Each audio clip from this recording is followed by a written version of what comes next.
Ladies and gentlemen, we are back. The Fall Skirmish, baby. It's time. My name is Zeke Mateus, and we are joined this week by the legend himself, the unbelievable Fallout. That's right. How are you feeling, my friend? I am feeling unbelievable. Opening week of Fall Skirmish is back and live. It is an absolute honor to be here. Thank you so much, Zeke, for having me. Oh, man. You know, and I want to take time to talk a little bit about you before we get into things. For the guys at home that don't know, Fallout, I mean, you know the likes of Nick Merckx, you know the likes of High Distortion. You're an ex-Gears player. Like, talk a little bit about yourself. I mean, just tell the world. Take your moment. I appreciate that. I really do. Yeah, I used to play Gears of War professionally alongside Nick Merckx, High Distortion, and a couple of those old Gears folks. And currently, I am a Fortnite competitive player, shoutcaster, and tournament organizer. I also lead the Fortnite Fridays weekly tournament program at Microsoft stores worldwide. So, ton of fun. Absolutely love Fortnite. Huge community member and fan of Fortnite. It is an absolute honor to be here. Yeah, man. I mean, guys, seriously, if you're not following Fallout, you're living your life wrong. You need to take time, find him on Twitter, follow him. He is literally a legend. It's been so much fun hanging out with him. We got to hang out at PAX and do this. Now we get to do it again. It's going to be a great time. But guys, the Fall Skirmish has changed so much. One of the first things you probably noticed is the clubs. So we have 5 clubs now that are going to be representing. And don't forget for you guys at home to pick your favorite. But I mean, first off, we got the Fortnites. So we're starting the games off with the EU scene. So it's fun. You know, we've got the clubs have 100 players each, 50 from NA, 50 from EU, and each of those teams are basically participating. At the end of the 6 weeks, the club with the most points is going to walk with an additional prize. I mean, do you have a favorite club right now? Yeah, I'm taking a look at all of these. I'm seeing some powerhouse players, a lot of folks that we saw back at PAX West coming over across the pond and all the way across the U.S. to compete at PAX West Summer Skirmish. They're competing again today. You see Dusty Dogs on screen, Rift Riders. There's a couple clubs I'm rooting for. I'm waiting to see how the action breaks down, though. We'll see what ends up happening. For sure. I mean, what's cool about these clubs is there are also spots for people to make submissions. So yesterday, someone tweeted at me that they actually got a tattoo of the Fortnites. I mean, what do you think about that? Yeah, I mean, it's unbelievable. If you are a fan of Fortnite, if you are a player of Fortnite, I think there was an announcement that there was over 50 million Fortnite players in August alone. You have a chance to compete alongside the likes of all these pro players, all these content creators. It is an awesome opportunity. So make sure to enter your submission at home, and hopefully you'll have a chance to be competing in future Fall Skirmish events. Yeah, man. You know, so I think you talked to me a little bit about a submission or something, or were you telling me about that? You know, so with that said, I appreciate the setup, my friend. Epic Games, Arctic Lumen, and friends, this is my official submission for Lucky Llamas. My name is Fallout. It is an honor to be here casting, but hopefully in the future I will have a chance to compete in the Fall Skirmish as a member, a proud member of the Lucky Llamas, alongside some good friends. Consider this my official submission. There it is, ladies and gentlemen. What do you guys think of that? Let us know with the hashtag, which we'll get to in a moment. But first, let's talk about the format, my friend. Hold the Throne. So every week we're going to change the format up. And with this week, week 1, we're going with Hold the Throne. So victory royales are worth 3 points. Second in place are worth 2 points. And fourth and fifth, are worth 1 point. Talk to me about the eliminations. Yes, of course you can play for placement, or you can play for high eliminations, which is really awesome. There's a variety of opportunities of play style. 8+ eliminations will net you 3 points. 6 to 7 eliminations, 2 points. 4 to 5, 1 point. But keep in mind, if you drop 20, you're still getting that 3-point mount unless you hit the Hold the Throne. That's right. Players are looking to hold that throne, so whoever has the most eliminations will get a floating 2 points. Those points can be stolen. So basically, if you start the game, let's say you drop a 20 bomb, that means you get 2 free points that are yours. They act as your points until someone else steals them, or until the end of the whole thing. I mean, there's a lot of prize money on the line here for week 1. I mean, do you want to talk a little bit about that? Life-changing amounts of prize money. I mean, just look at this. 1st through 10th place here, just in week number 1, $67,500 for first. And of course, the addition of club points, which is such a crucial addition to this format in Fall Skirmish. You, of course, are representing a club. At the end of it all, $4 million will be given away to the winning clubs in total prize pool for just club participation, as well as the prize pool for competition. It's been amazing to see. Yeah, so not only are players competing for the total prize pool to be showing up as being first, on top of that, you're trying to get points for your clubs. So now for you guys at home, what do you think of that? I mean, we got these new clubs, so let us know with the hashtag Fall Skirmish.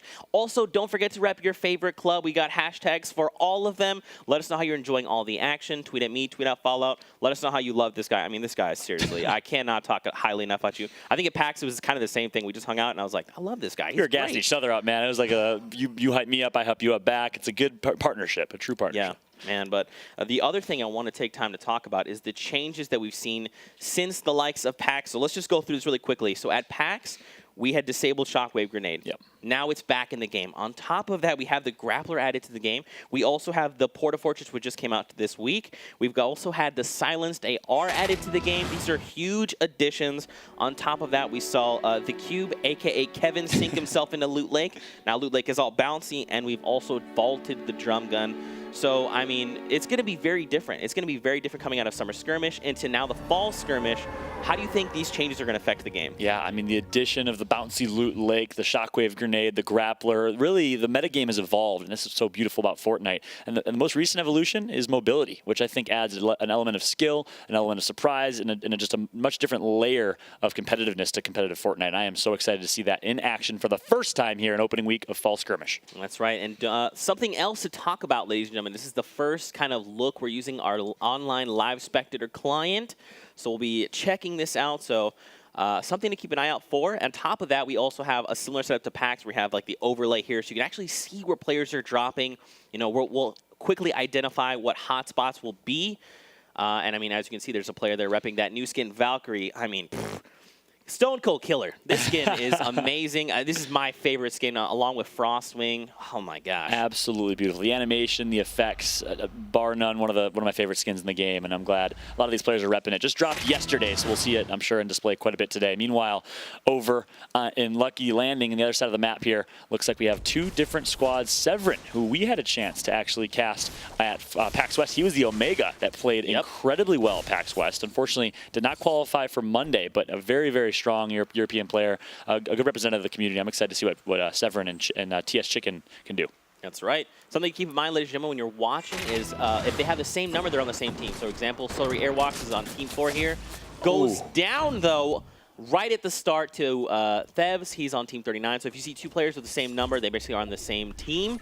That's something to keep an eye out for. And just a really quick reiteration of the format there. So, you know, what do you think? Do you think players will play more for the Victory Royales? Do you think we're going to see players just kind of go full send and try to get eliminations? What do you think? You know, honestly, both. And I hate to take the cop-out answer, but it's the reality. That's what's beautiful about Fortnite and competitive Fortnite. It really adheres to multiple play styles. If you like to play a little bit more passive, play for mid-game, play for late game, play for uncontested drops, you can. And there's a lot of variety of locations and POIs you could drop at that are viable. Meanwhile, if you're Ghost Aiden, if you're Nick Merckx and you like to get in the action, you could drop Tilted Towers and you could bang out with the best of them. So really awesome to see the variety of play styles. Meanwhile, over at Lucky Landing, looks like we still haven't seen this 2v2 fight conclude. So there's still going to be some action breaking down over here. We've seen some good action already as Solary already taken out, a squad that we had our eyes on coming into this this match. That's right. We've seen the kill feed there. DK takes down Apostle. I mean, Apostle, the dapper gentleman himself. He likes to wear bow ties. I respect it. But taking a look here, we can also see this player here in Dusty Divot. So something to keep in mind as well with the live replay client is that you can actually see other players on the minimap in the top right. So definitely keep your eyes heading up there. See if there's other players around. But we'll keep you up to date with all the action. But look at this, man. Marin trying to track down these two players. We can see them through the wall again with that that replay client. I love it. Being able to see the outline, see kind of how players are moving, what weapons they've got out, things like that.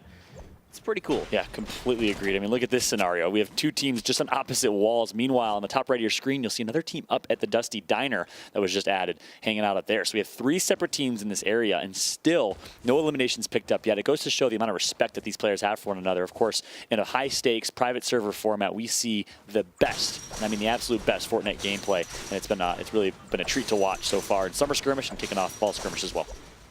Man, look at this. This is just a fight waiting to break out Fallout.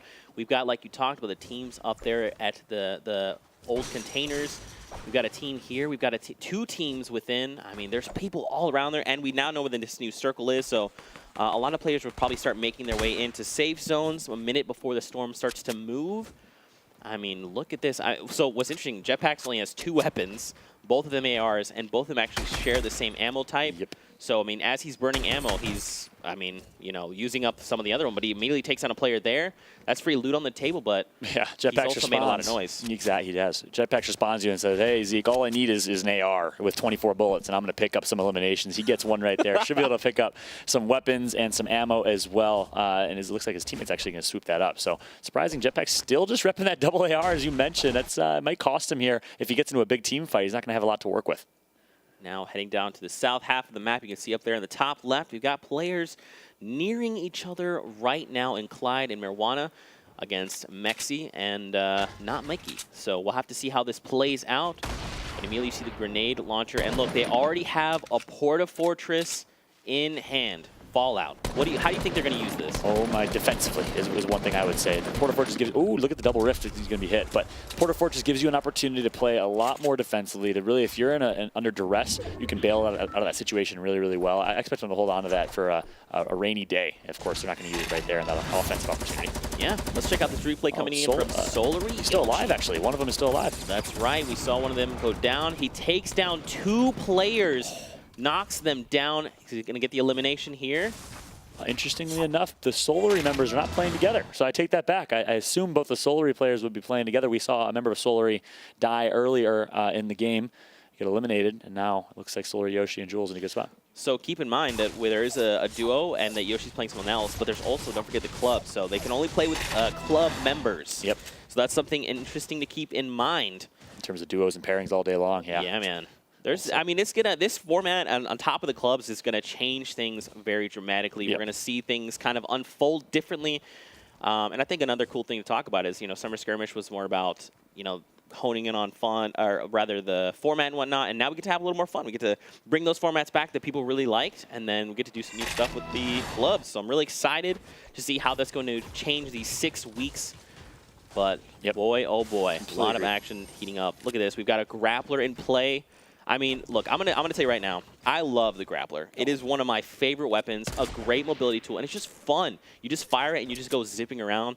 You can do stuff like if you jump off a ledge, you can actually grapple the ground and zip yourself down and not take fall damage. There's so many cool little things you can do with it. And we're just scratching the surface of what we're going to see out of that item. I'm really excited for that. And really, I think everyone loves the grappler unless it's being used against you. Because it's such a powerful item. A missed sniper shot right there, I believe. Not sure if he picked up the tag just right there. But very close, very close. Fun fact, Harmy actually played at PAX. No way. Saw him, yeah. A couple of Europeans making the trip. That's a long trip over to Seattle. So a lot of respect for our European competitors making the trek to Seattle to compete for, of course, the massive prize pool. $1.5 million prize pool is at PAX West. Another $10 million prize pool here for Fall Skirmish over 6 weeks that, of course, will conclude at TwitchCon. Exciting things to come. It's going to be awesome. Yeah. It's going to be so much fun. But look, Fallout, the Storm is making its way in. Now, players are going to start to get funneled a little bit, right? Now they're going to start making their way into the safe zone. What do you think is the play here, right? So, like, if you're one of these players on the outside of the map, do you just go in and you just, make a spot for yourself? Do you just kind of wait? What do you think? Yeah, that was a key conversation. I know in talking to a lot of pro players at PAX West is the learning that you have to rotate early. I think that it's easier said than done. Everyone knows that they have to do it by textbook, but it's harder to do and actually in reality of the situation. But a lot of those players that are on the outskirts, that's typically where most people will lie. So by sitting on those outskirts, you put yourself at risk of running parallel to others and putting yourself in a pretty dangerous spot. I think the right play is to rotate early to center circle to not get caught in the mix here. And those players that are on the outskirts, we'll see if they can make it out alive. And take a look at this Fallout. 80 players still left. I mean, there's still so many people left alive. So if this continues, I mean, we see a knock there in the kill feed there. But, man, if this continues, we're going to see some of these tighter circles just nonstop action. Yep, that's for sure. Right in the face of Vitality, Mika. A couple shots can be picked up. He's going to lose his shield here. So a little bit damaged. No shield for Mika in this one. He's just going to actually break down the cover. Play a little more passive. Big fight going down over towards the containers. Gabby going to get downed. Looks like a Shockwave is going to get used. So we talked about the addition and the ability to escape. Shockwave and Grappler combo. Amarkon goes for the flashy play. Going to get taken out. The Vitality duo going to pick up 2. Well played from them. That was almost one of the craziest plays. So as you saw, he was mid-air, grapples over the enemy's head, almost zips across, but the enemy was waiting for it and picks off Amar. Man, oh man. Now here's the thing. They got to go find that grappler. I mean, if you saw this guy who's got a grappler, you got to go get it. You got to use yourself. That's how it works. That's 100% how it works. You have the passing of the torch, if you will. The passing of the grappler. It's right there. Micah, look, turn around. Micah, no, don't leave it. Does he not want it? Maybe he doesn't want it.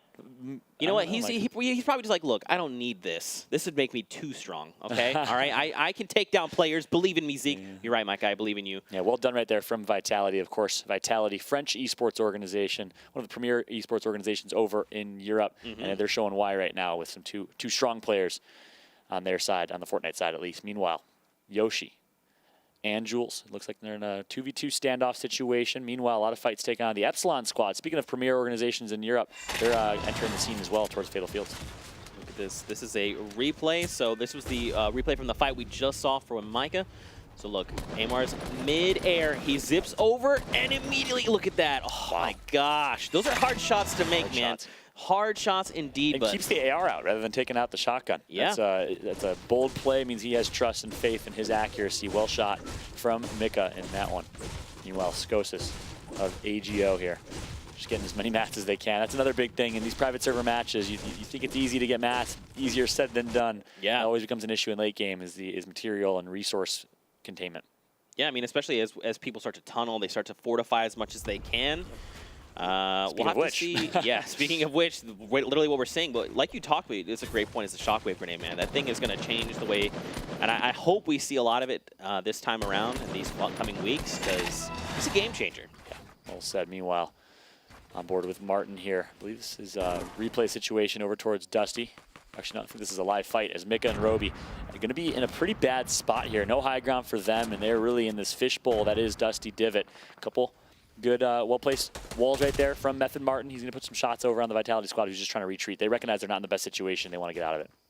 And again, take a look. The Spectator client, man, it's super helpful. You're looking up at the top right, you can see all the duo teams very close by. I mean, everyone else, if you watch these little triangles, they're honing in on these shots. They hear these shots, and they're saying, look, we need to get in there. We need a third party or a look to clean up these fights because we need eliminations. We need these eliminations on the board. Yeah, 4 to 5 is 1 point, right? And 1 point could be enough to put you in the top 10. So exactly. Not only that, but this Vitality squad is, speaking of points, they're so close. You see the format on the radio screen, so close to picking up a few points here by eliminations. They've picked up a couple already, so let's see what they can do here. Big fight ensuing. 3 or 4 teams in this one. It's going to be Martin versus Mika in a 1 versus 1. Sorry, that's Roby. He downs 1. That's an elimination. That's crucial if they can pick up the finalization here.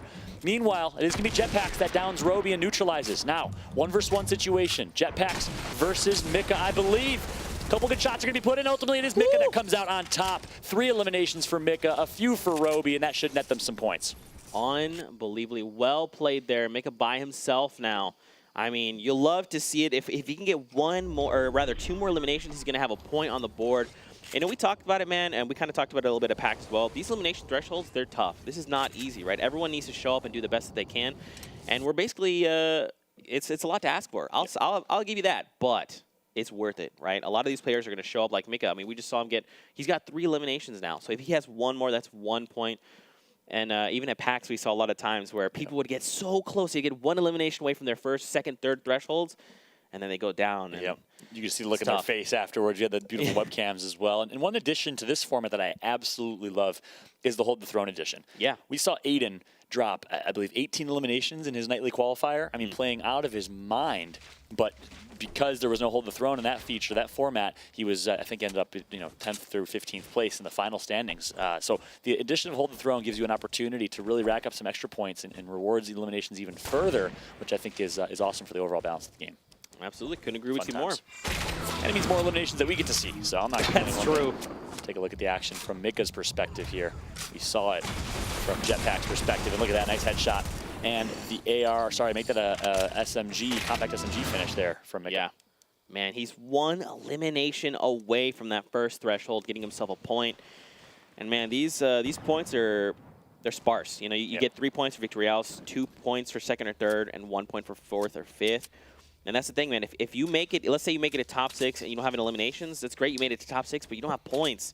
So it's I like that this format allows players to kind of play to their strengths, right? You can either play, look, I go full send, I get eliminations. That's great. You're going to get points. Or I like to make my way to the final 6. I like to play very slow, very methodically, and I'm going to make decisions that matter. That's awesome. You're also going to get yourself points. So it's a really cool format. I've enjoyed this. And again, you mentioned earlier the Hold the Throne. Whoever has the most eliminations at the end of the game holds the throne. So that's just 2 points. They're up for grabs. I mean, during the summer skirmish, actually, during the Hold the Throne week, we saw people stealing the points left and right. So we'll have to see how that happens now. But Fnatic, Etnix, and Jarl go down. Oh, wow. So both members of Fnatic out of the count here. Meanwhile, on board with Madsen. And look at the amount of 1x1s built up here. It is training day right now for these individuals. They're just posting up and trying to get some long-range shots off. Look, I just want to point this out. There's 64 players left alive. What? Fallout. There's 64 players left in this game right now. Look at this. Look at how, first of all, look how evenly everyone's spread out, right? Everyone's, they're at basically long range, or just about, and they're waiting. No one's taking shots, right? No one's building. Everyone's just waiting. They're waiting for that moment when the storm comes in, forces players together. Yep. They're looking to clean up a few eliminations as they can, and then once we get the new storm circle, they're going to have to move. Exactly. You know what that means, though, is my favorite part as a caster and as a viewer, madness is about to ensue. 64 people, and look at how many players in one area right now. You already know fights are about to ensue. It's about to go down. Of course, the addition of shockwaves, porta fortresses are really going to help promote the fights in the end game. I'm really excited to see how the action breaks down. Look at how many players are. I mean, look, Lei is right next to Ukes. They're like one grid space away from each other.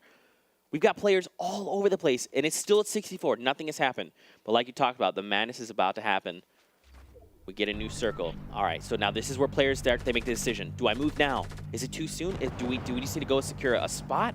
You know, what do you think these players are thinking right now? Yeah, in this scenario, again, early rotation, the early bird gets the worm, I think could ever be more true when it comes to rotation. So what that means for those at home, a rotation means how fast you rotate and move to the center of the circle, the next storm or the next circle, and it looks like a couple players are going to do exactly that. Meanwhile, big fight going down here. Finally, the madness ensues, and it looks like Harmy and Co. go down. Lou gets taken out as well. One Splode took out 3 members. I'm not sure if that was 3 elims for 1. We'll, of course, get the updated scoreboard for you guys as soon as we can and towards the end of the game. But from 64 to 59 in the blink of an eye here, and look how small this last circle is. It's going to go down here in just a moment. And of course, we are an anti-gravity end game here. I absolutely love it, just like we saw at PAX West, which is so entertaining.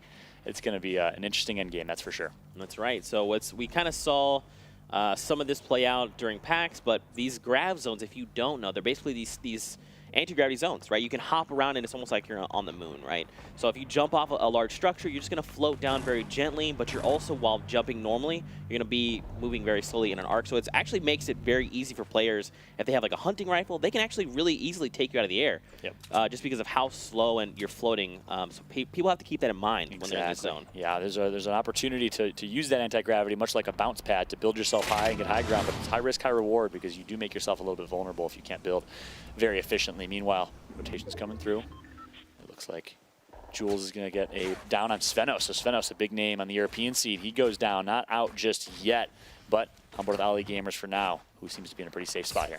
There's still so many players left fall. We've only gone from 64 to 56. We saw one player go down, and look, the silenced AR, we talked about it. We're seeing it now. Ollie has it, but look at all these players. Just watch their health bars. Noisy up top goes down there. There's shots left and right. We just heard the sound of remote explosives. I mean, this is going to get really claustrophobic very quickly. Yeah, indeed. Ali Gamer's in a pretty good spot here just to stay alive and value his life. Meanwhile, looks like a member of Ghost Gaming representing here today, Train H Sops. Looks like he's going to get tagged up pretty hurt right now, trying to just stay alive and use that last mini shield in that campfire to get back to at least more of a desirable HP position. Man, there's so many people. Fallout, it's only down to 52 still. This is crazy. There's so many people packed in this tiny spot. And now look, where the new safe zone is down on the lower half of the map now. So some players are already there. They're good to go. But that means for everyone else, they have to start making these rotations. Yeah, one thing that's really interesting, maybe it's a European versus North American thing, but you don't really see many layers of elevation and verticality. You see that very often in the North American side, where players will build high, and you'll see kind of a high ground, a mid ground, and a low ground, 3 separate fights that exist. Meanwhile, everyone, for the most part, low to mid ground here, which means we're going to see a crazy battle on this rotation. Looks like it is Carnifex who's just sneaking his way over to that hill, or that next circle, in a pretty good spot right now, but expect madness to ensue here. I want to see some players build for high ground and try to create a second layer a little bit higher up to give themselves a vertical advantage. Man, well, this is getting intense. This is just 50 players. We've got 38 seconds left before this storm starts to move. And now everyone is literally going to be funneled in through the same spot, that northeast corner of the circle there. I mean, look, there's already a flood of people there. And don't forget, this is duos. So it's not just like 1 or 2 players. This is literally duo squads moving in troves. So, We're going to see this action heat up very quickly. We're going to see the lobby probably go from like 46, I'd assume, down to 20, maybe even less. And look at you're right. Look at the mini map. I mean, it's all those triangles in one tiny area. It is awesome. You love to see this late game, how intense it is. One slight misstep could cost you your life in an instant. It's all about the flick of the wrist and the quick shotgun shots around the corner. We'll see who comes out on top with those. Meanwhile, looks like the rotation is going to come through. 35 seconds left until the storm will collapse in its new environment. Finally, people are building up towards high ground like madmen. Keep in mind, resource management in a very good spot here is this Black Knight with resources, almost 1,000 wood. He's going to pick up an elimination. That's Dementos, the man himself. He takes down someone there. We're down to 45. Only one player's gone down in the time we talked. Now Ollie here is drawing a bead, but can he make these eliminations? Keep in mind, everyone, they're fighting for eliminations. 4 eliminations gets them a point on the board. They need these points, or they need to make top 5 if they hope to score points coming out of this first game, rather. Yeah. And Ollie's a prime example. 0 eliminations right now. So Ollie playing purely for placement. Ollie can pick up some key eliminations right now. But I like what I'm seeing out of the secret squad. Dementos, of course, the young man who we saw perform in Summer Skirmish and in past events. Holding high ground. He's going to lose that high ground with the bounce pad here. Just going to build himself a nice box and a nice square to survive here. But Solari Hunter picking up some nice kills. Eliminations. Looks like his teammate has gone down there. He's about to fall. He has no health. There he goes. So now Dementos is by himself. But look at all these players everywhere. I mean, we see players going down left and right. Someone down there, down below. 2 players down there. I mean, this is getting absurd. Now, the Skype goes down. I mean, you literally just hear nonstop bullets. That's what you're hearing. Gunfire literally everywhere as people are, I mean, keep in mind, they're 1 or 2 grid space away. This player goes down as well. I mean, look, oh, there was a rift there. Someone used a rift. Wow. But Hex couldn't get there in time, so they're going to be allowed to reposition while in midair.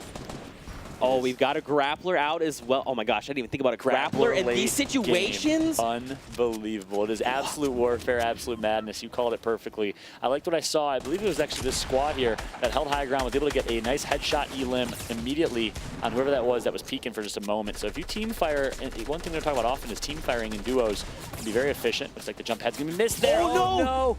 Oh, finally hits it. He should be okay. Oh, no. Lothar goes down. He's lost in the storm. Windwalker took the L. Now we're down to 26 players. This lobby is very quickly getting thinned out. Oh my gosh, even look at the different elevations. I mean, oh, look, the grappler. We talked about it in these situations. Come on, make the shot. Look at this. You're just very quickly able to navigate these fights. And look, he lands on a med kit. What? Okay, so Merry Christmas, grapplers. My, oh my. This is changing this endgame as we know it. Absolutely love it. I'm looking to see who has a Shockwave or a Porta Fortress, because that would be massive in this late game scenario. You could easily, especially with the bounce pads of the Porta Fortress, you could easily get someone outside of the storm and make some plays there. Impulse grenades, of course, playing a big impact as well. No eliminations picked up as of yet. Finally, it's going to be 7 SSK7 picking up 1. Hunter grabs another here in the Solari squad. Is heating up. Oh my gosh. You know what I didn't even think about as well is with the addition. So if you're new to Fortnite, what we call it owning the wall. It means that you've placed this piece of structure down and you have rights to edit it. So as you look, we looked at this wall and it means it's red. That's not his wall. He can't edit it. Now with the Porta Fortress Edition, if you drop that when everyone's built around you, you own all those walls. You literally just consume everyone's structures around you, and then you have rights to edit everything. I need to see a Porta Fortress. That is a beautiful point, especially in this late game. So talk about ownership and possession. You can get possession of this entire circle with the Porta Fortress. It is that massive of a structure of a unit. Not only that, but you knock everyone potentially completely out of the circle, into the storm, and in a very dangerous spot. If anyone held on to that Porta Fortress, we saw it way earlier. I'm not sure which team that was and if they still have it in their possession, but that would be a game changer. Look at that high ground. Number 32 there. And look at his grenade launcher being used, so some GLs are going to come through here. Not going to connect for a exploded elim just yet, but nicely placed right there from Hunter.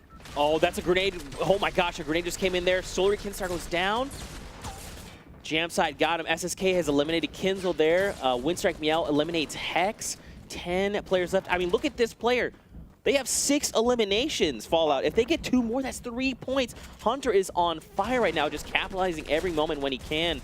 Yep. Again, we're down to 10 players. In the Solary squad, we talked about him a little bit in the pregame, performing so far. 6 elims, down to top 5 in players as well. Keep in mind, look at the right of your screen here. 2nd and 3rd place will get you 2 points. You want to survive for that 2nd place finish or 3rd place finish. Down to, look at this. Things are just happening left and right. Down to 7. Again, back over to Hunter. He has 6 eliminations. That in itself is huge. That's 2 points can hit the board. If he even just waits till one more elimination, that's going to be 1 point coming out for making just a top 5. I mean, oh, do you see the shockwave grenade? Oh my goodness. Is it on the ground? Yeah, It's right, right there. there. Okay. Is he going to be able to grab it, though? He's going. He knows he needs it. Yes, He's come gonna on. grab it. And This ladies and gentlemen, here we go. Dude, No, he's not going to get it off. Can you believe it? Then he gets the elim with the trap right after. Oh, but he's okay. So he did find elimination. There's 4 players left in the game. The circle is closing, and everyone's falling down. Sorry, Rip to go here. Oh, someone goes down. Okay, so this is it. We've got 4 players left. 1 is down. I believe we're gonna go to a heal off. It's happening. Oh no, G-Mass is doing everything he can. There's a player there. Wait. Wow. Wait, he didn't realize it. He literally landed on top of G-Mass. He did not realize it. That was his teammate. No, it wasn't. It was someone else. Oh, it was yeah, a different number. he got the elim on. He You're landed right. and took You're down right. the player on the right. So that means Bowman taking it to a heal off. Wow. With 3 eliminations on the board. So keep in mind, he does not meet the 4 elimination threshold. But man, he gets a victory out. That's 3 points on the board. Now, here's the thing. Don't forget, these eliminations are totaled per team, so per duo. So if the duo can find 4 eliminations, I mean, if Bowman's teammate has 1 elimination, that's an additional point. That's 4 points to start out here on game 1. And don't forget, we also have the hold the throw mechanic. Whoever has the most eliminations, whatever duo team, they're going to have those 2 floating points for free. I mean, what a game 1. Unbelievable finish to that one as well. You called it perfectly. He drops, doesn't realize that someone is healing center circle right there at the finish, not able to pick up that elim, and then swoops, his teammate swoops in, picks up the elim, keeps him alive, and they did secure a 2nd place finish, which I think is huge. That's going to net them a few points. I believe that's 2 points for 2nd and 3rd. Well played right there across the board. What an end game. I mean, the fact that we had 64 people alive in the 3rd to last circle, 2nd to last circle before the rotating circle. I mean, it's unbelievable. I mean, we saw a lot of things, right? We saw the likes of the grappler. That's that new addition we talked about just after PAX. We saw how that makes players dynamic. You saw a player, they literally hopped in at the very edge of the circle, and they hopped up to another player's loot, and they had a med kit available to them. We saw him pick up the shockwave. Oh my gosh, so close, but so far. Oh, talk to me about that. What implications would that have had? Game changer. I mean, just 1 split second. That's what you love about Fortnite, is a split-second decision, a split-second opportunity would have made the difference between death or being able to completely disrupt all cover, potentially knocking people to their fall damage into their death, surviving longer, and making a complete difference in that final circle. I mean, once again, if he would have gotten that shockwave off, we would have seen a much different end game right there. That was crazy. I mean, you guys at home, what do you think about all the action? This is only 1 game. We have 5 more games to go. Don't forget to hit us with the hashtag #FallSkirmish. Let us know how you're enjoying the action. Tweet at us. Let us know how you're enjoying Fallout. I mean, this guy's incredible. I'm just going to keep saying it. I'm going to keep reminding you about it because you need to know this. But, dude, that was crazy. I think the only thing that I would have liked to see potentially done differently is a Loot Lake ending. I'm just saying, let's go to Loot Lake.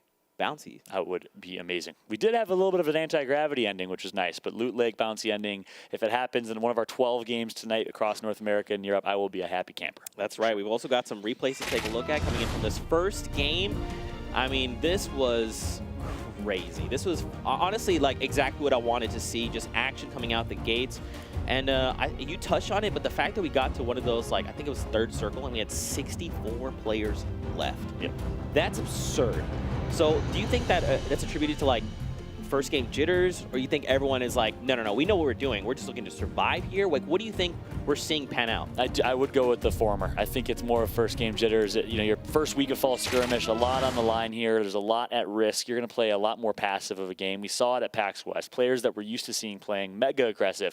Tempo, JL Mock, a lot of these players, Bowman, Severin on the European side, played a lot more passive in their game style.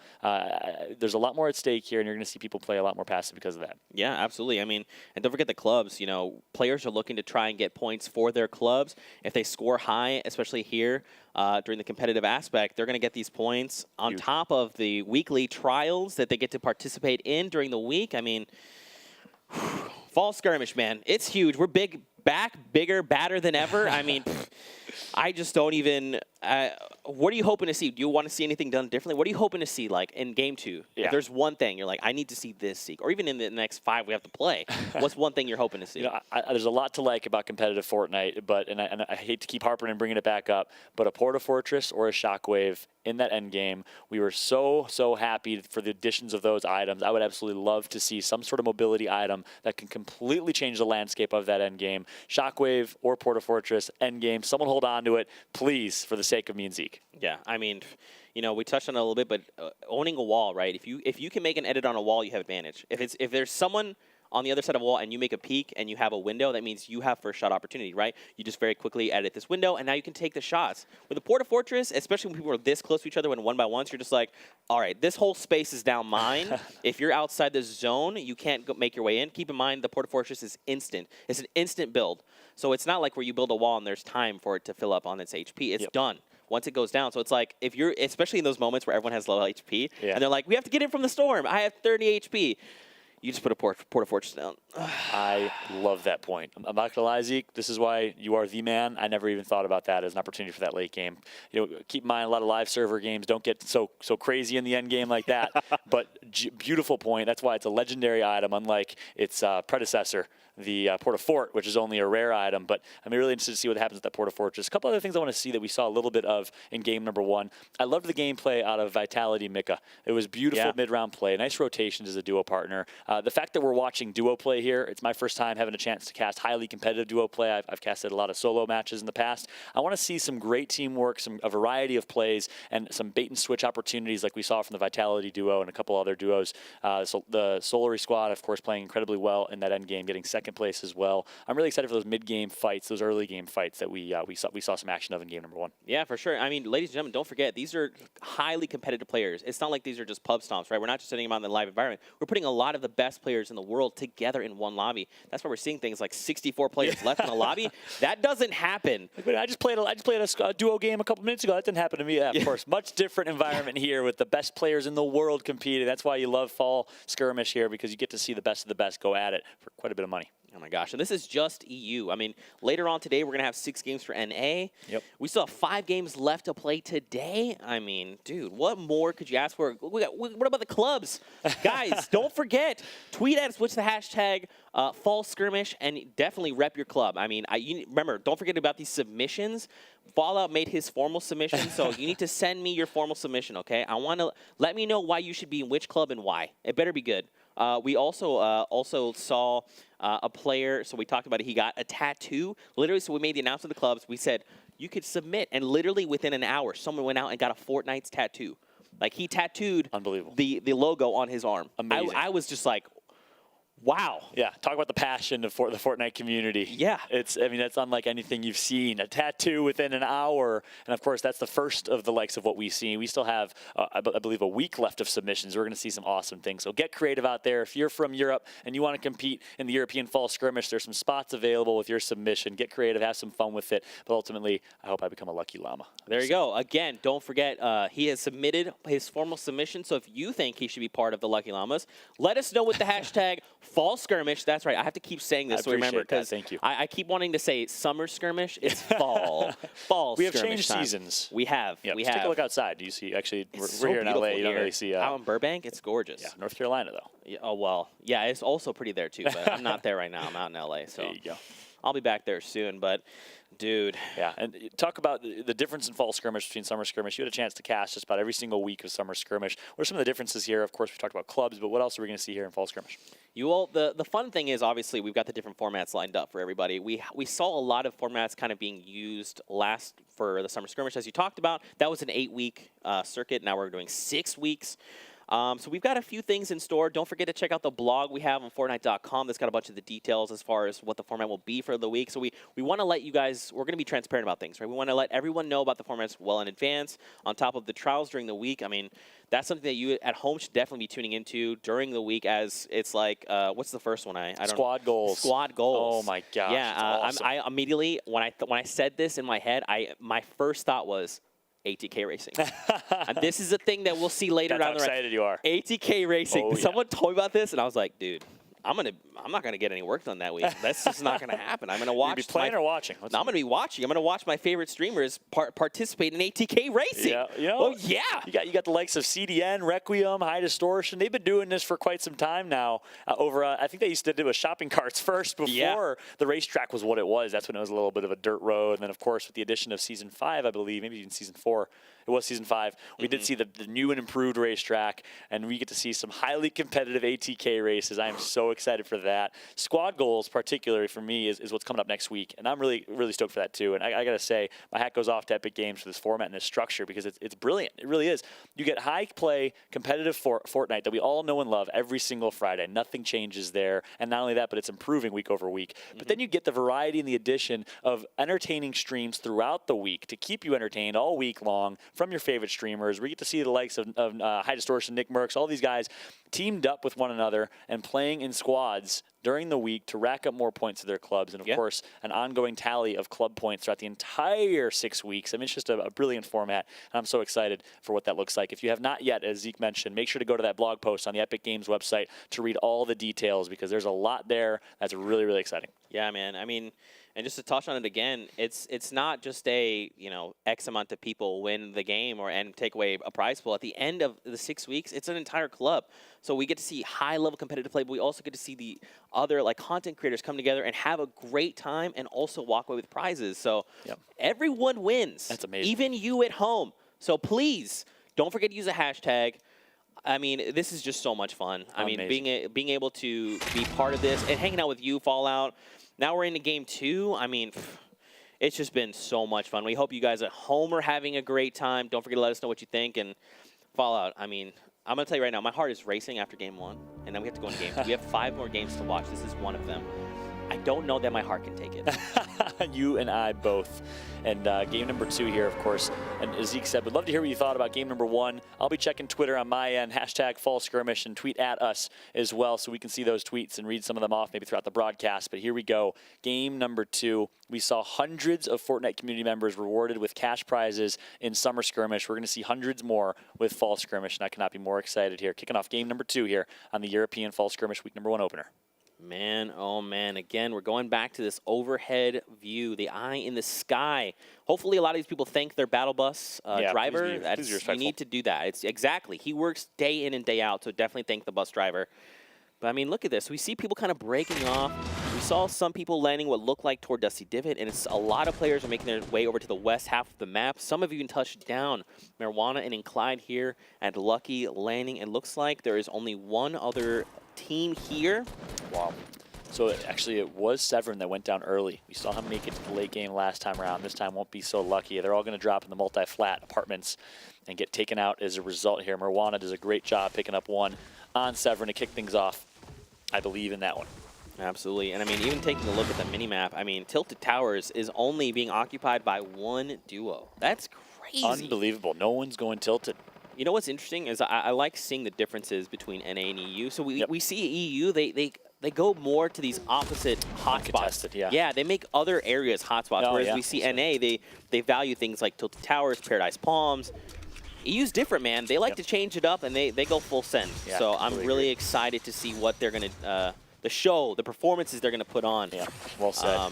And speaking of being excited, I'm excited to be watching this man for the first time. Tinny. FlyQuest Tinny. He is someone that joined the FlyQuest roster in August. He was the first addition to FlyQuest venture into Fortnite, or competitive Fortnite. A content creator, a competitor on the European side coming from the UK. I'm really stoked to see what Tinny can do under the FlyQuest brand.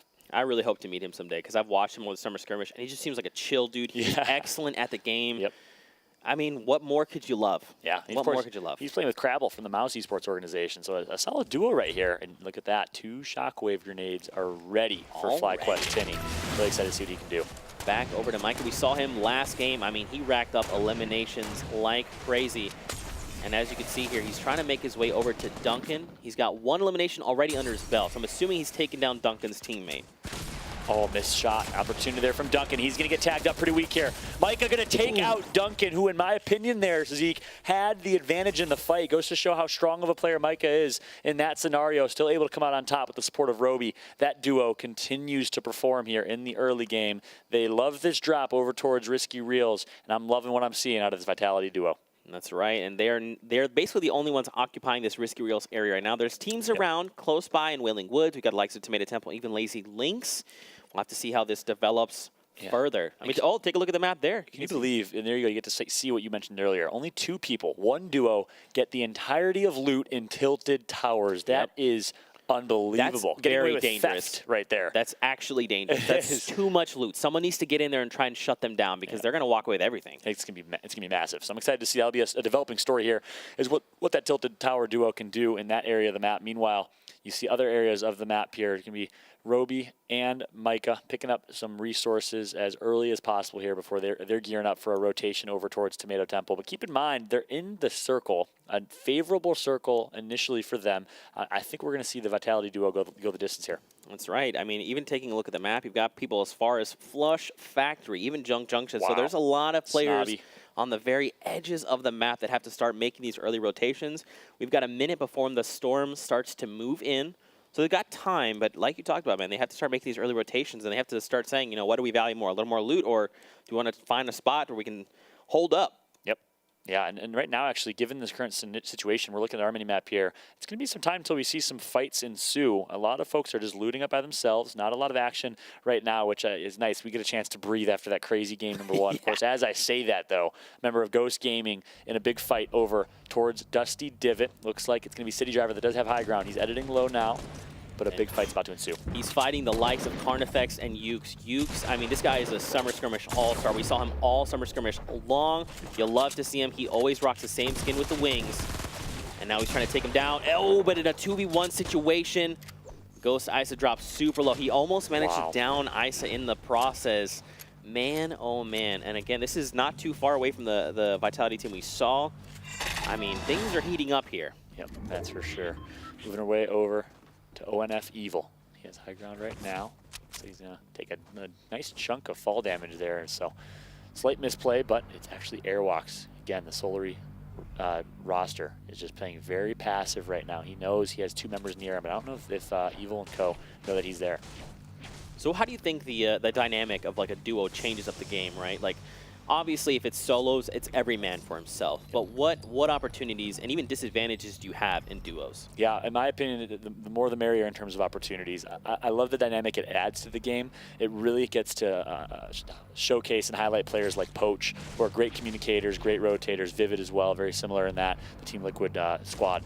And I think it brings out the best in a lot of players. It also adds a different element to the game where you have bait and switch opportunities. There's a variety of teamwork that's added. So I love the addition of duos here in fall skirmish. And look at this, nothing but stink bombs for Airwalks. He's get damaged up quite significantly. Grenades. He's already looked like he's dropped a little bit, just a quarter of his health, which isn't too bad, all things considered.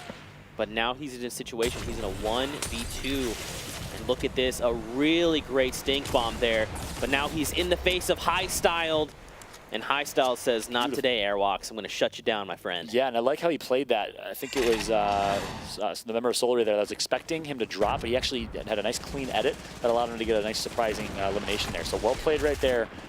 And it looks like now a big fight going down. It's going to be the Vic in a fight against Marcod in this one.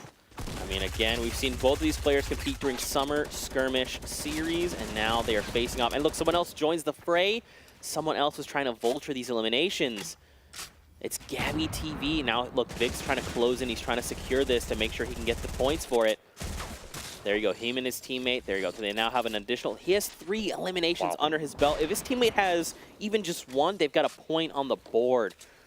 This is crazy. And again, don't forget with this spectator client, taking a look at the top right of the minimap, we give you more information. So now you can take a look at all the little triangles. Those are other teams.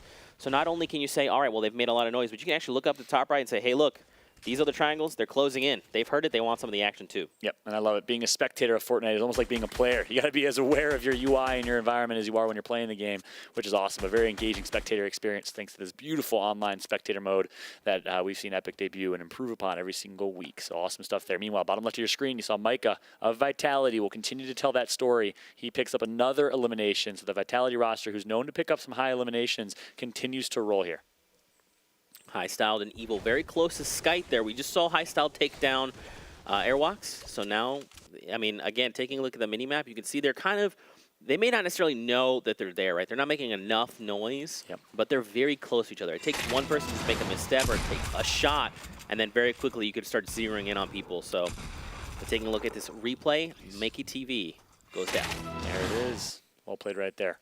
Meanwhile, jumping back to the action. And one thing I just noticed, someone had So a blue pump here. Someone had a blue tactical shotgun. And one thing that's interesting about the shotgun meta right now is the variety of playstyles that you're allowed to have as a shotgun user. Some people really prefer that tactical shotgun. I know Nick Merckx loves that tac shotgun.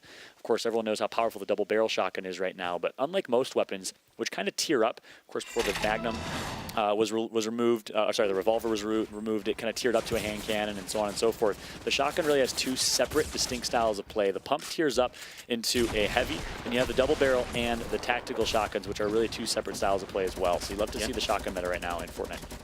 Now, do you think the meta has shifted a little since we've we vaulted the drum gun, and then like you're saying, we introduced the double barrel, and there is on top of that different types of double barrels. We also have seen changes to the SMGs. We saw now they don't have first shot accuracy. We've seen a reduction in clip size. Do you think that that's shifted the meta a little bit? Do you think we're seeing people come back to the shotgun, or you think there's kind of like there's still diversity? It's like some people still opt to go close range with the shotgun, some people like to go mid range with the SMGs. What do you think? Yeah, it's added diversity. I think you're exactly right. Whereas everyone was kind of forced to play the SMG spam meta previously, especially with the drum gun in existence, now you get to choose. If you want to use the shotgun, it's in a much better spot. Of course, the double barrel very, very strong in that conversation, but it does add variety, and it does add a nice little mixture to the bunch. I think, oh, look at this, nice port of Fortress. That's a Fortress, baby. It is. And as you saw, he immediately has to disengage because now they own this entire space. They're able to hop up with those tires. And now Mikro's here on the back foot. Look how damaged. He just has some bandages. Finally, take out those bandages and use them. Wise decision here. And a nice, speaking of a fortress within a fortress here. Looks like the old Renaissance days as he's castled up here on top of the fortress and sitting upon his steed is in a pretty good position right now. Meanwhile, the Fnatic duo, Fnatic, of course, very reputable organization over on the European side of esports with a lot of history. These two at Nyx and Jurl have a big responsibility. They have, oh my gosh, so they have the shockwave grenades. And look, Jarl is trying to disengage right now. Man, but they punish him for that. They punish him for that. Now, here's the thing. The storm is starting to move. They need to disengage. And now, I mean, the fact that he's dropped them both pretty low means they're going to, if they're not fast, they're going to start taking storm damage. I mean, look at him. He's even kiting them back. The shockwave grenade sends him flying, but Jarl gets knocked with the rifle at 61 meters. Unbelievable. I absolutely love what we just saw out of Mr. Kuroro. I'm not sure if he has an organization, but if you're an org watching right now, I'm liking the gameplay. 1 versus 2, had 3 HP, built high enough to get himself some bandages and back to health, and was able to pick up an elimination on the rotation. Well played from him in a 1 versus 2. Noisy versus Ruben Senpai here. They're going for high ground, both super low, but Senpai secures the elimination there on Noisy. Unbelievable. Yeah, oh my gosh. Noisy and Rasmussen, so double elimination there for Senpai. That's huge. And in a pure 1 versus 2, Senpai comes out on top. Again, you love that about Fortnite. I know I keep deferring to it, but you just love to see the ability to outskill someone and lose a fight where you have a numbers disadvantage. Here's something else. We just watched the grappler, so we saw him, Svenos, use it to get out of the storm, which is good. Something unbelievable is that Svenos has the thermal AR. We've seen Svenos is, I mean, he's just pinpoint accurate. Legend. If you give him this weapon, he's going to put it to work, and he's going to take down eliminations at range. I mean, I'm talking max range. Oh, wow. Jam side falls down and falls to their elimination. I was going to say their death, but I guess they didn't die just yet. Yeah. But look, Unique and Clyde, Marana just on the other side. The Vic is very close by. I mean, look, again, this Spectre client is huge for information. You can just constantly tell where players are, which is good. And now what's interesting is no one got the knock or the down there. He knocked himself. So no one was really truly aware that he was down. That's why you have to be very, very attentive to the bottom left of your screen. If you see that that person got downed, you know someone's down somewhere on the map. Maybe you can hear it as well. You can take advantage and capitalize. But if you're not paying attention, you can miss an easy double elimination opportunity as the revive was being picked up right there, cold turkey.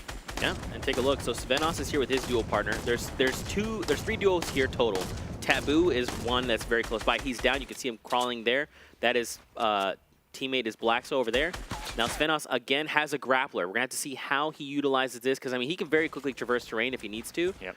But I love his loadout too. Double barrel into an SMG, and of course that thermal for long range. He can use that SMG for a slight mid range as well. It's kind of well balanced at his distance right now. I just want to see a grappler into a point blank double barrel. That's what I want to see. A little boogie bomb action here. Svenos is dancing and having some fun, but it's not going to matter. He's going to pick up the elimination. Nice job by Svenos, despite throwing in some dance moves, able to come out on top in that one. Our first boogie bomb action here. I feel like we should have like an alarm that goes off or something. Anytime there's a boogie bomb. Anytime there's a boogie, or maybe we have to dance. I don't know. We're gonna get creative here. We'll get creative. Yeah. But look, man, they have no healing. So Svenos and his duo partner have to make their way into the safe zone while currently being shot at, which is tough. Look at this, the grappler, man. I love this mobility tool so much. Look at this. You just covered so much ground so quickly. And he's using that pretty, not too sparingly. You know, Yeah. he's not in danger of the storm. He only has 2 left. I would like to see him use those a little more wisely in that situation. But going to build himself a nice 1x1. Look how quick he builds that 1x. As now, he's going to be just trying to heal up in this scenario. Only attached by 1 floor right now, though. So yeah, I don't know how I feel about that. He was fine in the 1x there. I guess because he was against the tree, he maybe opted to move over. Yep. But like you're saying, he's only held up by 1 little floor there. So if someone's smart, they can take that down, and he's going to come crumbling down to the floor. Yeah, one thing we've seen is the brilliant when you're drop falling, build walls and then build floors or ramps. Yes. I'd like to see that out of Svenos right now to fortify that 1x1 a little bit, and then he can actually get underneath, turtle up a little bit, and edit his way up back to the top. But I'm not sure if he realizes really it's only 1 small piece of steel that's connecting him. Meanwhile, looks like the Vitality and Millennium duo playing together here in this one. So 2 orgs coming together under 1. He'd like to see it. Kingwin was very close by as well.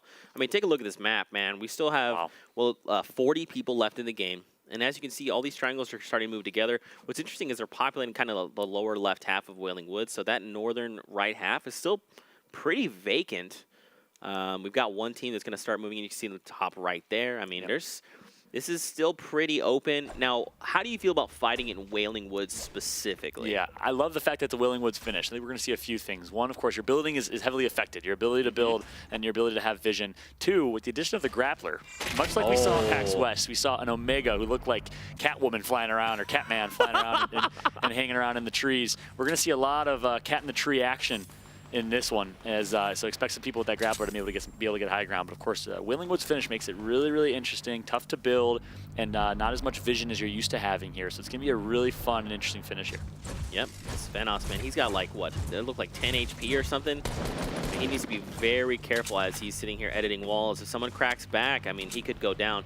You know what's interesting though, which I think it's funny they're not doing, is so if you have below 30 HP, you can actually knock yourself if you fall from to get to 30. Yeah, to basically get revived and have 30 HP instead of like the 10 that he has now. So I mean, it's more dangerous to do. Yeah. Because if you mess it up, it's all downhill.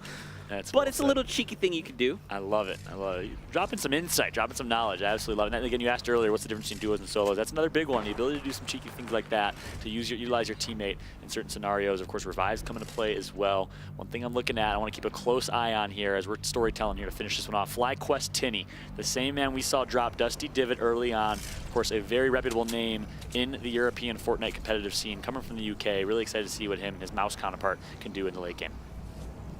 36 players with SSK eliminates Dementos there. Dementos is out. Don't forget, ladies and gentlemen, the format is Victory Royale is worth 3 points, second and third is worth 2, fourth and fifth is worth 1 point, and then you can see the elimination breakdown there. So don't forget, people are looking to get eliminations, or they're looking to survive toward the very end, making it to top 5 for those points. And you got to think, man, everyone's probably they're just taking their time. They're waiting for other people to move. They've got 15 seconds here before the storm starts to take over this area, and then again, they have to funnel their way into Wailing Woods. Exactly. And one thing that's interesting here is a very late rotation from Tinney and Crabble here. Yeah. Finally, they're going to start hitting it, but look how far and how much of a distance they have to run. Maybe they're just waiting for everyone else to rotate. They do notice a jump pad, and guess what? A jump pad and anti-gravity is fun times. Flying across the sky is Crabble right now as he's feeling good about the scenario he's in. Just got to be careful not to get tagged up.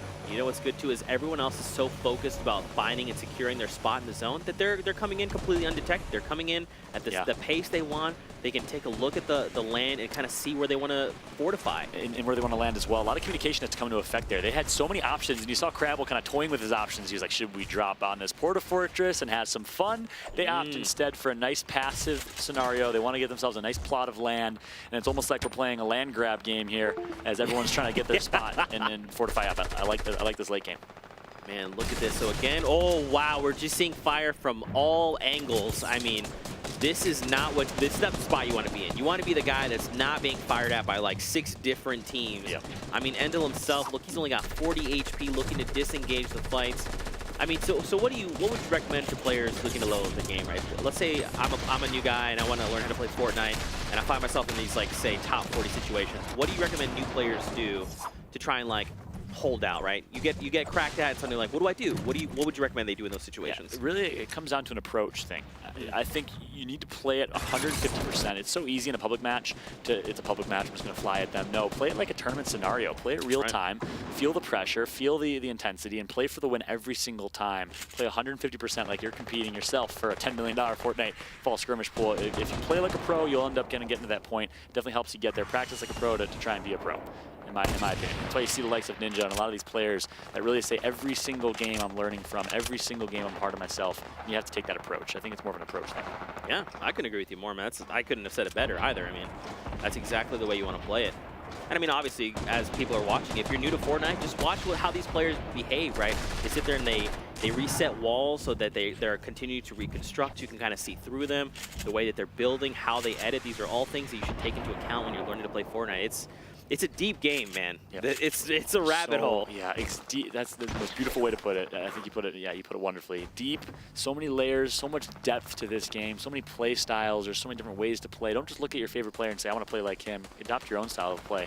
That's what's so beautiful about this. Look, I think there's a double revive going on. They're both going to opt for the passive play in this one. 31 alive still, so keep in mind 2 eliminations right now for the OSERV team as they are looking to get themselves a point at least, but you still have to survive at least 10 more eliminations to get top 10. You see the format on the right side. Of course, when you see 20 players left, that means there's likely, you can assume 10 teams left, and you're in that top 10, and you're getting closer and closer to yourself that 1 point for 4th through 6th place. That's right. Now the storm is starting to move. Everyone is trying to funnel their way into this new safe zone. I mean, we see it all the time. If people start to tunnel and they start to make their way, but we need to remember that resources are a key factor here. Yep. Exactly. Especially being Willing Woods kind of gives you a nice little bundle of resources if you want. That's a good point. You just constantly have trees that give you a ton of wood there. And you can build out and hit the trees and the leaves up top. Yeah. Meanwhile, some fights going down. You see the wild card team. Of course, Bowman also on that wild card squad. Not sure if he's still alive, but Alpha doing a good job picking up 1. He's going to build up here and fortify up. I'm liking the situation right now. Look at the mats. You see about 800 to 900 mats total for wild card Alpha. He has full HP and full shield just about. A double barrel shotgun to his name and a compact SMG. If you're a fan of this wild card team, you're feeling pretty good right now as Alpha's in a good spot. Man, look at this. He's got the 3 shockwave grenades. He's got 1 rift on the go. He's got the minis if he needs them. I love that he's opting to take the super close range options, right? He knows it's Wailing Woods. We're going to be pushed together here shortly. So I'm going to have a double barrel and I'm going to have an SMG. I'm just going to run at you and one of us is going to be eliminated here. That's a great point. The close range component of that, you can just use a shockwave to basically close the gap. And talk about the importance of carrying mobility now, especially with this new meta and a lot of the new items that were added. It adds an element of mobility in your inventory. You have to play for mobility and you have to carry mobility, which we didn't really see as much before. So I absolutely love where we're at right now with the Fortnite game meta. Absolutely. Now we see players 21 left alive. The storm is going to start moving here. And now everyone's just scrambling. Everyone's doing the best they can to get to this new safe zone, taking shots left and right. I believe that's Mitra here just in front of Kazon. And now he's trying to get the high ground. Trying to do everything they can to get these micro advantages Fallout. Yeah, and his teammate, keep in mind, does have a rocket launcher to his name. That's huge in the end game. You can disrupt so much cover, especially if it's a gold rocket launcher. And I like the loadout here as well for Kaz on Fire, sorry, as he does have a heavy shotgun and a compact SMG. Of course, that blue assault rifle as well to his name. Double elimination picked up for the OSERV team. They are looking great right now as well. So the wild card and OSERV squads duos looking pretty solid. And look where the new safe zone is. Not only is it just back where they came from, but now it's on top of a mountain. We see this literally time and time again. The mountain always wins when you need to move against it. Every time. What's cool is Wildcard have this rift on the go. So they can leave whenever they want. But don't forget, the rift, when it opens, it takes more than the space of 1x1. So someone's even close by, even a little bit. If Wildcard pops, he moves 1 grid space closer, and that rift goes off, he's going with them. There you go. Okay, so like just the 2 of them. Just the 2 of them. That could have been dangerous. Now he's going to get high ground as well. That's huge from Alpha. Another rift. Take it. Take it. Why would you take it? They're going to do it. They're going to take it as well. So that's going to give them even more high ground here as they're just going to nice and slow. Let everyone else eliminate each other as you're just sitting with your umbrella watching the action go down. Look at all this building. What a brilliant view right now from Alpha. It's almost like 4th of July as he gets to see the fireworks go down below him. And now he wants some fireworks of his own. Going to push in, takes out 1. is Alpha with the double barrel, and that's 1 elimination for him. That is Povsy going down. We're down to 9 players. I mean, that was beautiful. We saw them utilize the Rift to go. They get high ground. They dive down on a player who then uses a Rift, and they're like, cool, we'll just do this again. Thanks for giving us a little advantage here.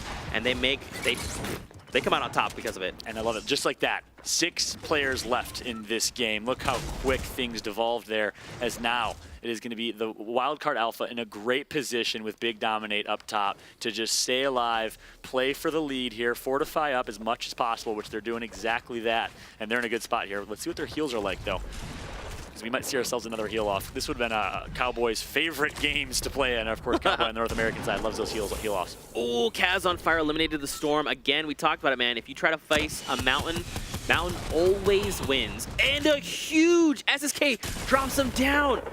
If he can find more rockets, did this player have more rockets? They did not. Wait, I think there was out on the Storm. He has a No way. GL, and No way. the Shockwave's going to come in. It's not going to break through the cover. It's not enough. He's in a world of hurt now. 10 HP. Needs to be careful. So now we have a 1 versus 1 versus 1. One person's low ground, 1 mid ground, and 1 high ground. And the grenade launchers are going to be ripped here. Not going to matter. Not going to connect as those pyramids are going to deflect. I mean, look, he also has 5 eliminations. Fallout. This is huge. He has 10 HP left. What do you do in this situation? He loses the heal off. He needs to fight, needs to play for aggression here. You have no heals, and that's it. It's going to be Alpha that takes out the elim from up top. Well played by Alpha, and look at him. A med kit and a campfire. Alpha has this all but wrapped up here, unless this last member can pull off a miracle.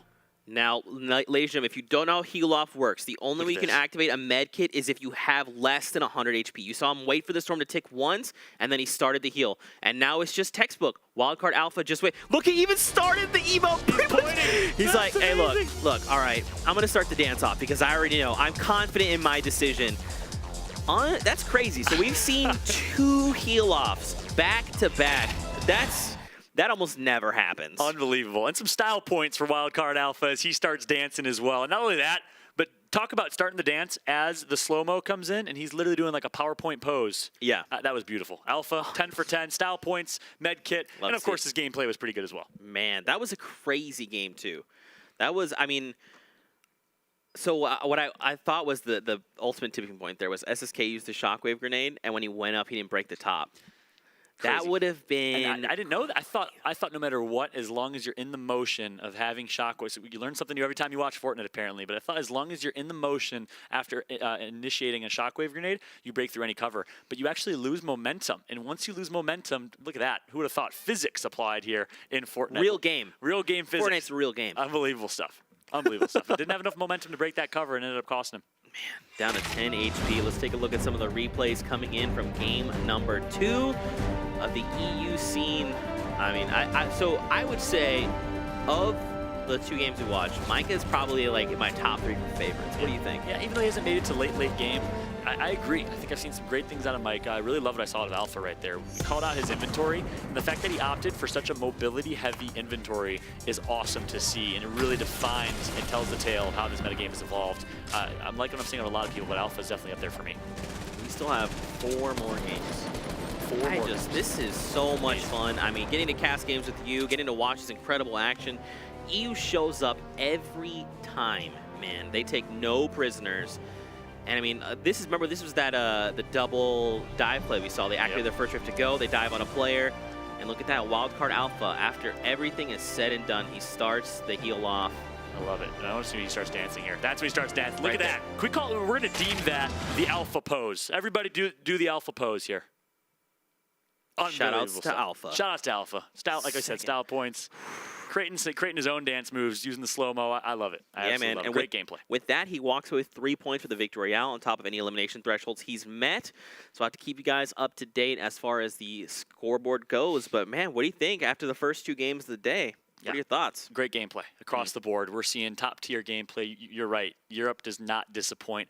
A big shout-out to all Europeans watching right now, and, of course, the European Fortnite community for supporting in a major way. What great gameplay this has been. It's been a treat to see so far. Absolutely. I mean, what do you guys at home think? How are you enjoying all the action?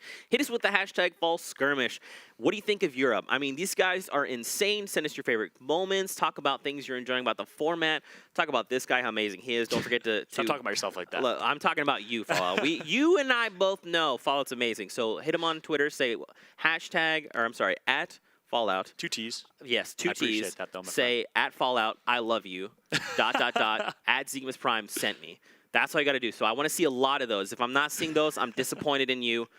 But I still love you. But I'm disappointed. Please but do me I a love favor you. and throw in a hashtag Zeke for president. Oh, my. Well. We got to show some love to this guy. I mean, we absolutely have to. But, oh, man. That's awesome. We talk about social, the importance of letting us know your thoughts. That hashtag's amazing, so we can keep in the conversation. We won't necessarily see a lot of that stuff, so make sure to tweet at us as well so we can see some of your comments. We'd love to hear your feedback. Yeah. Maybe send us a nice picture of you doing the alpha pose. Dude, the alpha pose, that's a new thing. So if you're watching on Twitch, you got to – no, cut back to this other camera, yeah. So if you're on Twitch, you need to clip this moment right here. And then hashtag alpha pose at Zemus Prime at Fallout. That's what I want to see. The first time we got in that, just like about 5 minutes ago, I totally thought like it was going to be like almost like a stare off, and the first person to break I was the first one to break the pose. But if I didn't break the pose, I think you would have stuck with it for at least 7 minutes. I would have got at least 10 minutes. I'm dedicated. Would you guys have enjoyed that 7 minutes of it? No, I'm just kidding. I'm just kidding. A big shout out to Alpha for defining and creating the alpha pose here today. What amazing game 1 and game number 2. And guess what? We have 4 more matches ahead of us in Europe. 4 more, but now a little bit of disappointing news is we got to go through a break. Oh, I know, but it's okay. It means that we can all together collectively get up, get a little bit of stretch in. Restore our hearts a little bit. That's right. I can take it. I need a breather. I need to go get something to drink. Take time. Go get yourself something to drink. Get a little snack. We'll be back in 5 minutes. Stay tuned and don't go anywhere. Alpha pose. The alpha.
having way too much fun here. Yeah, we're having way too much fun. Ladies and gentlemen, thank you for joining us, and welcome back to the Fall Skirmish. I'm Zeke. This is Fallout.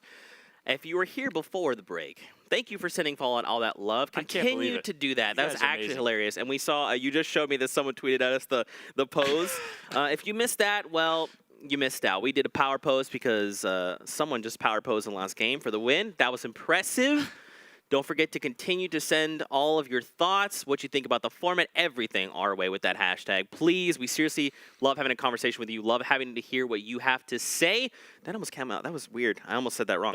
But welcome back. We're back, man. Fall Skirmish. If you're just tuning in, we are here with the EU scene. I'm Zeke again. We're joined by Fallout. This guy is a legend. Again, if you're just tuning in and you don't know who Fallout is, you're living your life wrong. I need you to go on Twitter. Okay, are you listening? Go on Twitter. You search Fallout with 2 T's and you follow him. He's amazing. Are you watching? Are you doing it? Pull out your phone. I'm watching. Yes, pull out pull out your phone. Thank you. That's way too. You make me feel like a bajillion, quadrillion dollars. Dude, That's what I because feel you like right are, now. and I want appreciate everyone that. else to know that you are. That's very nice of you, but right back at you. I need to stand corrected. I said hashtag hit me. It was hashtag Zeke for president. We're in Europe, so we're going to assimilate hashtag Zeke for PM, Zeke for prime minister here, ladies and gentlemen. We got to be more attentive to our culture and our audience. A big shout out to Europe. I'm actually from Greece myself, so hashtag Europe, hashtag European Fortnite, hashtag Here we Zeke are. PM. Well, let's talk about, I guess, the participants that are joining. If you guys have not been in the know with the release of the Fall Skirmish, we're having so much fun. With the Fall Skirmish, we've introduced clubs. We have 5 clubs that are each packed with 100 participants. And as you can see, these are some of the participants that are joining us today for week 1. This is a duo format.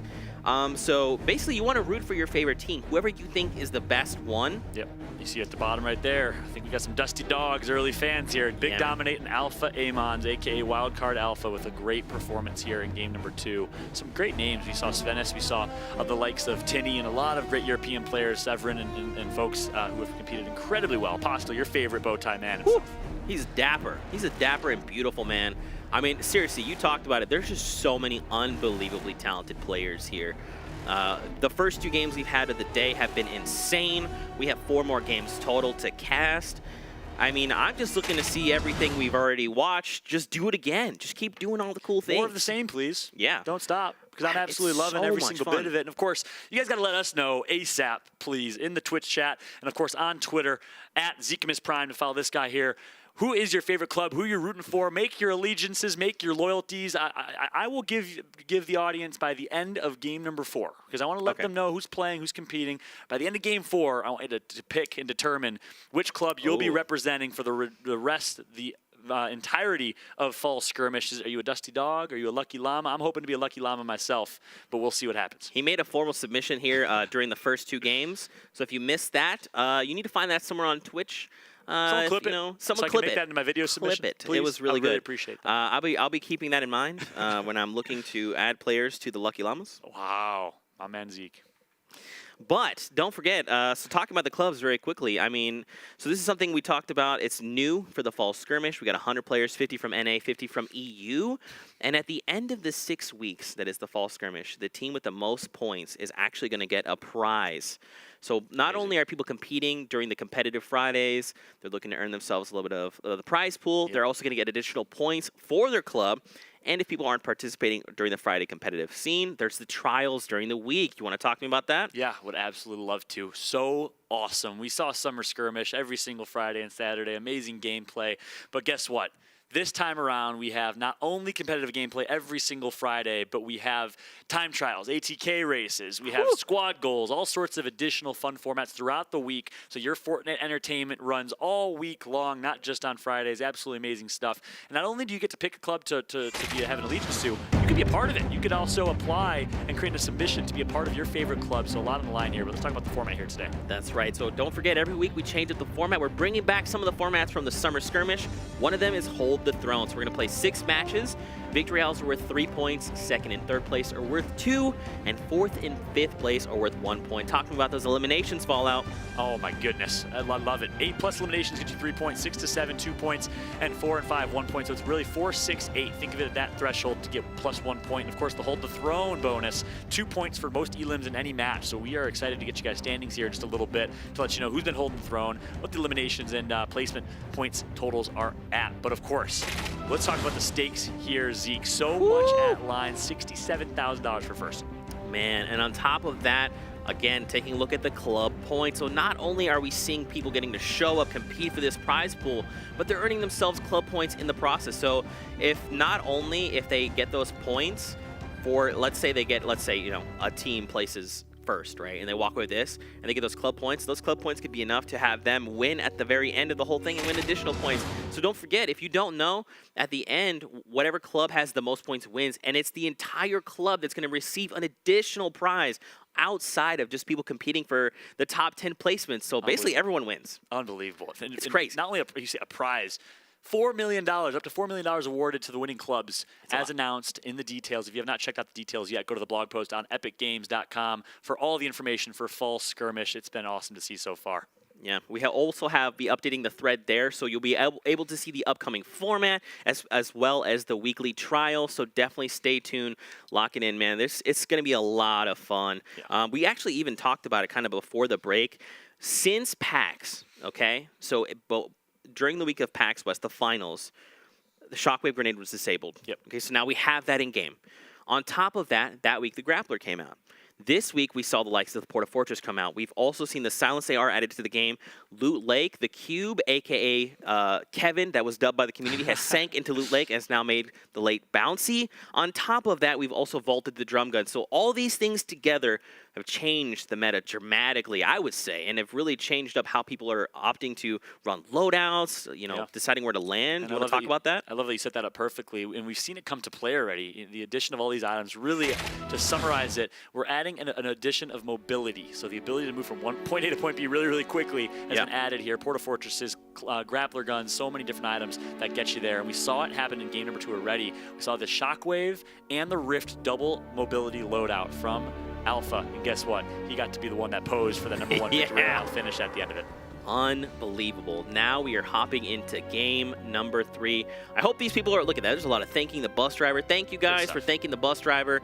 This guy works tirelessly to just get you to where you need to go. So make sure to thank him when you can. Yeah, good people, good Samaritans out there, of course, on the European side. What else can we expect? Some of the nicest people out there. Oh, yeah, as we have a chance to watch them in here.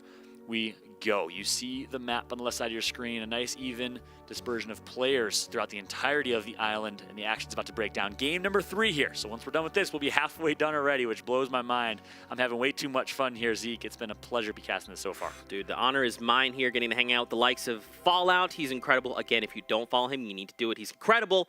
But look at this, man. We already see players opting to make, you know, decisions where they're going to land. We see Junk Junction. We see a duo is actually split. They're so confident. They're like, hey, I'm going to take over Junk Junction. You hit up Haunted Hills. Viking Village as well. Tilted Towers is only occupied actually by 2 duos there. I mean, there's so many. There's still people en route to locations. Yeah. So I mean, I can't believe it. Look at this. The bus actually started on the west side of the island, and typically in public live matches, you see everyone drop early because they're impatient. They want to get to the action. Look at the exact opposite here. If you look at the overhead map, it'll show you everyone is on the right side. We'll get that pulled up as soon as we can, but only one team Shifty Shafts, only one team Greasy Grove, one team Viking Mountain, one team Junk Junction Haunted Hills, one team Pleasant Park, and one team Tilted Towers. It's unbelievable. Yeah, man. And don't forget, ladies and gentlemen, this is the new spectator mode client that we're debuting here for the Fall Skirmish. So we'll get to see pretty much everyone's perspective. On top of that, we also want to give you guys as much information as possible. So whenever you're looking at the top right in that mini-map, you'll be able to see additional players. So there you can see there's an additional diamond up there. So that team doesn't know there's someone else there, but we know there. So again, it's just an effort to be transparent, to keep you guys up to date, give you as much information. But look at this. Shots already being fired. Kupek takes a huge hit there. And look at that. Aragonis cracks back and says, no. Oh, wait a minute. Is that a double elim? Unbelievable. Aragonis got the elimination on both players, but he lost his teammate in the crossfire. All right, so Aragonis now with a whole load on his shoulders. He's going to have to carry his teammate who's going to be sitting there watching to victory. Let's see what he can do now in this one. We'll keep a close eye on him as he develops. Meanwhile, the O-Serve team that we saw place, I believe, top 10 last game, game number 2, still alive here. No shields to their name just yet, but they're going to be advancing towards Dusty Divot, where there's, of course, the likes of Tim and Crabble would love to go there. Yeah, for sure. We see, ooh, Dav takes down Carrero there. And I mean, look at this. You just see players just going to town here. This is, I believe, what is this, Pleasant Park? It's Retail Row. Retail Row. I don't know what I'm saying. Big fight at Retail Row. Gambit, Pate 1K. Vermax taken out there. It was Vermax who was, I think actually we saw him fly with a shockwave grenade all the way over to that fight, is going to come out on top. So awarded for aggression. You like to see it there from Vermax. Absolutely. And look at this. Speaking of mobility, as a grappler gun at his disposal, some remote explosives picked up as well. You love to see it, man. I take the grappler over it. I always make a spot. You'll drop shields for it? Okay. I won't drop shields for it. I'll always make a spot. Quote it. Hashtag Zeke. I will always make a spot unless it's shields. Unless it's shields. Look, I'll drop just about anything else except shield. Like if I have like one mini, I'll drop the one mini. What about a gray pistol? No. I need the gray pistol at all times. I need the gray pistol. No, I'll drop a gray pistol for it. Anything except shield. Anything except shield. There you go. Good important clarification. Right after saying, I will drop anything Now going forward, everyone's going to be like, wow, Zeke would drop shields for a grappler. He's so bad at the game. No. Listen, okay? I like the grappler. I don't blame you, though. I think a lot of people would agree with you. The mobility is so crucial. Not only that, but I love the fact that it's so much less likely to get caught in the storm. Which means you're more likely to see better engagements. It's never fun as a fan, as a spectator, as a player, you know, to get stuck in the storm. That's obviously your fault if you kind of let yourself get put in that situation. But the grappler, the rift to go, so many of these different items give you a chance to really stay in the game here, and it's really awesome to see. I mean, we and saw ATKs? 8-Ks. For we don't see people typically take 8-Ks, but what we did see is the last game someone had a grappler in the final few circles, and they use it to change position and change their elevation. So I mean, awesome the stuff. Grappler is crazy versatile. Crazy versatile. Yeah. Meanwhile, I mentioned earlier, Micah and the Vitality Squad or duo is a team that you've loved to see so far. And they're going to drop Risky again, 3 games in a row, and they're going to come out on top this time. Tinny is here in Dusty Divot. We see the new item, the Porta Fortress down. This thing is a monster. I mean, it just takes up so much space. It gives you cover. It's got bounce pads if you want to disengage or, go full send. Wow. Tinny goes down, though. Look at this. It's G-Master on a 1 versus 2, takes out Tinny, takes Crabble to low HP, all by himself, fighting an army in this power squad between Crabble and Tinny. Can he come out on top in the 1 versus 1, though? I'm loving what I'm seeing. Those peak shots were brilliant. If you're an aspiring Fortnite player at home, take some notes here as G-Master is putting on a show. Look at this. He cracks back, though. He's super low. And no way. Wow. Crabble takes down G-Master. That means him and Tinny are back in the action. You'll love to see it, man. That was crazy. Amazing plays from Crabble. He didn't even have high ground. On low ground, was able to come out on top with the elimination. That goes to show how skillful of a player Crabble is. And Tinny and Crabble live to see another day. All thanks to the 1v1 from Crabble. Well done. But you got to give your hat off to G-Master there. Look at this. Speaking of grappler. You love to see it. Changing elevations, trying to get the drop on this player. He puts down shots. He's laying down the heavy. This ain't no drum gun anymore, Mickey TV. Is the LMG, of course, is a little bit more spray and close range. He's going to get taken out there because of it. Wow, what an interesting turn of events there. Now Sobs has to take time and heal himself. Look at this. Apostle finds himself that down, and now he's engaged here with Mickey TV. Can he lock it down? Or this is Mexi, I'm sorry. He's trying to get the high ground. Oh, Apostle. He goes down. It's just Mexi's going to secure the 11. Oh, no way. His teammate was there. Swoops in from nowhere. It's Train H Sops with the save. Wow. I mean, that was a millisecond of Mexi picking up the elimination. If he would have waited just a millisecond to shoot that tactical shotgun to get the elim, I think he would have gotten it. But the 1 to 2 seconds of invulnerability saves his life. What a play right there from Sops. That swooping was it out of nowhere. Unbelievable. Only thing that would have made that better is if he had a grappling gun and flew his way. Oh, yeah. 180, flick of the wrist, saved his teammate. But regardless, it was still pretty beautiful. Yeah, for sure. Look at that. Fnatic, they disengage there with a Rift. And now it's just Carnifex here. Look at this. So now they're skybound. They're just making their way over Tilted Towers. So Tilted is currently where the safe zone is, which is good. We saw only one duo team land at Tilted. Now, Fnatic, they don't know this. They probably now know this now that there's shots coming out. But Oh, I feel like I would have almost opted to go tilted. I feel like. Interesting stuff. Because then you're playing gatekeeper, right? It's like everyone outside, if they're trying to make their way, like, oh yeah, tilted's fine, everyone's gone. Well, no, Fnatic is there. Yeah. I'm gonna play a little devil's advocate just because that tilted drop is right on the outskirts of the next circle. We talk about early rotations and the importance of early rotations. And again, this really to each their own. Everyone has their own opinion on this. I'm a firm believer in early rotations. Get center circle and avoid the madness that is the edge of the circle there. So I think that was a right decision in my opinion. Yeah, definitely. I would have played it. For sure. And that's the beauty of Fortnite, man. There's really no wrong answer. No right or wrong way. Yeah. It's only the wrong answer until when you get eliminated. Then it was the wrong answer. Well said. Now, Epsilon Sandel.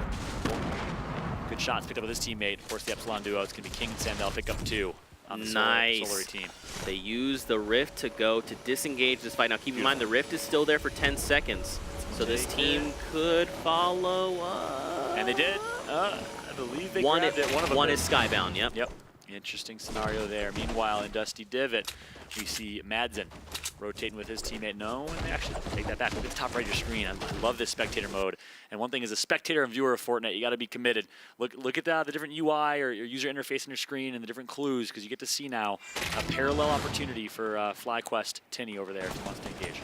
And Svenos here, currently going down. He's trying to get the high ground, but gets cracked. Oh, no. And now it's Le and Uran. They're trying to close in on Svenos. They know he is hurt, and they're doing everything they can to just try and down him. But Kinzel's there. Kinzel is playing some amazing support fire, and this is the beauty of duos right there. Svenos is in a world of hurt in a solos game. He would have been completely taken out, but because Kinzel's able to support with some great shots of his own, I think they both get away with. They're both alive here, but no, they're actually on different teams. So the addition of Kinzel third-partying that, nope. They are on the same team. I take it back. I apologize. I thought they had different arrow colors at the top right of the screen, but exactly. That's the beauty of duos right there. So well played by Kinzel, keeping his teammate alive. Unbelievable. And now here we go over to another fight. It looks like there's 3 teams here. Aragonist has gone down, Vatu up top. Oh, and this is Mitro, who it looks like has swapped up his skin. He normally runs the Luchadores. Yeah, so not having a reload right there, and his his assault rifle reloaded actually ended up costing him at least the shields of that opponent, but it's okay. He's just going to back out and reset in this scenario. Look at this, his teammate. Remember, he was the one that left with the Rift on the go. You're right. So he's just now making his way back to Mitro, like, hey, what's up? Have you been doing things? It's fine. I'm here. The other member of Wildcard, one of our favorite esports organizations. Big shout to them. We're sending over a few members of the Wildcard team over to PAX West in Seattle for the summer skirmish. He's competing today. It's going to be Pavzi of the Wildcard team. Ooh, you saw that. They're trying to send grenades over. But Mitro's prepared. He just backs off and says, look, I'm not trying to mess with that. I'm just going to build this wall, this ramp. Let's just slow down. Is that slurp juice? Sand to the right? That was. He dropped a med kit and I believe the slurp juice. Interesting stuff there. So now here comes the push. Looks like they're on the hunt. They want these eliminations. Keep in mind, they only have 0 right now for Pavzi. Not sure how many Mitro has. But that 4 number is the threshold. They're going to try and get that. Raining grenades right now. That's a scary sight to see. What would you do if you're getting grenades rained on you in real life? In real life? Yeah. Oh, wow. Well, I take out my blueprint. And I built some walls. Oh, wait, this is real life. No, wait. Yeah, so I take out the blueprint. Man, that's not in the spot you want to be, especially if you're down low and someone's just hailing grenades. Look at that. Tixi goes down. These are the power of these grenades. Beautiful. And you know what's really telling of their skill is grenades have a bounce. They have an initial bounce when they touch an object. Yep. So being able to ricochet them correctly. I mean, Tixi was at full health, and that perfect balance means he goes down. And now that team is in a 1v2 situation. So very masterfully placed grenade there. Yeah, exactly. And look at this build battle. We saw the use of a pyramid. Actually, I believe that was Mitro that placed his own pyramid, and it ended up kind of getting him trapped in that scenario. Of course, Liquid 72 Hours was the one that really redefined that meta of pyramid placement as a defensive or offensive item and counter, and now we see almost every player doing it. So really cool to see the addition of that maybe about 5-6 months ago. And but right in there, that situation, Mitro placed his own pyramid that ended up kind of costing him. Not the cleanest edit either to get out of it. Oh, they tried. Oh, there was 3 boogie bombs. Was that are they just trying to have fun? I believe they were trying to catch them off with the boogie bombs, hoping they would buy a little bit of time, but not knowing the distance, radius that it could travel, maybe. Because it did explode midair. Yeah, it does have kind of like a total fall off, but look at this. Still 50 players Amazing. left. I love it. I mean, much fun. Look at the map. Fallout, look at this. So they've taken over Salty Springs, right? Yep. You got 2 duos down by Fatal. You got 1 in the blue kind of making their way up. Down in the very center of the circle, you got those 2 blue teams right there. Top mountain. I mean, there's still so many people coming in. And look, there's 2 triangles moving very rapidly in right here. you got to assume they've probably rifted because they are moving. And then the gray on the far left, my shifty shafts, you have to assume they have a rift to go or something to be able to close that gap because they're playing for a defensive situation right now. Yeah, they're far. Yeah, they are very far. So the way the circle closes, the closer you are to the actual circle, like the slower the storm around you closes. So if you're far from it, it's going to like overtake you quicker. But if you're very close to the circle, you actually have a little more time than you'd anticipate. So some of these guys are okay, but man, you're right. Those guys at Shifty Shafts, they need to start making these early rotations like you talked about. Yeah, they are on the far side. So exactly what you said. There's slow side and there's far side. It's based on proximity to that next circle. That's what makes the difference between the slow side and the far side. So if you ever notice that as a Fortnite player, sometimes the storm closes a little faster than others. That's why. You got my man Zeke here breaking down the logics and the insights. I appreciate it. Awesome stuff here. Nothing but the best here from Zeke, guys. Every single week of Summer Skirmish, he casted, and it was brilliant delivery. Really awesome to have him on board. A big shout out to this man. Show him some love on Twitter. Zeke for PM. No, you're too guys. Stop. Don't get him. Don't get him doing that. At Zeke of his prime. Zeke for PM. Don't do that. Don't do that. You deserve it, my friend. Things are slowing down here so we can have some fun. But action's about to break down here momentarily. In 25 seconds, that storm will be collapsing, and it will be a smaller circle. Keep in mind, I think only we said 50 people. This is a lot smaller of a game than we saw 64 when that final circle was there in game number 1. Yeah. So like you said, people may be a little bit nervous in game 1. You're seeing them warm up a little bit and get a little more confident in game number 3. That's right, man. And don't forget, with the current format, I mean, players are looking to earn points as quickly as possible. Victory Royales are worth 3 points. Second and third are worth 2, and fourth and fifth are worth 1. And I mean, especially with these elimination thresholds, I mean, don't forget, if the duo combined can earn 4 eliminations, they get a point. So every single elimination matters. Even the difference in 1 point, we even saw this at PAX. 1 point is enough to just move you and skyrocket you through the standings. So everyone doing the best they can. Now it's like, you're right, they're all warmed up, they're halfway through, they're like, hey, let's start playing for these points. Exactly. And look at this fight here. It's kind of an interesting one. We got low ground versus mid ground. It's Wildcard Alpha. Our friend Alpha and Big Dominate, very weak. He's going to use the impulse grenade for mobility. He's going to be able to get some cover above himself as well. But his teammate that is in Clyde is going to be pushed up for aggression. He's going to get knocked a little over aggressive here for in Clyde. Meanwhile, Mirwana in a 1 versus 2 situation. Not the best place to be in, but this is when our all-stars rise. Can he do it? Mirwana in a 1 versus 2. Alpha takes out his teammate in Clyde, so it's official now. Mirwana left to carry his duo in this one. Is he going to drop? Yes, he is. He wants the fight here, and he's not going to get it. Good defensive building from Alpha Amons. Meanwhile, Big Dominate, who's very, very weak right now, all it takes is 1 shot from Mirwana to pick up the elimination. Oh, he managed to... Beautiful. Alpha cuts him off there. Look at this, the walls, the defensive walls to keep him in the storm. It's going to cause him to get tagged up as well. This is just ridiculous. Mirwana now trying to maintain his high ground. He's in the storm. He's committed to this elimination. Wow, he does have some bandages here, so he's comfortable. That's a smart play. Oh no, he's getting flanked. That was Alpha. Alpha is teeter-tattering with the storm here just to get some shots into Mirwana. Look at this, 1 versus 1. They're both low HP, and it's gonna be Mirwana getting eliminated by the storm there. Yep. What an interesting fight and breakdown that was. Alpha playing with confidence, and it's going to cost him his life as well. He was also lost to the storm there. Our power-posing man from our last game, the Victory Royale, he gets no points. So in the end, the only thing that was gained or lost there was my loss of breath, as nothing really gathered in that scenario. No points for either team, like you said, Zeke. Wow. And look at this. We saw Tinny go down early on in the game. Don't you remember him and his teammate? His teammate saves him, and now they're back in the game. Tinny has 2 eliminations to his name, and look, Povsy is down below. But keep in mind, Tinny doesn't have much in the way of ammo, even weapons. Here's some grenades. One's going to go down. That's Povsy. Tinny's going to be rotating low side because he gets a little bit fearful of those grenades, which can knock down his structure in an instant. Actually, no, Povsy's still up. Povsy's teammate that is down right below Tinny. Oh, he's up top. You see him? Oh, he is. Yeah, you're right. So it actually might be Crabble who's down. Yeah, Crabble's down below. So keep in mind, ladies and gentlemen, you're watching. If they have the same number below their name, they're on the same team. So Povsy and his teammate have a 2. They're on the same team. Tinny and his teammate have 43. They're on the same team. For clarity. Yep, it's beautiful clarity. I think well-needed clarity as well. Thank you for breaking that down. Meanwhile, Mitro, number 2, and see if his teammate is still alive. Not sure if he is. It's going to be Crabble. Look, Tinny is taking shots right now. He just needs to jump down. Look, Tinny's doing everything he can. He's like, look, Crabble, you helped us get this far. I need to try and pick you up. I need you. Yep, and not only that, he got Tinny up a couple, maybe 10, 15 minutes ago over Dusty Divot. So returning the favor here. You like to see it. Nice little teamwork opportunity. Now they're both back up with low shield, or low HP, rather, and I would have liked to see Povsy and Co. take a little bit more aggression in that fight. Instead, they let them get the revive. Yeah, but now they opt to bounce into the circle, taking shots. And now Ads is here as well, Edge of the Storm. I mean, look at this, 31 seconds till the Storm overtakes this area. And Crabble and Tinny were both eliminated, by the way, at the bottom left of your screen there. So now we got the Vitality, French organization here, working their way over. Big shout out to the French Fortnite community, a massive community, a passionate community as well. Of course, the Vitality organization to be part of that. Man, still 36 players left. Follow, we're now entering Salty Springs. This is where things. Oh, okay. So M11 takes him down. And you know, I don't want to say I told you so by any means, but the early rotation helps out and benefits there. The people stuck on the edges, trying to move into that rotation late, are just going to get lasered by the folks that are center circle already. So it goes to show the importance of early rotations, which means get to center circle of the next circle before anyone else. Build yourself a nice 1-by-1. You're sitting in a good spot. Ninja loves to do that. A lot of these top players love to do that as well. And then you can do what's called gatekeeping, where you just basically wait for someone to come in as they're backed to the storm, and you just put them off guard. You put them in a tough spot, and I mean, as you can see, those, like you're talking about, those early rotations, man, they put you in a really good spot. And now SSK trying to make a play here. He's outside near the storm edge. Now he jam side finds elimination, which is good. His duo partner. Yeah, playing with the border of fire right there.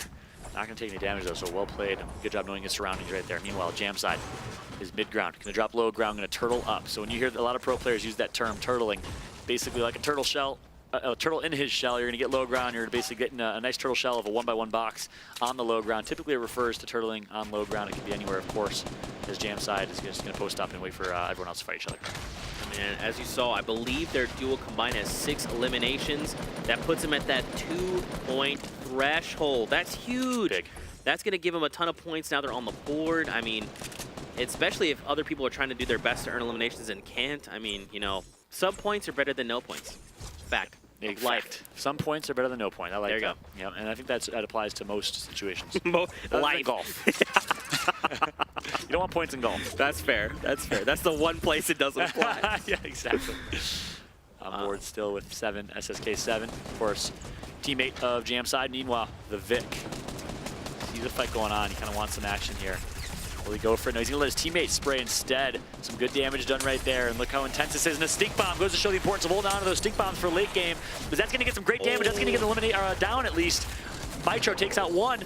Madsen takes out Mika. And just like that, it is going to be the Vitality squad, I believe, taken out.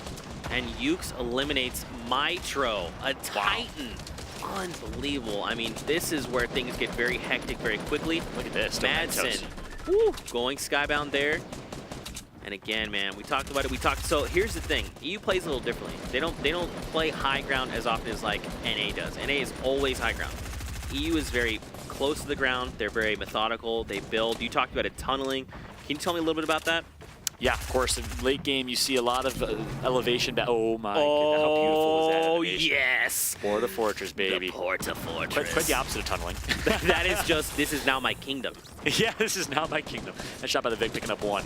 But you see in these late games, a lot of tunnels created, or catacombs, as Dr. Lupo likes to kind of call them in his commentary, where people will create these little boxes for themselves, these little catacombs, which creates almost, again, tunnels, which gives them an opportunity, low ground, mid ground, or high ground, to be able to kind of work around, get as much of a land grab opportunity as you can, especially in these late game circles that are very, very small.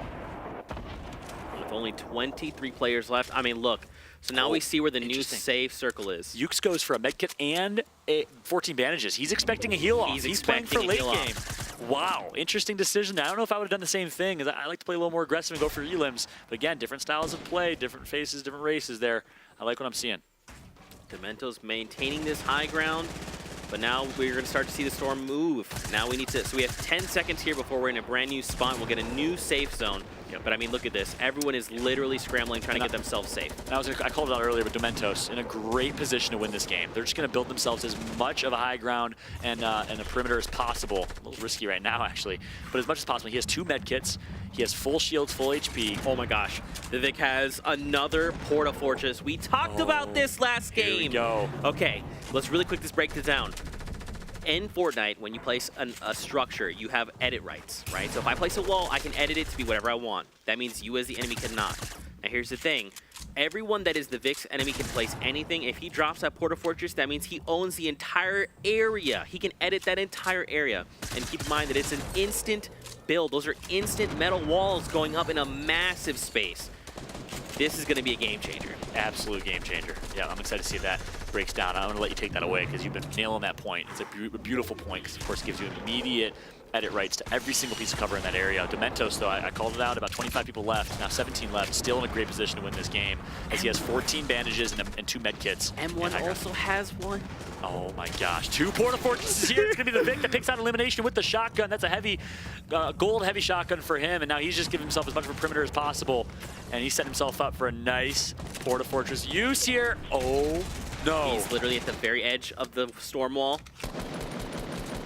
All right, I think it's go time. I think one of these players needs to use a Porta Fortress. It's time. Lay your kingdom down. And was it the Vic, and who else has one? I honestly, it's been so, I can't remember. There's been so much action. 2 members have a Porta Fortress right now. It's 2 separate Porta Fortresses that can be used, and he has it out. He has it out. Will he do it? I think he waits for the next circle. The next circle is a guaranteed. You know what he could do? Dimension. So he can use it one of 2 ways. He can use it offensively to set himself a space to move into, or he can do this, and he literally is stopping players. They literally have to break through his metal walls before they cannot edit. Yep. And it's built to 100%. They have completion. Look at this. So now a bunch of players are caught in this thing. They have to break the walls. There's fire left and right. 9 players left. Look. Okay, so it was Solary. They have the second one. It was. And look, they can edit. That's what I'm talking about. You have the space, you have the walls, you make the edit, and you find eliminations. Beautiful. They could not have made you look like more of a genius right there because that's exactly what happened. What a great breakdown of action right now. Meanwhile, it is Domentos that still has high ground. His teammate Kinzel, I believe, was taken out in that engagement. But Domentos, again, someone has high ground over him. That's Saginaw. He's gonna. Oh, that's his teammate. I apologize. I got so excited. I gotta look at these numbers better. I talk about being an observative viewer. I gotta do it better myself. My apologies there, but nice job by Domentos holding high ground. 2 med kits. They're in a great position. Oh, he tried. That's another thing, man. You need to forget. You can't forget. The Porta Fortress also has a larger area. Dementos, though, drops down, takes a hit from the spike trap. And look at this. It's just players raining down, loot raining from the heavens. It's a 1v3.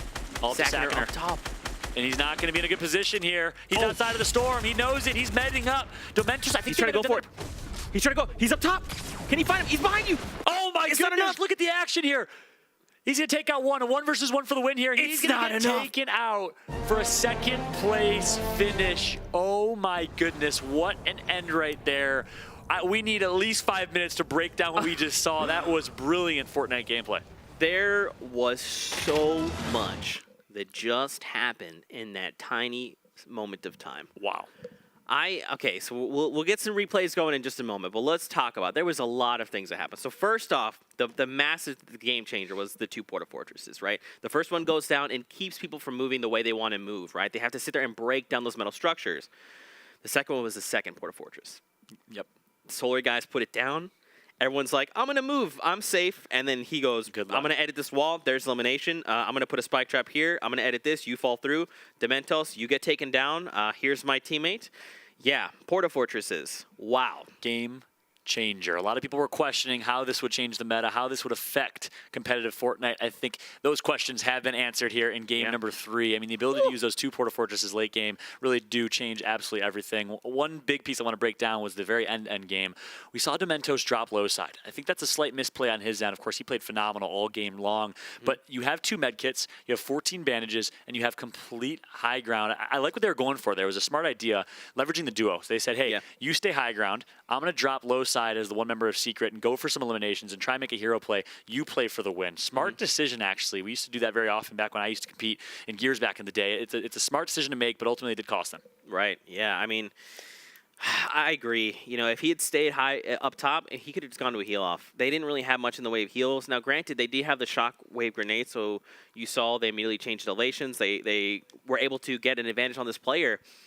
But, I mean, you're right, man. If Dementos had just literally stayed just across the way, he would have probably been fine. They could have taken it to a heal off. He had 2 med kits. Yeah, and talk about the other item that was a game changer there. Not only the Porta Fortress, but the shockwave we saw, which ended up getting them the win, by the way. Unbelievable. There was too much to break down just in our discussion. We got to jump into some replays because that was just ridiculous. So many highlights here in game number 3 of the EU scene. I mean, EU, I'm just always impressed. I just feel like they are incredible at adapting, and they make Fortnite their own. They make these decisions that, like it happens, and I'm just like, oh my god, what? Like, how did you do that? You know, I mean, And the thing is, everyone is like that. Exactly. Everyone is like that. Very smart play. They're so intelligent, the Europeans. Not that their North American counterparts aren't, because they definitely are. But North America, we see a lot of hero plays. We see like the Ghost Gaming crew that's just so talented individually on the North American side. But EU, they just play so smart, so methodical. They play for each other, and it really shows. Yeah.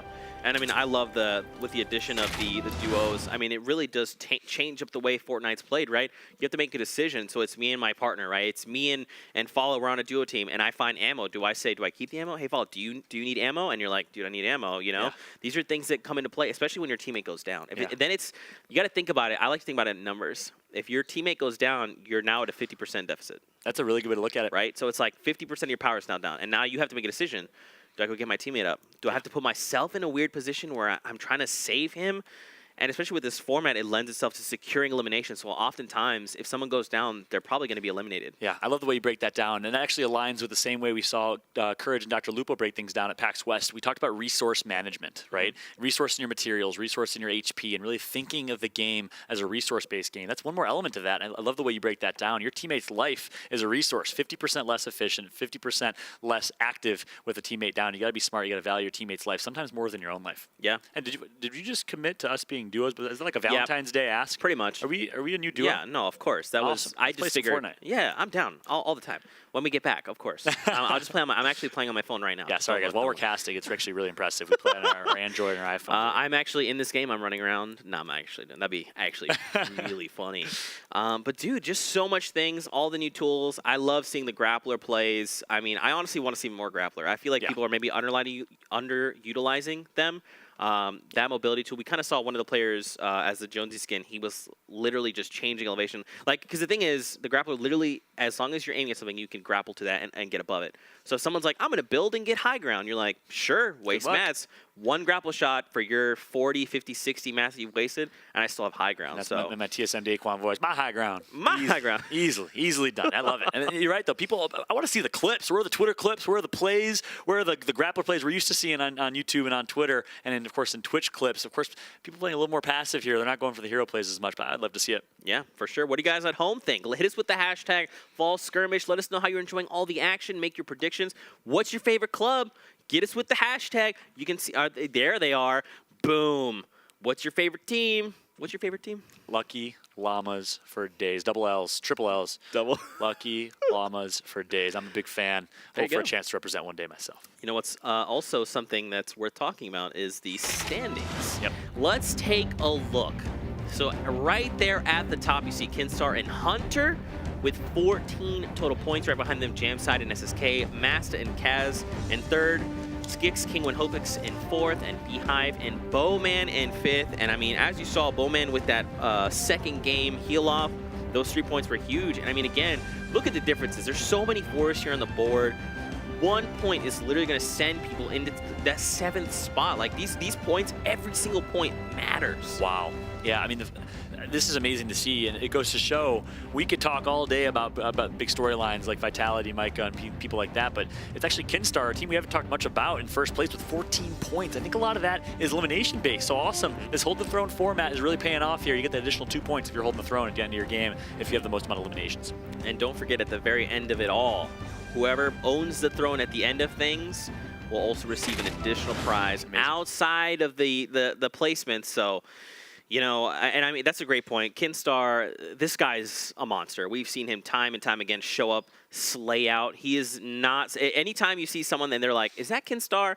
And they get eliminated, they're like, that was Kinstar. Dang it. He's just such a great player. Yeah. He's also incredibly consistent. That's one thing we've seen about him throughout the weeks is he does the same things, the same ways. He doesn't skip a beat. He doesn't miss. If you give him an opportunity, he's going to take that inch and turn it into a mile. That's Kinstar. I love it. And I would compare him to maybe a not Vivid, Liquid Vivid on the North American side. Just always performs, always consistently at the top, and always able to hit his shots and connect when it matters the most. Kinstar, of course, has performed today, and of course, many of those summer skirmishes as well.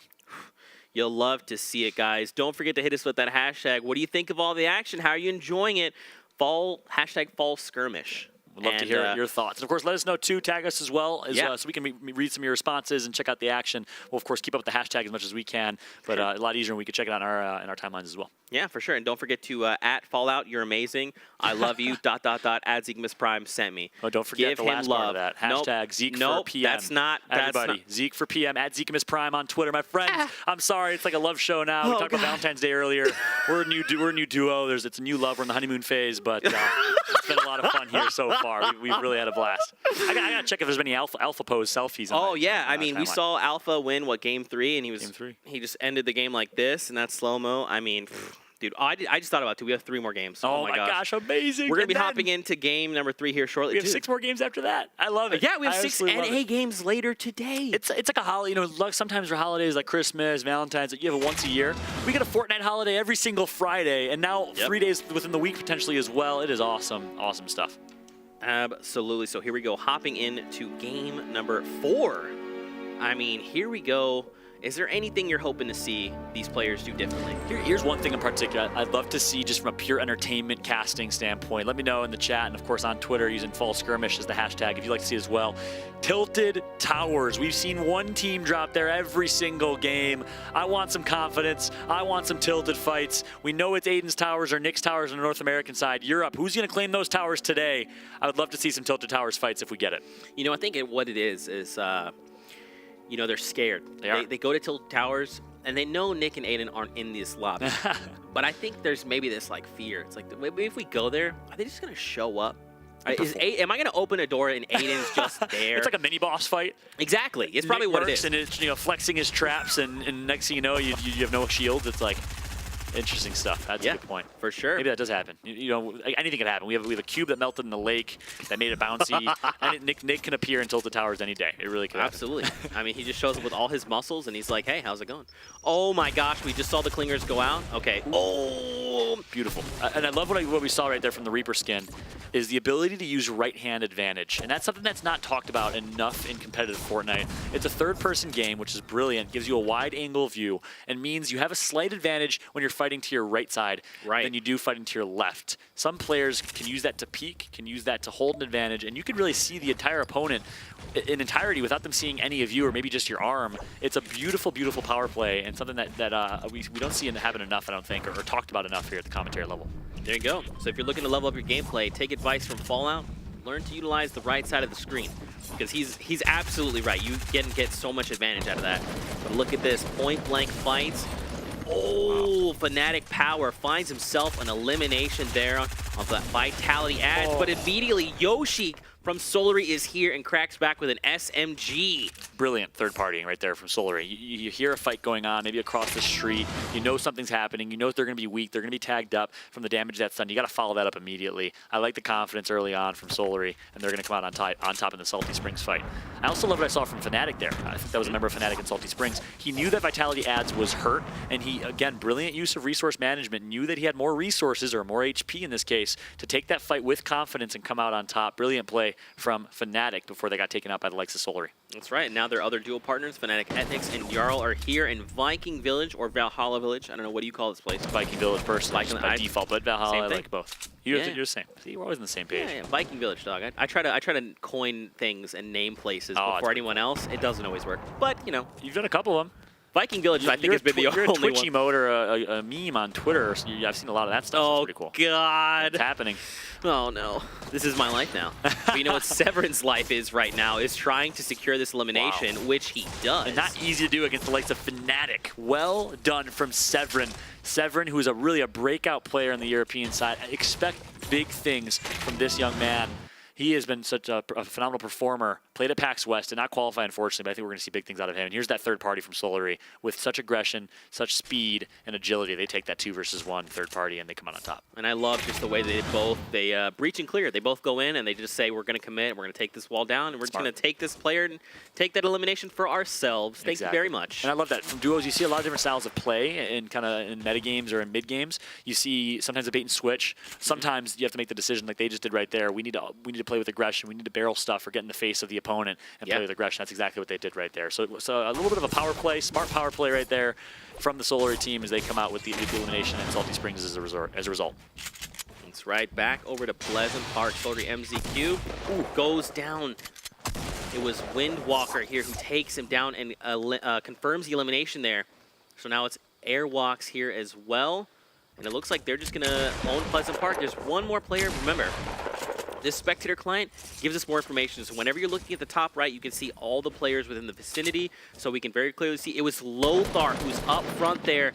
And unfortunately, he is taken down. That is another elimination heading their way. But for a moment there, we saw players peeking down on the, what is that, northwest, or rather southwest of the map.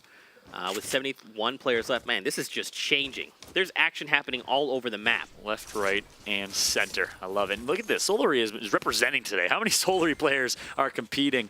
A big shout out to them as it's a testament to their skill.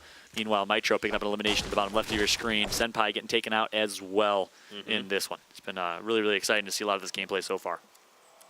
And now taking out the overhead map. I mean, we now know where the next circle is going to be. It's going to be closer down to the lower half of the map, which is good. But just take a look at all the teams. They're still pretty evenly spread out. You know, you've talked about this a lot, Fallout, and that is making early rotations. We see people all the way out in Junction. They need to start making their way over. It's a far walk unless they have a rift to go. There is a rift near Junction, just down south there a little ways. But look at this, a huge hit. Airwalks. Hits Airwalker for 40 damage at range. Airwalks versus Windwalker. I love it. Interesting, interesting play on names here. Airwalks and Windwalker. Interesting play on names here in this one. I like the use of the bounce pad right there. I'm still to the point where I'm not used to that Porta-Fortress. I forget that there's bounce pads since I'm used to the Porta-Fort, and I'll accidentally drop and fly across the map. Of course, Airwalks, a pro player, is more than familiar with the function of that new item. He's been putting a lot of practice time in and grinding and getting ready for this one. Here we go. Interesting engagement. One-on-one. Windwalker's ready for it. The build-off is about to ensue. Windwalker does have height advantage. He's going to tag him up for about 60 HP right there. Well played from Windwalker as the battle of the walks, or the walkers. Currently Windwalker on top.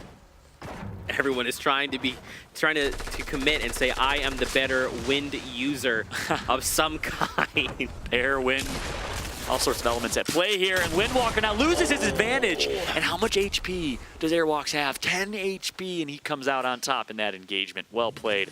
Wow. And air greater than wind, it's official. Hashtag, tweet it out. Air is officially the superior to wind. It's so much fun casting with you. Over to Lucky Landing, Skype and Camo against Unique Marijuana here. I mean, we saw Marijuana show up last game, doing very impressive things. So now, you know, who do you think takes this fight? Especially now that they have a zone advantage. They're at the edge of the map. They don't really have to, they can basically take their time, if you will. Yeah, I like the situation that Marijuana's in. He currently has a big shield to his name, purple heavy shotgun, SMG right after that. It's, of course, a blue SMG, and full health, full shields for both of them. Here's the thing, though. Sometimes you're not aware. They don't get the little marker, an indicator of the opponent's health that we get. So they don't know that the Ghost and Skite team are weak right now, and that's why they're not playing with such aggression. I wish they did have that intel because they'd be playing a lot more aggressive right now. But I think Unique's in a good position right now. Definitely. So now 30 seconds left until the storm overtakes its current area. We see, oh my gosh, there's actually players out at the very edges of the storm right now. People are in Tilted Towers making their way in. And now this is where things are going to slow down for a moment. We've got 64 players left in the current lobby. It's the next safe zone that we get where players are going to have to start migrating, start figuring out where it is they need to go to get safe. But Incline sees Camo up top, and he's going to try and take a shot. Probably OpSot too. I mean, they're up in the sky. It's a pretty tough shot to make. So, but Dav goes down to Ollie Gamers. He's going to look to secure the elimination. There you go.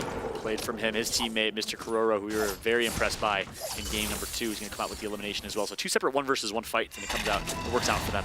Meanwhile, big fight ensuing. It's Marijuana and his teammate against Ghost. Ghost is tagged up here in this one. Skite's going to get tagged up as well. So a good position. Once again, we talked about the advantage that they had. Now it's even greater. And Clyde's going to pick up one. He's going to die to fall damage. Oh my goodness. Oh, no. And he gets knocked to fall damage. So knocked down right now. Oh gosh. It looks like he'll be able to get the revive. He should be okay. He's like, look, I'm going to pick up this loot before I come and get you. I love you, but I'm going to... He's trying to open the door. He can't open the door because his teammate... There you go. All right, go inside. It's okay. It's okay, my love. Get inside. Go. Ghost. Okay, all right. Camo. playing with aggression here. He knows the revive's coming. Marwana's just going to bait the revive here. So interesting situation now. Will Ghost go all out?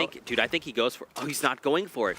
He can hear. Kamo can hear it right now if he goes for the revive. So it's too late for that. Or he can bait it though. He can easily click the revive button, which is most likely E in his case, and then be able to stay alive, stop reviving, and bait the push from Kamo. How's he going to play this one? He gets the revive, off. You're right. Yep. Wow.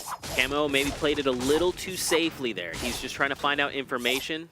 So as you can see, but that means that he's able to get his teammate up. And you're right, that's what he did. But I mean, he has all the information he needs. He knows one's knocked. He needs to play a little more aggressive there, in my opinion. But of course, easier said than done. From my purview, a lot more at stake here for him. He gets taken out. Ooh, and he goes down there. I mean, Marwana playing it really well there.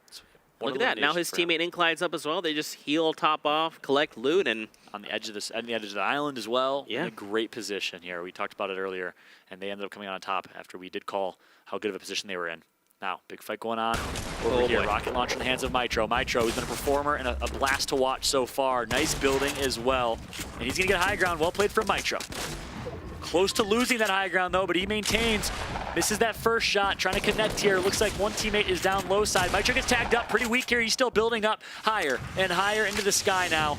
Goes Mitro. He says, I'm out of here. Rifts to go. Is someone else going to grab that? No, he's out. Well played. He is out. I think that was the best play you could have made. You know, his teammate was down. Look at that. Yeah, the Storm is going to start making its way. And look, as you can tell from the spectator mode here, there's also two other teams there pinching that team that he was engaged with. So it's just best to cut your losses. Say, look, teammate, I'm sorry. I need to play for another day, though. We need points. Well said. And look at that. Svenos goes down here in this replay, and he had a port of Fortress. Wow. Boy, oh boy. Massive, massive. Meanwhile, Kinzel playing with Svenos. So Svenos' teammate here, left in 1v1. He wants that port of Fortress back. Jetpacks can take it if he wants to. He's going to edit. And what a fight this has been so far. Of course, the winner will be rewarded with the port of Fortress here. As Kinzel using that grappler to get high ground, but almost takes some fall damage there instead. Martin is down. Not sure if he realizes it. Man, he's just doing a... Oh! So he was doing a great job of keeping Jetpacks from getting his teammate up. The pressure was great there, but Jetpacks was just prepared for it, takes a shot. Yep. And he secures the elimination. Not necessarily what Kinzel did wrong. It's what Jetpacks did so well. I love the aggression from Jetpacks. Under pressure, your teammate's down and just a few seconds away from getting eliminated due to down but not out damage, and instead he's able to stay alive. Well played. Yeah, man. You could tell he was very calm, and that led to him being able to revive his teammate. And now they both top off with a med kit. You love to see it. Beautiful. Beautiful. You love to see it. But back in the action here. But as we saw from the mini-map, players are still starting to move in. We've got 44 players left alive in this lobby. We got a bunch of teams here in Dusty. We got a few in retail. Salty Springs is currently a hotspot, and more teammates are going to be starting to make their way over there. Pate 1K is here trying to engage a player. He's so low. Oh man, if he had decided to engage there, he would have been met with a trap. So very well played there. Not just trying to run through as quickly as possible. Just, again, it's this methodical play we see coming out of EU. Everything feels so precise. It feels so tight. Yep. They're just constantly on top of things and making these, honestly, impressive decisions. Yeah, completely agreed. Well played. The entire European region. A big shout out to European Fortnite. Be proud and rep it proud here as you're representing the entire region, entire continent. Awesome stuff. Meanwhile, on board with Kingwin Heisel. He's currently just trying to get the ownership of as much as he can and trying to stay alive and catacomb himself towards the mid-ground. And now we get the new safe zone, which is Dusty Divot. Look at this, man. Look how many teams are here inside Dusty. Now this has become a safe zone, which is good, but you don't want to fight inside trees, and you don't want to basically be in a giant bowl with other people that you can't necessarily leave whenever you want.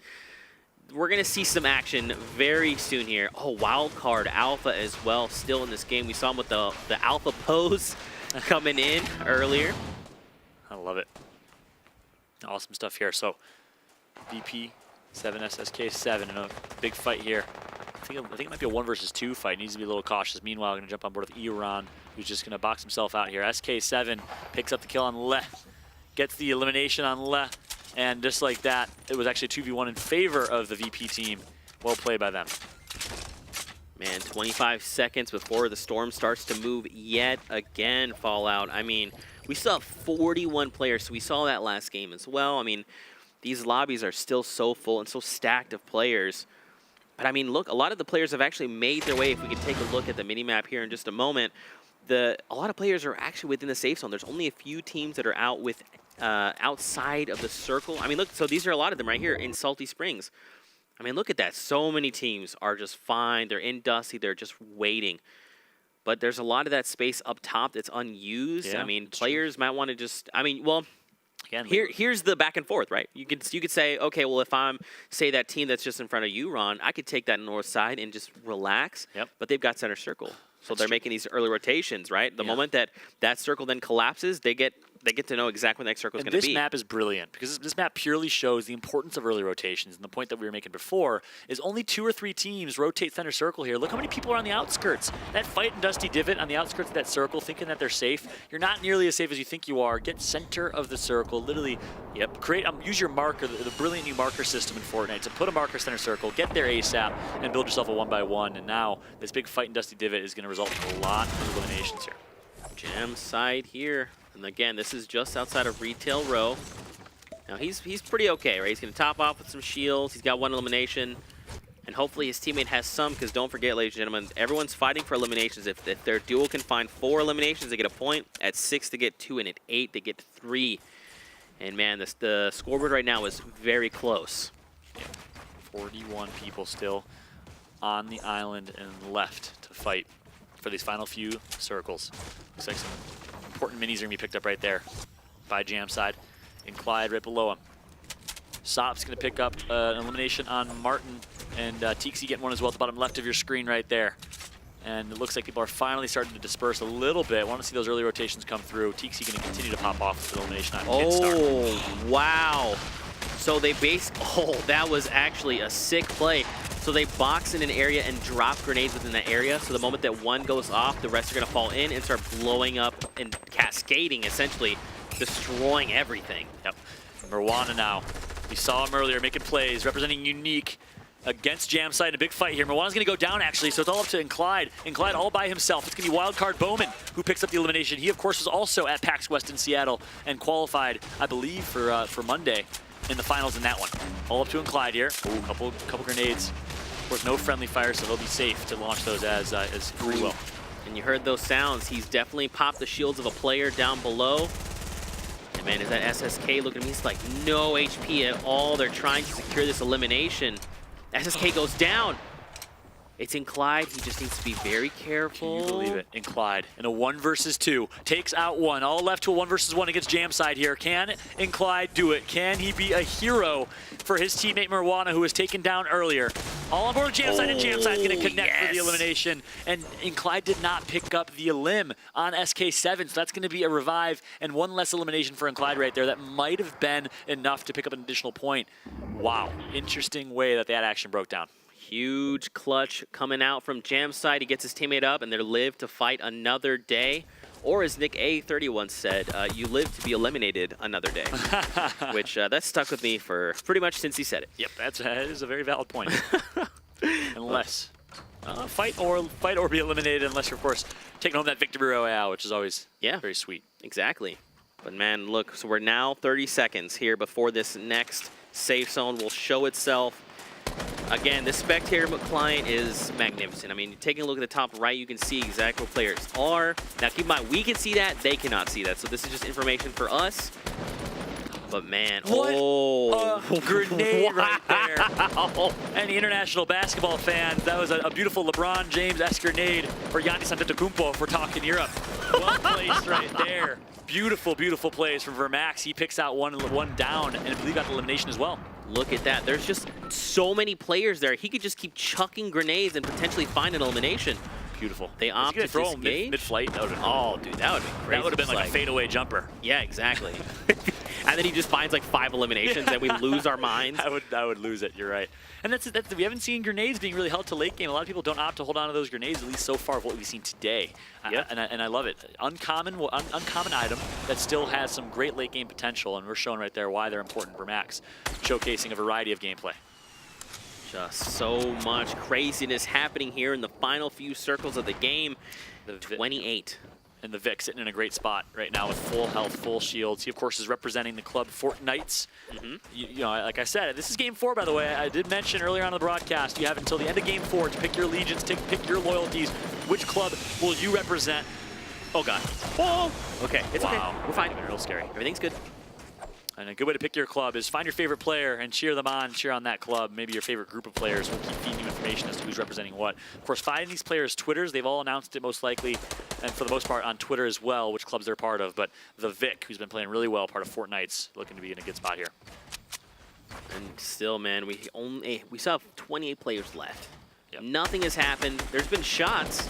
There's There's been a little bit of things happening. Oh, Bowman moving forward with that bouncer. That's a great way to cover some distance because now look, now the storm actually is on its way. Yep. It's going to start overtaking this area and shifting. So players are going to start scrambling. They need to get safe as quickly as possible. But now these players just play gatekeeper. Yeah, and can you believe that? Bowman and Beehive's able to rotate all the way to center circle without taking much damage at all. It goes to show good movement and good mobility items can really help you succeed. Those bounce pads right there really help them out. And look at the minimap and this beautiful spectator mode. The top right of your screen, you see so many arrows, so much activity. And what a different late game we saw than game number 1, where really no one was mid-ground, no one was high ground. This time the exact opposite is we see these brilliant structures built. All the gamers up top was taking shots. We've got a bunch of players down low. And now, Fallout, we're going to get a brand new safe zone. I didn't want to say it, but basically I was going to say I hope it doesn't move outside the current zone. So that was an addition we saw with this last season rather, was that storms can now, the safe zone can move outside into the storm. And it basically forces players to move, right? People can't just say, I'm going to box up and be safe here. It's like, no, I actually have to reassess what's going on. We have to make our way to this new safe zone with 30 seconds left to get Wildcard Alpha with like 3 HP. Unbelievable. Strike the pose, wildcard. That would imagine in the middle of all that. Just really quickly. He gets eliminated striking the pose. That would have been crazy. But yeah, you're right. This is as max of a rotation of the circle and the final storm as it gets. You have to run cross map and be tight here, and I expect a lot of crazy, crazy pushes as everyone will be flowing almost like a swarm, an army of ants pushing towards that final circle. And there you have it, a double elimination by Vic with a clinger grenade. Only one left. He threw 2, and he picks up 2. Beautiful plays right here, and here comes the swarm of ants as mentioned before. They are now trying to make their way to safety. As you can see from this view here, I mean, look at this. Everyone is literally scrambling. They're building on top of each other. They're cutting each other off. They're changing elevations. I mean, look, Vic is trying to join in on this fight. He sees a player there engaged with another.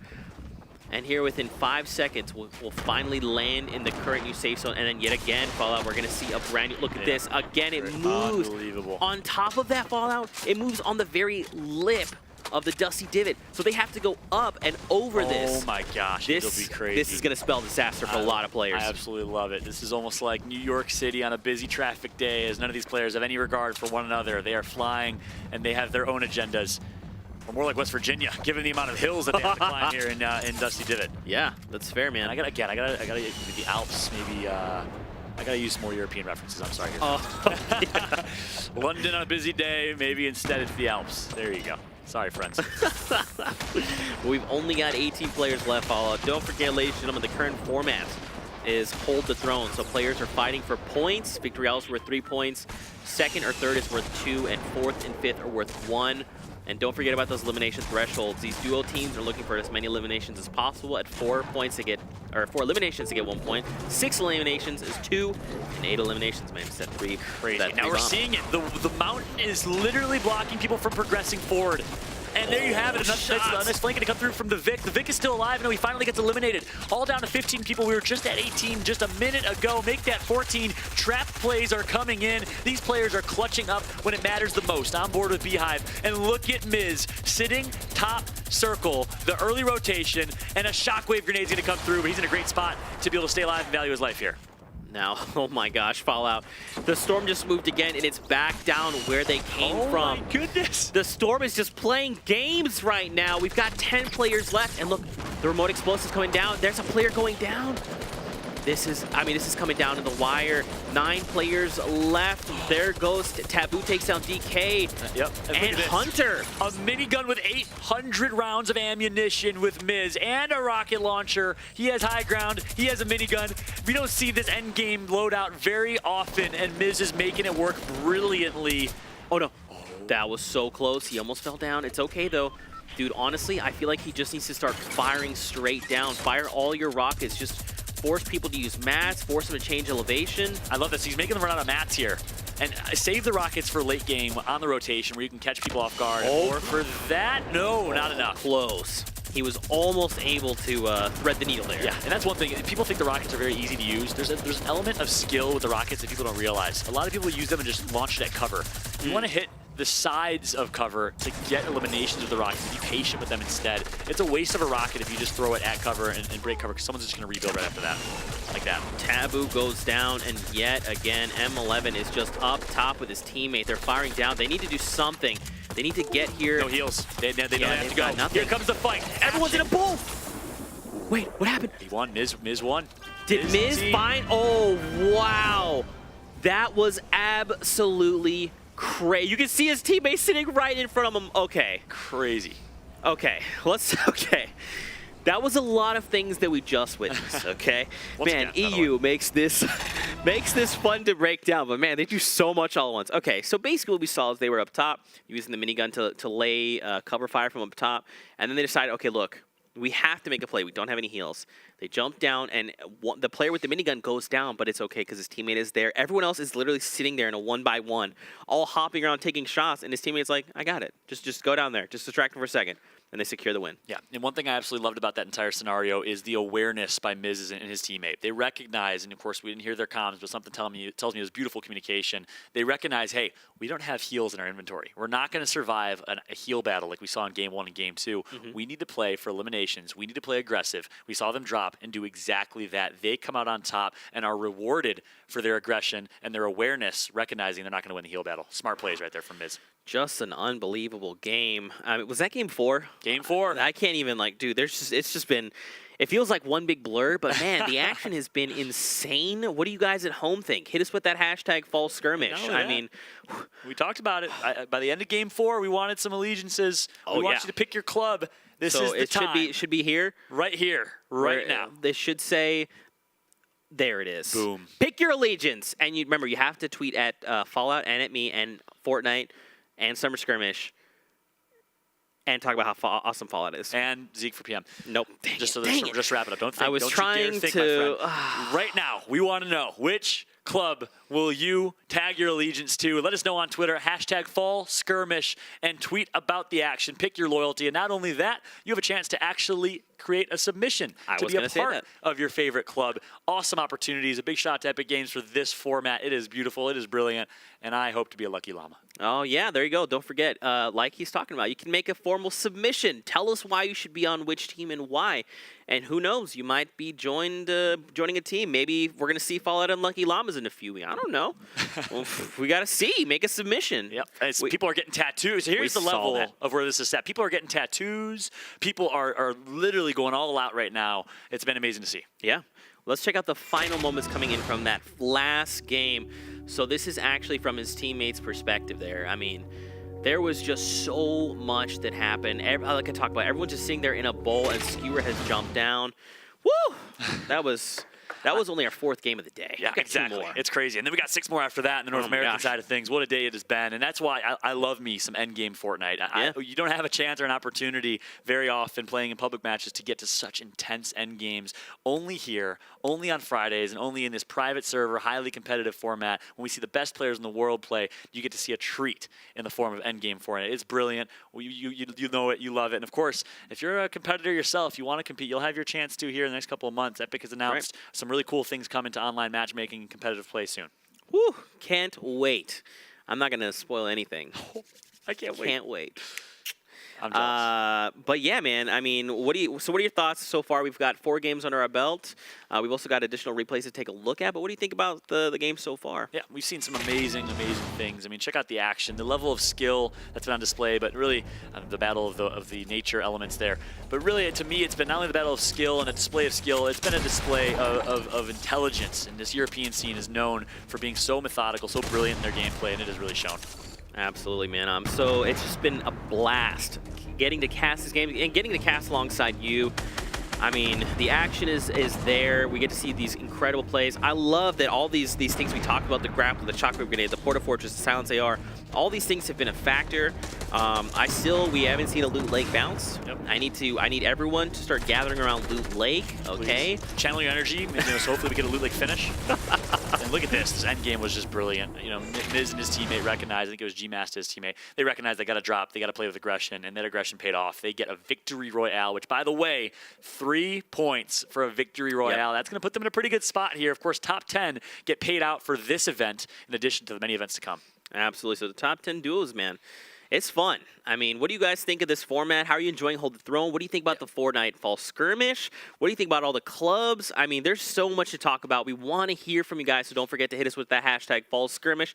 Let us know your thoughts. We love having a conversation with all of you guys. We love hearing what you have to say. Because at the end of the day, we do this all for you. Yeah, so, and give us some feedback as well. We would love to hear any feedback on the commentary, positive, negative, things we could do better. We'd love to hear that feedback. And we of course, want to make this as amazing of a show as possible for you guys. We're all equally as massive fans of Fortnite as you are here. Definitely. It's really awesome to see. And we want to make sure we can provide the best broadcast experience. And man, the gameplay has delivered. These players have performed time and time again, 4 matches in a row here. It's been brilliant to see. Yeah, man, it's super fun getting to level up as a unit, having the Fortnite community level up, and then obviously having the Skirmish series, level up as well. I mean, it's super fun. I mean, if you're tuning in and you probably don't know what's going on, let's reiterate some things. So first off, welcome to the Fortnite Fall Skirmish. Hello, we're back. We're doing things a little differently. We've got these clubs, so now there's 5 clubs that we have participants participating in. Yeah, there you go. That's the word. So we've got the Fortnite. So each club has 100 participants, and 20 of those participants per each club will participate. That's a lot of. I'm sorry. That's a lot of P words there. A lot of are going to compete every Friday. So here you've got the Fortnites, you've got the Bush Bandits. We also have the Lucky Llamas, Dusty Dogs, Rift Raiders. There's a lot of clubs. The Lucky Llamas. You saved the best for last, my friend. And keep a close eye I did that for you. Come on, man. You know how to set me up. Keep an eye here on these players as it's scrolling by. Find some of your favorite players. Find your favorite streamers, your content creators, YouTubers, pro players, etc. And then pick maybe your leaders based off of that. That's my recommendation. That's what I did. And look at this. You guys, some great players represent that beautiful, beautiful Lucky Llamas. I mean, I don't see your name on there yet. Oh, can I go to Europe? I mean, who knows? Maybe we'll see Fortnite on Lucky Llamas. I mean, don't forget you can make a formal submission. Let us know why you think you should be part of one of these teams. Now, the best part to think about the addition of the clubs themselves is the fact that not only are 20 members of each club competing every week, right? So they're all competing for money.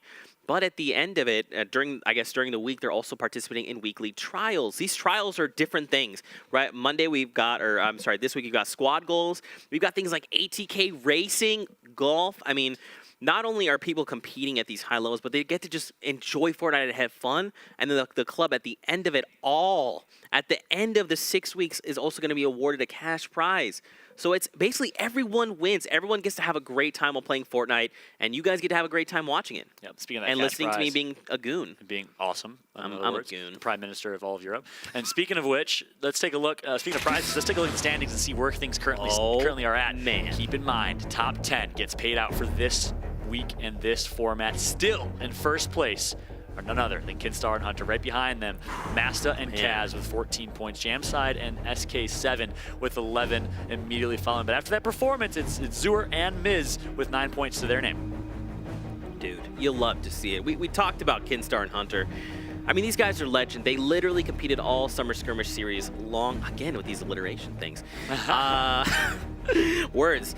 But man, they're just titans, and they are getting points based on elimination. So the cool thing about Hold the Throne is that it lends itself to 2 different types of play styles. We see the points in the Victory Royales and placing in top 5, and then we see points coming out from the eliminations. And Kinstar and Hunter are making those eliminations matter. They're making every single point count, and that's why they're all the way at the top. We only have 2 games left to play. Yeah, which is awesome. And we saw it at Summer Skirmish at PAX West. This gives the opportunity for the likes of aggressive players, Tilted Towers droppers, which, by the way, Europe, I still want to see a drop some Tilted in these last 2 matches. It gives you a chance to compete and really be up there in the standings. People like Ghost Aiden didn't necessarily get a lot of top 5, top 10 finishes and placement, but at the end of the day, there's different ways to play this game, and we're really celebrating that, which is awesome. So players like Ghost Aiden, Nick Merckx, that like to play for eliminations and really put on a show for us, get to be rewarded, and Kinstar is a great example of that in Europe. Yeah, man, I couldn't agree with you more, and I couldn't have said it better myself, but Fallout with that, we're going to take a break. So, ladies and gentlemen, get up, stretch, go get yourself a snack on, something to drink. Stay tuned because we have more action heading your way after this.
Welcome back, ladies and gentlemen. Let me just say, you look beautiful. Thanks for being here with us. You look great. Did you lose weight? Did you just get a victory out? You just got a victory out. That's why you look so good. While I'm watching Zeke. Fall Skirmish. Yeah, absolutely. Unbelievable. I'm Zeke. That's Fallout. And hey, how's it going? We missed you. I thought about you all break. I'm glad to be back here with you. And of course, my best friend here, Fallout. Someone tweeted, well, you guys, first of all, let's just talk about all the tweets, man. Oh, amazing. Every single one of you guys. We just take time between breaks and we just read the crazy stuff you guys send us. So thank you guys so much. Like, this is half of the fun. Half the fun is getting, well, okay, let's break this down. 33% of the fun is getting to cast the games for you. 33% of the game is getting to hang out with cool casters like Fallout. Writing down. And then 33% of the time is getting to hang out and talk about cool things with you, because I like to hear what you have to say. Now, what were those numbers? So total 99%. There's 1% left if you want to dictate 1% is how many of you believe Fallout should be on Lucky Llamas. Let me get a hashtag fall skirmish if you believe he should be on the Lucky Llamas. There he is. Look at that. Beautiful, man. Woo! Beautiful. But if you're joining us and you have no idea what's going on, hi, this is the fall skirmish. We do cool things here. First, let's talk about the format, which this week is called Hold the Throne. Every week it changes. But we're starting off strong with Hold the Throne. So victory rounds are worth 3 points. Second and third are worth 2 points. And fourth and fifth are worth 1 point. Fallout. Eliminations. Yep. Talk about how big have those elimination points been so far in this one. I hope to see the same over on the North American side as well. But the players that have played aggressive, played for eliminations, have been rewarded. Of course, the players that are playing for placement are also getting rewarded too. It's a nice balance here, but it's awesome to see the variety of playstyles. Definitely. I mean, there's a lot of money here on the line. I mean, if you want to maybe touch on that a little bit. Oh, of course. $67,500 US and 305 club points. Very important. We'll touch on that in a bit. Available for the first place finisher all the way down to 10th place. Top 10 duos will get some nice prizes to go home with. Of course, hundreds of people were rewarded in Summer Skirmish with cash prizes. A couple hundred more to be rewarded for Fall Skirmish. It is amazing to see where competitive Fortnite is going. Absolutely, man. And as you saw, not only are people going to be awarded with the prize pool, there's also club points. So these clubs, there's this new thing we're doing in the Fall Skirmish. So we got 5 clubs to go through. We've got the Rift Raiders, we've got the Fortnite, Lucky Llamas, the Bush Bandits, and the Dusty Dogs. They're all trying to compete for points, and at the end of 6 weeks, the club with the most points gets a nice little bonus. So it's pretty cool. A lot of players get to compete in the Friday competitive and during the week for additional prizes. So on top of that, let's take a look at the standings. So don't forget, this is the EU scene. This is their first 6 games. So currently, at the top, Kinstar and Hunter lead the pack. Looking very nice with 17 points. That's a significant lead, actually, over second place. And really the top 3 in double digits, looking very, very strong here. Zura and Miz with a great game number 4, taking home first place in a few eliminations as well, looking great. Beehive and Bowman, of course, Bowman representing Wildcard, who did attend PAX West. Some big names, the Vic, Dementos in the top 10. Really been great to see. Absolutely, man. Don't forget, look at how close these points are. I mean, everyone is fighting for more eliminations, for placements. At one point, literally can send you up through the standings, especially when you're trying to get not only prizes for yourself, but club points as well. I mean, everyone is basically playing their hearts out, laying everything out on the table. I mean, it's been a pleasure to watch the first 4 games. Yeah, completely agreed. And would love to hear your thoughts as well. As you called it out earlier, in between breaks, we're able to catch up on our phones and on our timelines. Thank you for tagging us and engaging in conversations with us. But engage with the rest of the Fortnite community. Let us know what you think. Hashtag Fall Skirmish. And we did tell you, we want you to give your loyalty, your allegiance to your club. Who is it? Yep. Let us know using hashtag Fall Skirmish and hashtag any of your favorite clubs. There you go. Not hashtag any of your favorite clubs. No, it's a hashtag. It would be like the Bush Bandits or Lucky Llamas or We'll just get to be clear. some smart Alex in the chat. Hashtag any of your favorite clubs. Yeah, now you're gonna do it because you said it too. Don't forget hashtag Fallout is the coolest. Hashtag nope. Don't do that one. Don't do that one. God. Listen, are we engaging in war? Is this warfare? Is this love warfare? Is this what this looks like? It's Twitter warfare. Twitter warfare. It's Twitter warfare. Who gets more tweets? Oh my! Tweets loses it. Listen, at the end of the day, if you guys all end up following Fallout, I mean, you're making the right decision. So unbelievable. That's all that matters at the end of the day. You know what else matters? Match number 5 Fallout. We have 2 games left here in the EU scene. And then North America starts not long after. I mean, dude, let's talk about your favorite place. This is literally my favorite POI in the game right now. Literally my favorite place. I love it. It's just so cool. It's different.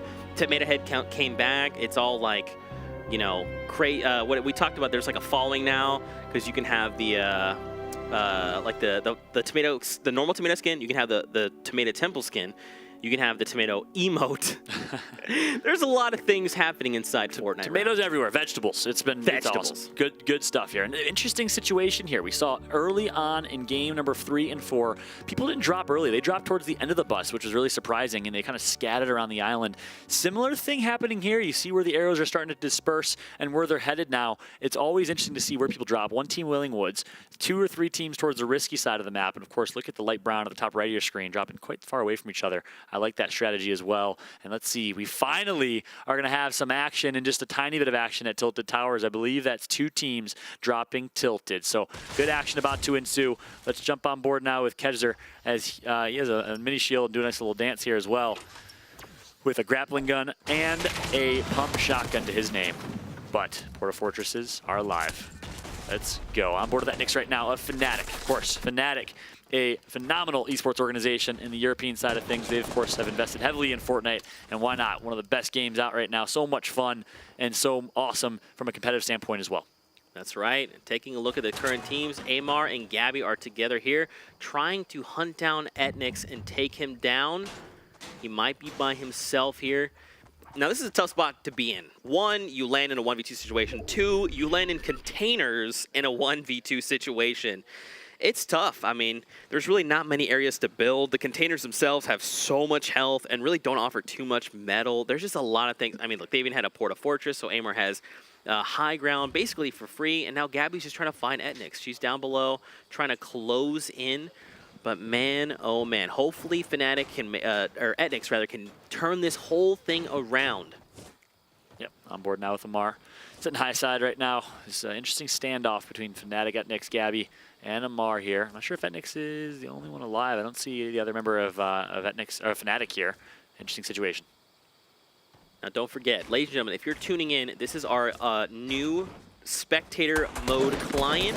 So we get to see things a little differently than most people right now. As you can tell, taking a look at basically breaking it down for you. If you see a player like Vitality Ads has a 27 near his name, if you see another player that has a 27, that's his dual teammate.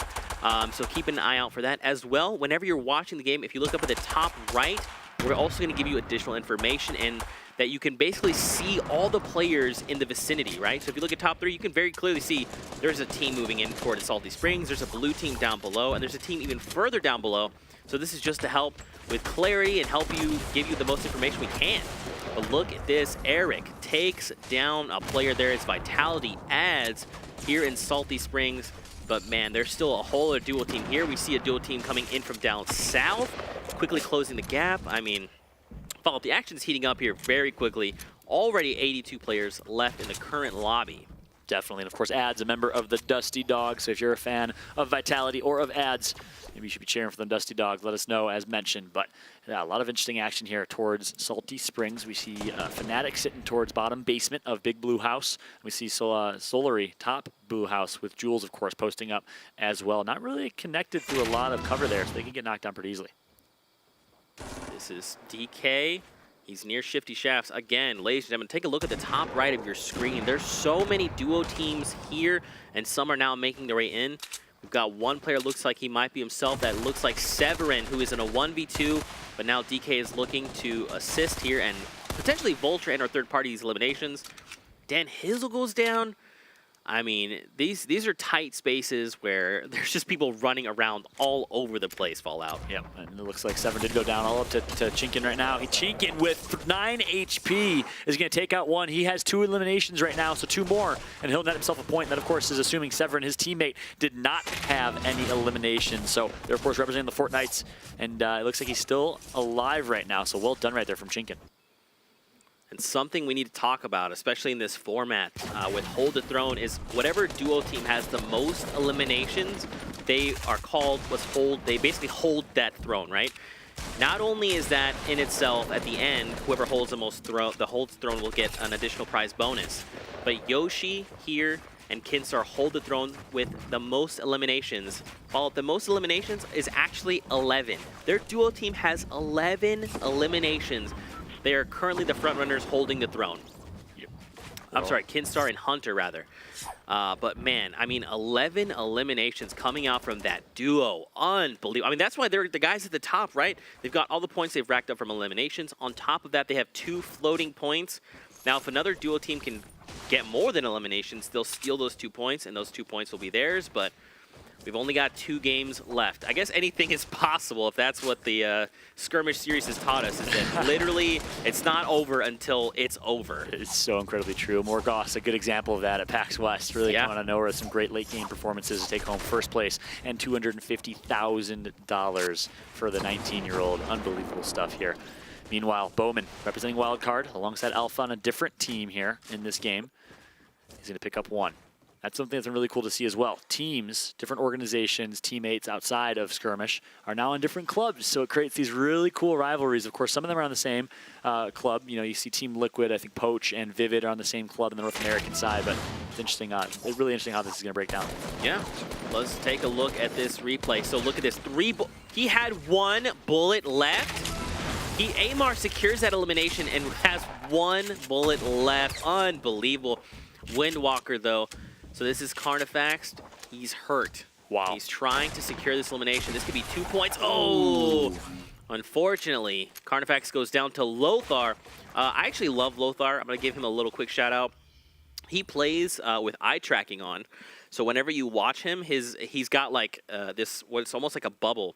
It's like tracking screen where he's looking. The guy's amazing. He's a phenomenal player. Wow. I love him so much. What type of technology that is? Is it Toby? I honestly have no idea, and I plan to talk to him about it because whenever I watch his streams, I'm like, dude, this guy's so cool. His tracking is, I think, unmatched. Like, he tracks so much all at once. It's insane. That's awesome. Yeah, there's some great eye tracking technology out there. I know a couple are based over in Scandinavia, Sweden, and different areas there as well. So I wonder if he's coming from that region and knows about it. Perhaps a first mover. If you are sitting at home, if you want to differentiate yourself or do some cool things, eye tracking technology, that's awesome to hear. Start with Lothar, man. Look him up. He's worth it, I promise. But, dude, look at this circle. We go north side, and a gigantic chunk has been taken out by the basically the empty space, the void, if you will. So basically, players have a lot less space to work with for this first circle, and then we'll have to see kind of how future circles present themselves. Yeah, what you mean by that is a third of the circle almost is in the water. Is that referencing? Yep, yeah, that's a great point. Not as much land mass to use in this first circle, so it's going to be interesting in the end here. SK7 has been performing very well. Nice quick edit there. Storm's not going to do a lot of damage early on. I believe this is the first Storm, so only 1 point of damage until it reaches its... Actually, 2... Yeah, 1 point of damage until it reaches its destination, and then it'll do 2 points of damage per second. Let's check out this replay coming in real fast. Yoshi goes down to the double barrel, and now Beehive is looking to secure this elimination. Hopefully he was able to. Apostle still alive. Look at that. They've got the Rift on the go. They've got a grappler. Sops is just waiting for Apostle to top off. Then they'll just reposition with that Rift on the go. Yep.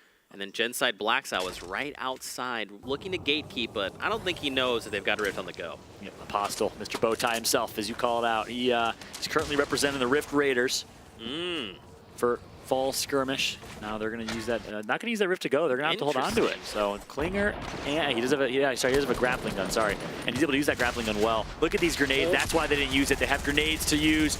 Apostle, though, going to be in a world of hurt. He's going to go down. Nice job by Blacksu. Look at the reaction time from him to down Apostle. And now a 1 versus 1 fight. Sops versus Blacksu. Currently turtling himself into this 1-by-1, editing his way out. And here comes the peak. Is he going to go for it?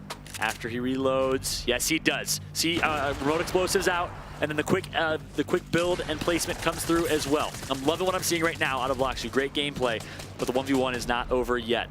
Sops in a very intense situation here, and wow, what a 1 versus 1 this has been.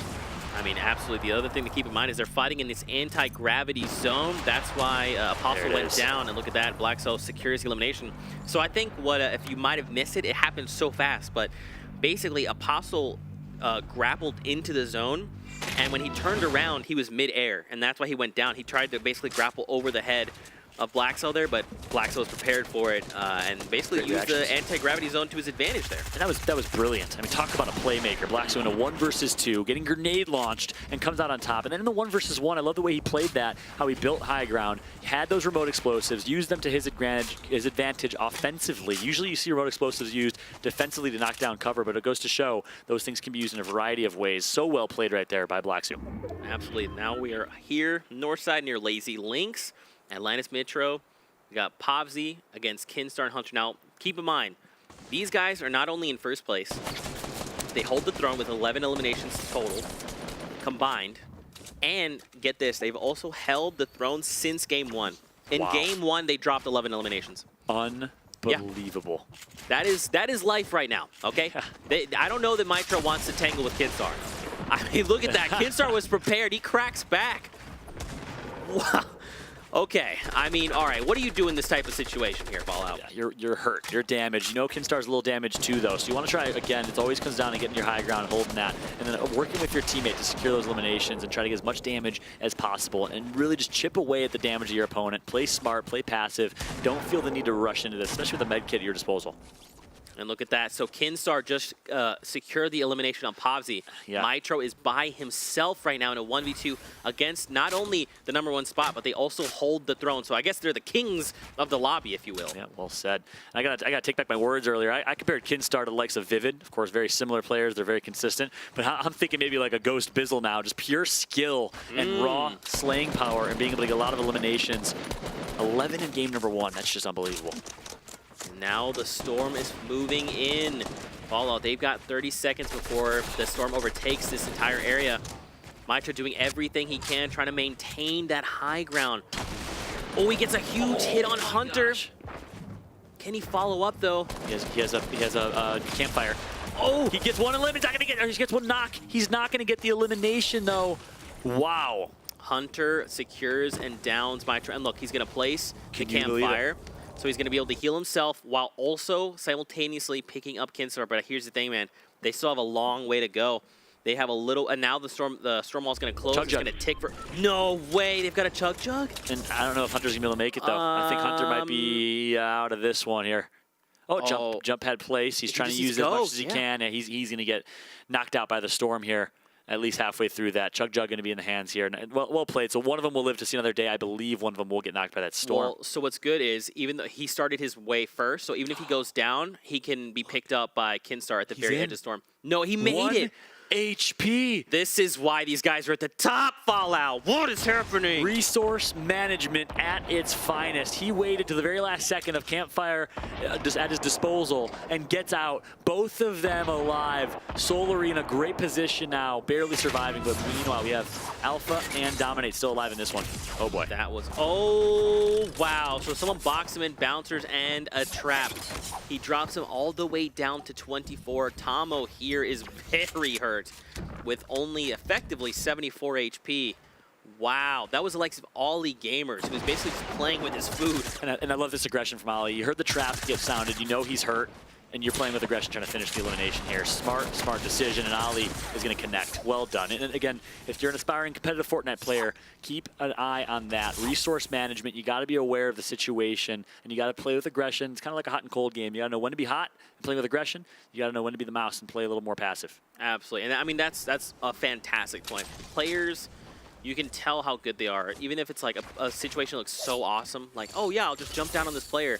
Sometimes there's just variables that you can't consider. Like, what if there's a guy that suddenly comes out, or there's a team that's waiting there, or any there. There's so many things to consider. And a lot of these players, you can tell, even if the situation looks favorable from our perspective and they don't engage, there's something they know that we don't. Yep. Or they believe there's something there that we may not see. And so, again, going back to EU, just being methodical players, really thinking through every single possible variable, really. Yeah, it's crazy. And on the flip side, too, with this brilliant spectator mode, there's a lot that we know as viewers and fans that the players don't know. We get to see everyone's health. We get to see a lot of things that players necessarily won't have that information. So really an awesome dynamic there. And the players that have the most awareness and understand the situation, I think, are able to profit. Team Liquid is great at that on the North American side. And you see it here on the European side as well. Look at this. Ollie Gamers takes down a player there at range. But now that player's team, okay, so now the teammate starts to double back, and look at Risky Reels, man. It's a hot spot. The new safe zone has presented itself, and there's just players looking to make sure they can post up, fortify. Look at all these teams fall out. There's so many. Crazy. 9 grapples left with the grappling hook here from Blacksu, which is nice to see, some mobility for him. And one thing I want to keep a close eye on now, as we're rotating through players, is their inventory loadout. All greens right now for Skite. But check out if they have mobility. Check out who has the Porta Fortresses, who has the Rift to Goes, and who has the weapons that really can help them succeed in the late game when mobility is so important. Of course, that's been a great theme of this entire broadcast, is the importance of mobility in the current metagame of Fortnite competitive. That's right. Wildcard Alpha's got himself a grappler as well. And actually, I don't know if you saw it because we were there for a very brief time, but Blacksu actually has a grappler and a Porta Fortress. Oh, wow. He's got both. Yep. Huge. As long as he can stay alive now. So again, this changes how you want to play. If you have that loadout, you don't want to play aggressive. You want to play for late game because you have good late game items that can get you a placement win. So it's so awesome in Fortnite how there's so many variables that affect your decisions in every single moment. I know, back in competing, there were some teams that were amazing at that, knowing what to do in every scenario. Arctic, your peer, was one of the best in the world at that, knowing how to react with his teammates depending on the situation. And that's something that's really important. Almost any competitive title, but let alone Fortnite, was out with how many variables there are. And man, look, we saw them for just a moment. Kinstar, he's poised right now. They have posted up. They're within the safe zone. They're ready to go. And now look, Wildcard Alpha is down low. Svenos is still very much alive here. I mean, here we go. We've got about 50 seconds here before this storm starts to come in. And again, it's going to force players, if you look at the top right of your minimap, it's going to force players onto that mountain. If players are not prepared, or if they have not, set up shop, it's going to spell disaster for them, potentially. Exactly. Talk about the importance of early rotations. Alpha now pushing up. I'm not sure if he recognizes someone's in that 1x1. Might have been his teammate. He's going to build himself. Speaking of 1x1s, that's 1x1 himself. Not sure if he has a teammate alive here. I believe that is Wildcard's teammate. If not, wow, this person is brave. Interesting situation here. Meanwhile, Svenis, such a reputable name on the European side of things. Let's see what he can do. We haven't seen him with many top 5 finishes yet. This could be the difference here in game number 5. Keep in mind, game 5, game 6 are just as valuable as game 1, game 2. It doesn't matter where you're at now in the standings. It's how you perform and how you finish in game 5 and game 6 that matters the most. Could not have said it better myself, my friend, but we're going to start winding down here as now the circle is going to start forcing players together. It's going to start bottlenecking players as well. I mean, I know for a fact they probably don't want to be fighting in Wailing Woods, man. Trees are difficult to fight around, especially because you can't build as high as you'd like to. So they're doing the thing, which is clearing out the trees preemptively. Smart, I think. Yeah, completely agreed. In that Wailing Woods area especially. Good decisions now. Of course, that hill, or that final circle, will be rotating momentarily, so we'll see after 25 seconds where that's going to go. But on board with Harmony right now. Build himself a 1x1 all the way up. Good edits. And he's in a safe spot here. Looks like he'll just be posting up. 16 seconds here before we get a new zone. Now Fallout. Well, I mean, what should players be looking to do here in this spot with 32 players left in the lobby? Yeah, honestly, at this point, you want to wait out those 3 seconds, and as soon as you see where the next circle is going to go, control your fate and get center circle. Here's these players that are already there, which is going to give them a big one-up.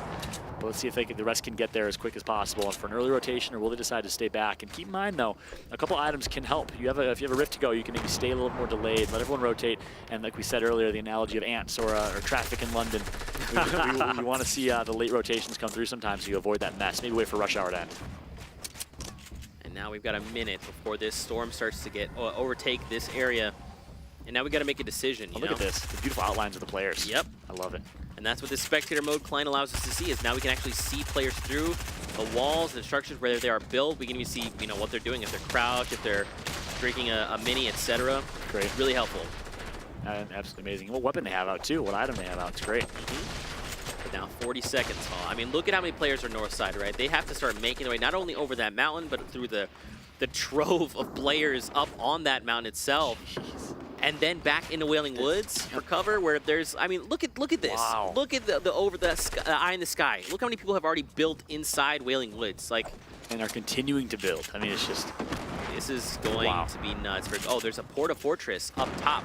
As you can see, looks like a UFO. Oh my goodness. Craziness. This is awesome. 32 people alive still, so the action is sure to break down as the rotations are going to start coming through in 3, 2, 1, and here we go. Everyone's going to be starting to rotate in that circle. A lot of early rotations did come through. Fights about to ensue. Ghost Gaming still alive there on the bottom right. You saw as he was peeking just a little bit ago, the Vic, of course, and Miz, who won last game, still alive as well, but not a lot of HP to his name.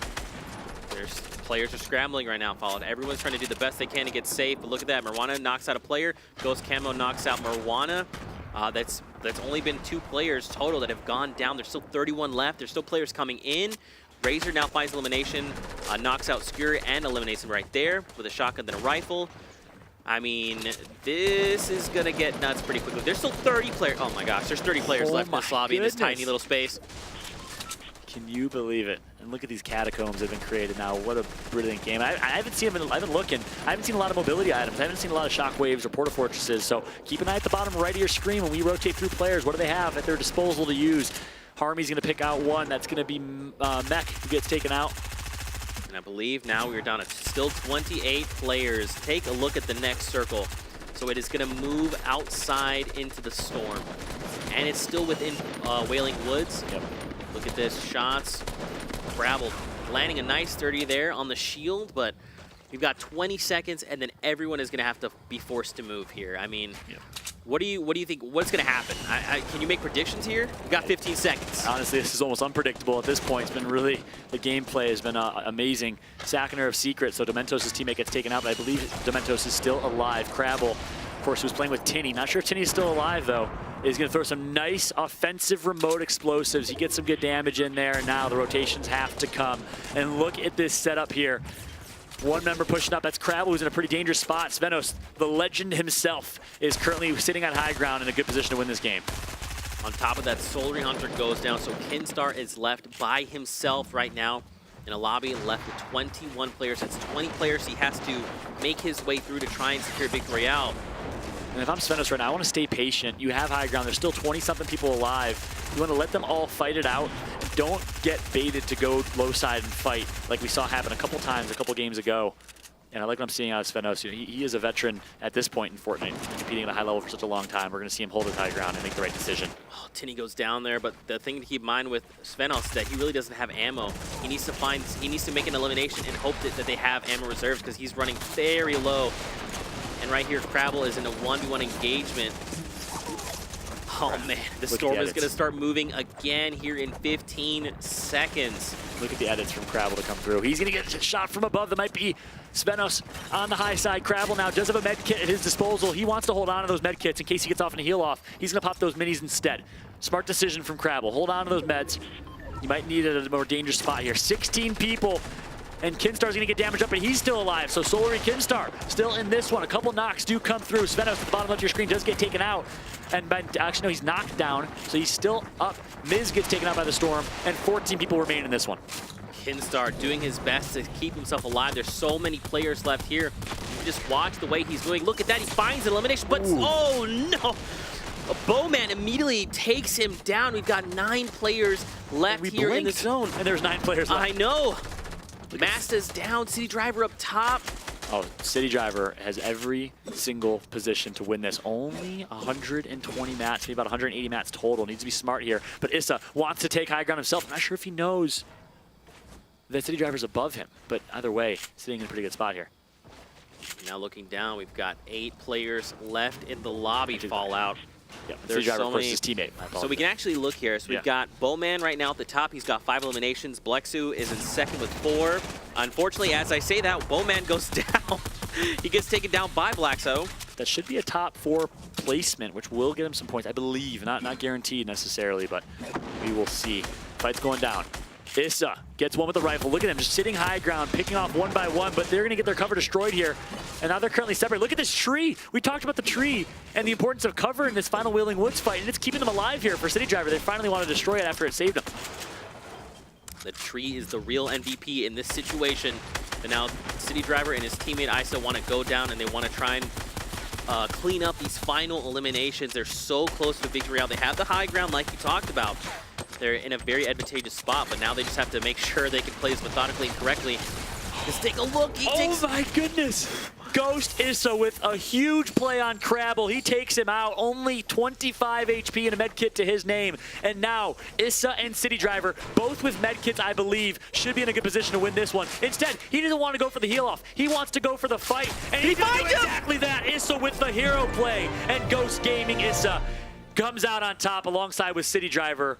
Brilliant play. I love what I saw. Wow. I love it. Issa goes for the play. Let City Driver be the healer that's going to get the victory royale. He says, hey, you heal. You play your role. I'm going to play aggressive, and it worked out perfectly. Brilliant duo gameplay right there from Issa and City Driver. I think that was the correct play, right? Like, especially you talked about communication, saying, look, I've got med kits. And at that point, you only need one of you to survive. So it's like, hey, Issa, how about you hop down? And it works. Let's say at worst, Issa goes down. At minimum, he's cracked that player for shots, right? Exactly. And now they have less health going into that heal off at the end. Wow. That was an awesome Game 5. Amazing Game 5. That's my favorite game so far. So far?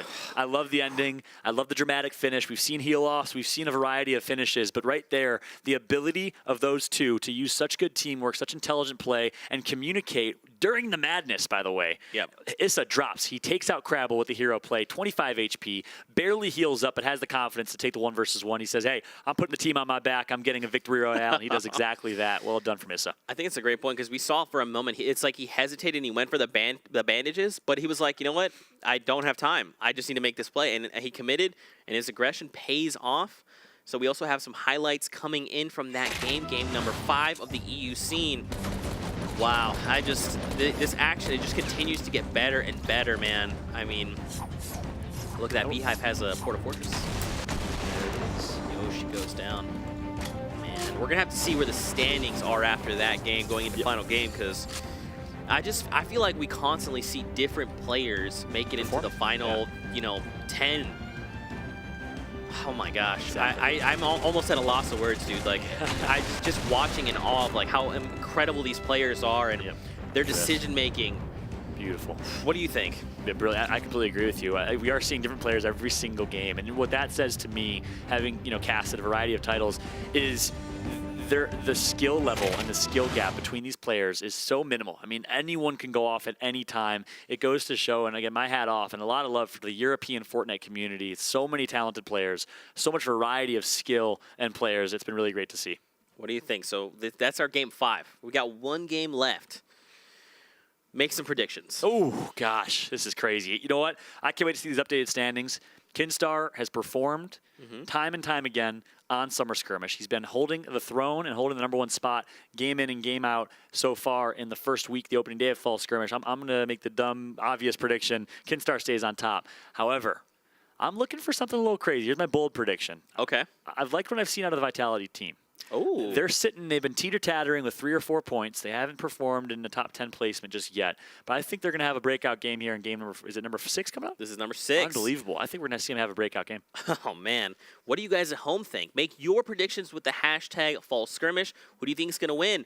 What club are you repping and why?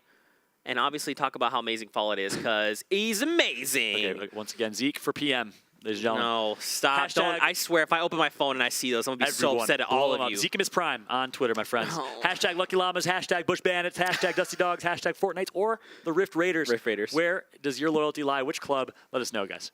Man, I mean, I'm just so pumped, dude. And I just thought about it.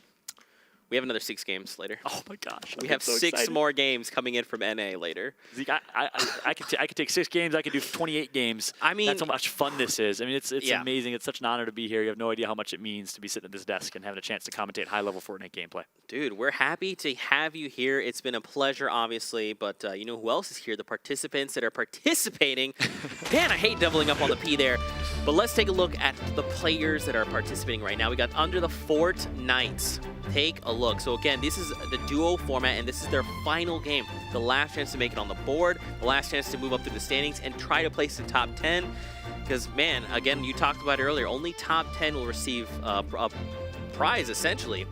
And also those delicious club points. I mean, just unbelievable play. I still can't believe it. We still have 6 games later coming in from NA. But man, I love EU. I'm gonna say it. I'm gonna say it loud and proud. I love you, EU. You impress me every time.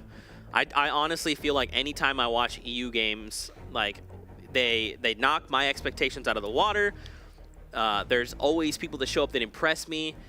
The plays themselves are insane. The decision making is out of this world. I mean, EU. My heart belongs potentially to you. I don't want to box myself in and commit too much, but I like you a lot. I'm right there with you, especially after watching this gameplay. They've put on a show for us. I got a lot of love. My roots are in Europe. My family's from Greece originally, so hashtag Team EU. I think we're both on board. It's been a lot of fun to watch so far. Oh my gosh, so what do you think, dude? We're about to hop into our final game of the day. I'm also terrified to open my phone because I'm terrified of what you've done to me and sent people my way You saying. have no idea how many hashtag Zeke for PMs are in there. If you have not already, at Zekemus Prime on Twitter, guys, give him some love. The caster behind Summer Skirmish and Fall Skirmish, week in and week out. He's providing a lot of entertainment. It's been great so far. Oh my gosh. You know what? I bet, to change gears, I bet you guys at home want to know something, and that's the standings. Let's take a look. There it is. So after this last game, yet again, Kinstar and Hunter, the front runners of the pack, this has been since game 1. Not only have they been in first spot, they've also held the throne so they get an additional 2 points. Man, I mean, how do you compete with the likes of Kinstar and Hunter, the Titans of, I would honestly say the Titans of EU. Yeah, and this is interesting because if a lot of the North American players are watching, that's a good strategy. If you get a high elim game early on, you hold the throne, you get 2 points guaranteed every single game. That's keeping them on top. It's been really great to see. Meanwhile, big storyline, we just missed it, but Svenis is in 11th or 12th place, barely outside of the money, so keep an eye on him to go big in game number 6. That's right.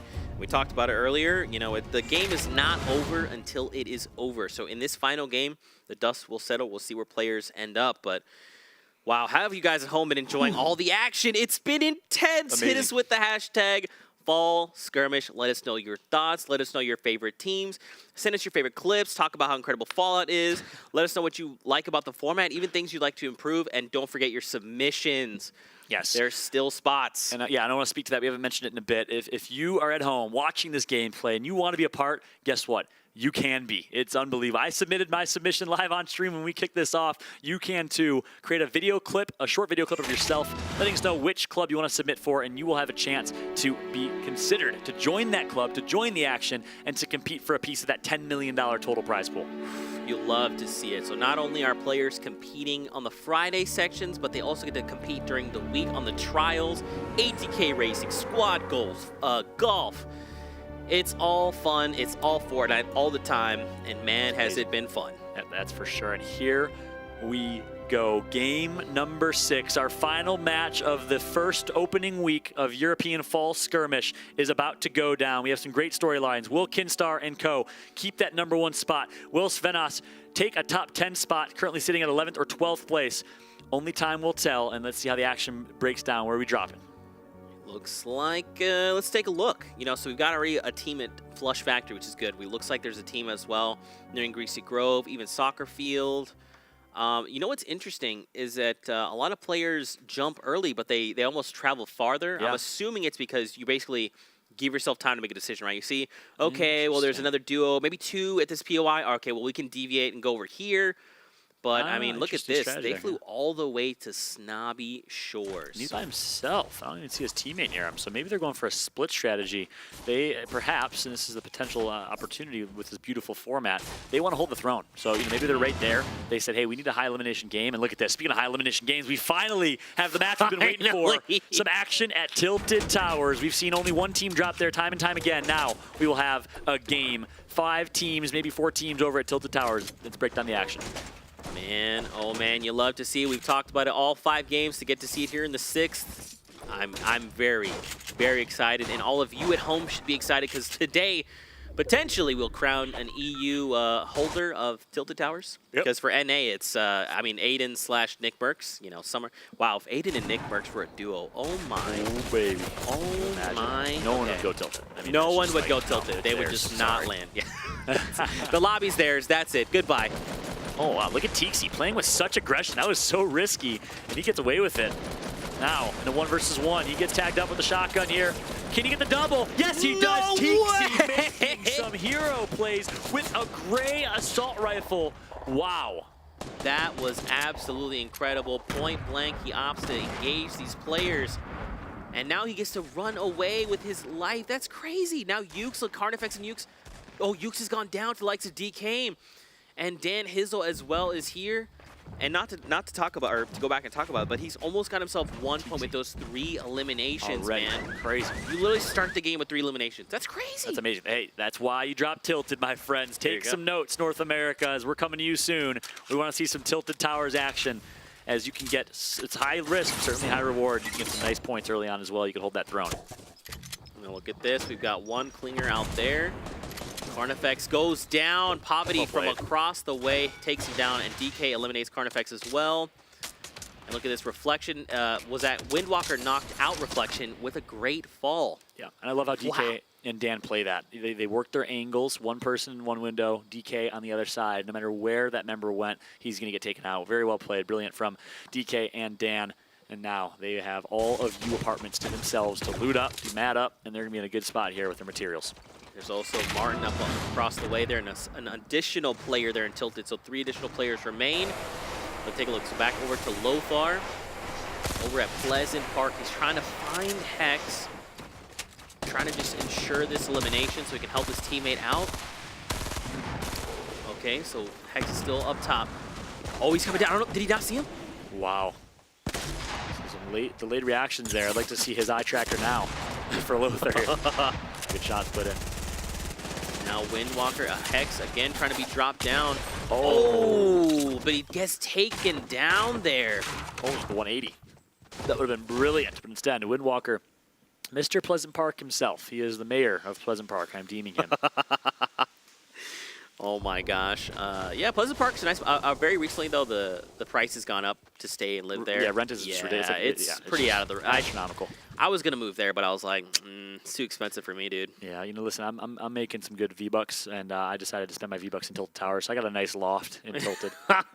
Dang it. I bought that Valkyrie skin, so I'm pretty poor right now, but things are what they are. But back over to Tilted Towers, we got jetpacks, and look, he knows DK and Dan Hizzle are inside this building. And on the topic of real estate, Fortnite Monopoly. Look at that sniper. 40 meters away, jetpacks is going to connect with a beautiful one. That's going to set them up perfectly now. 2 versus 1 opportunity. Martin is playing with aggression. He's getting high ground as well. But here comes the fight.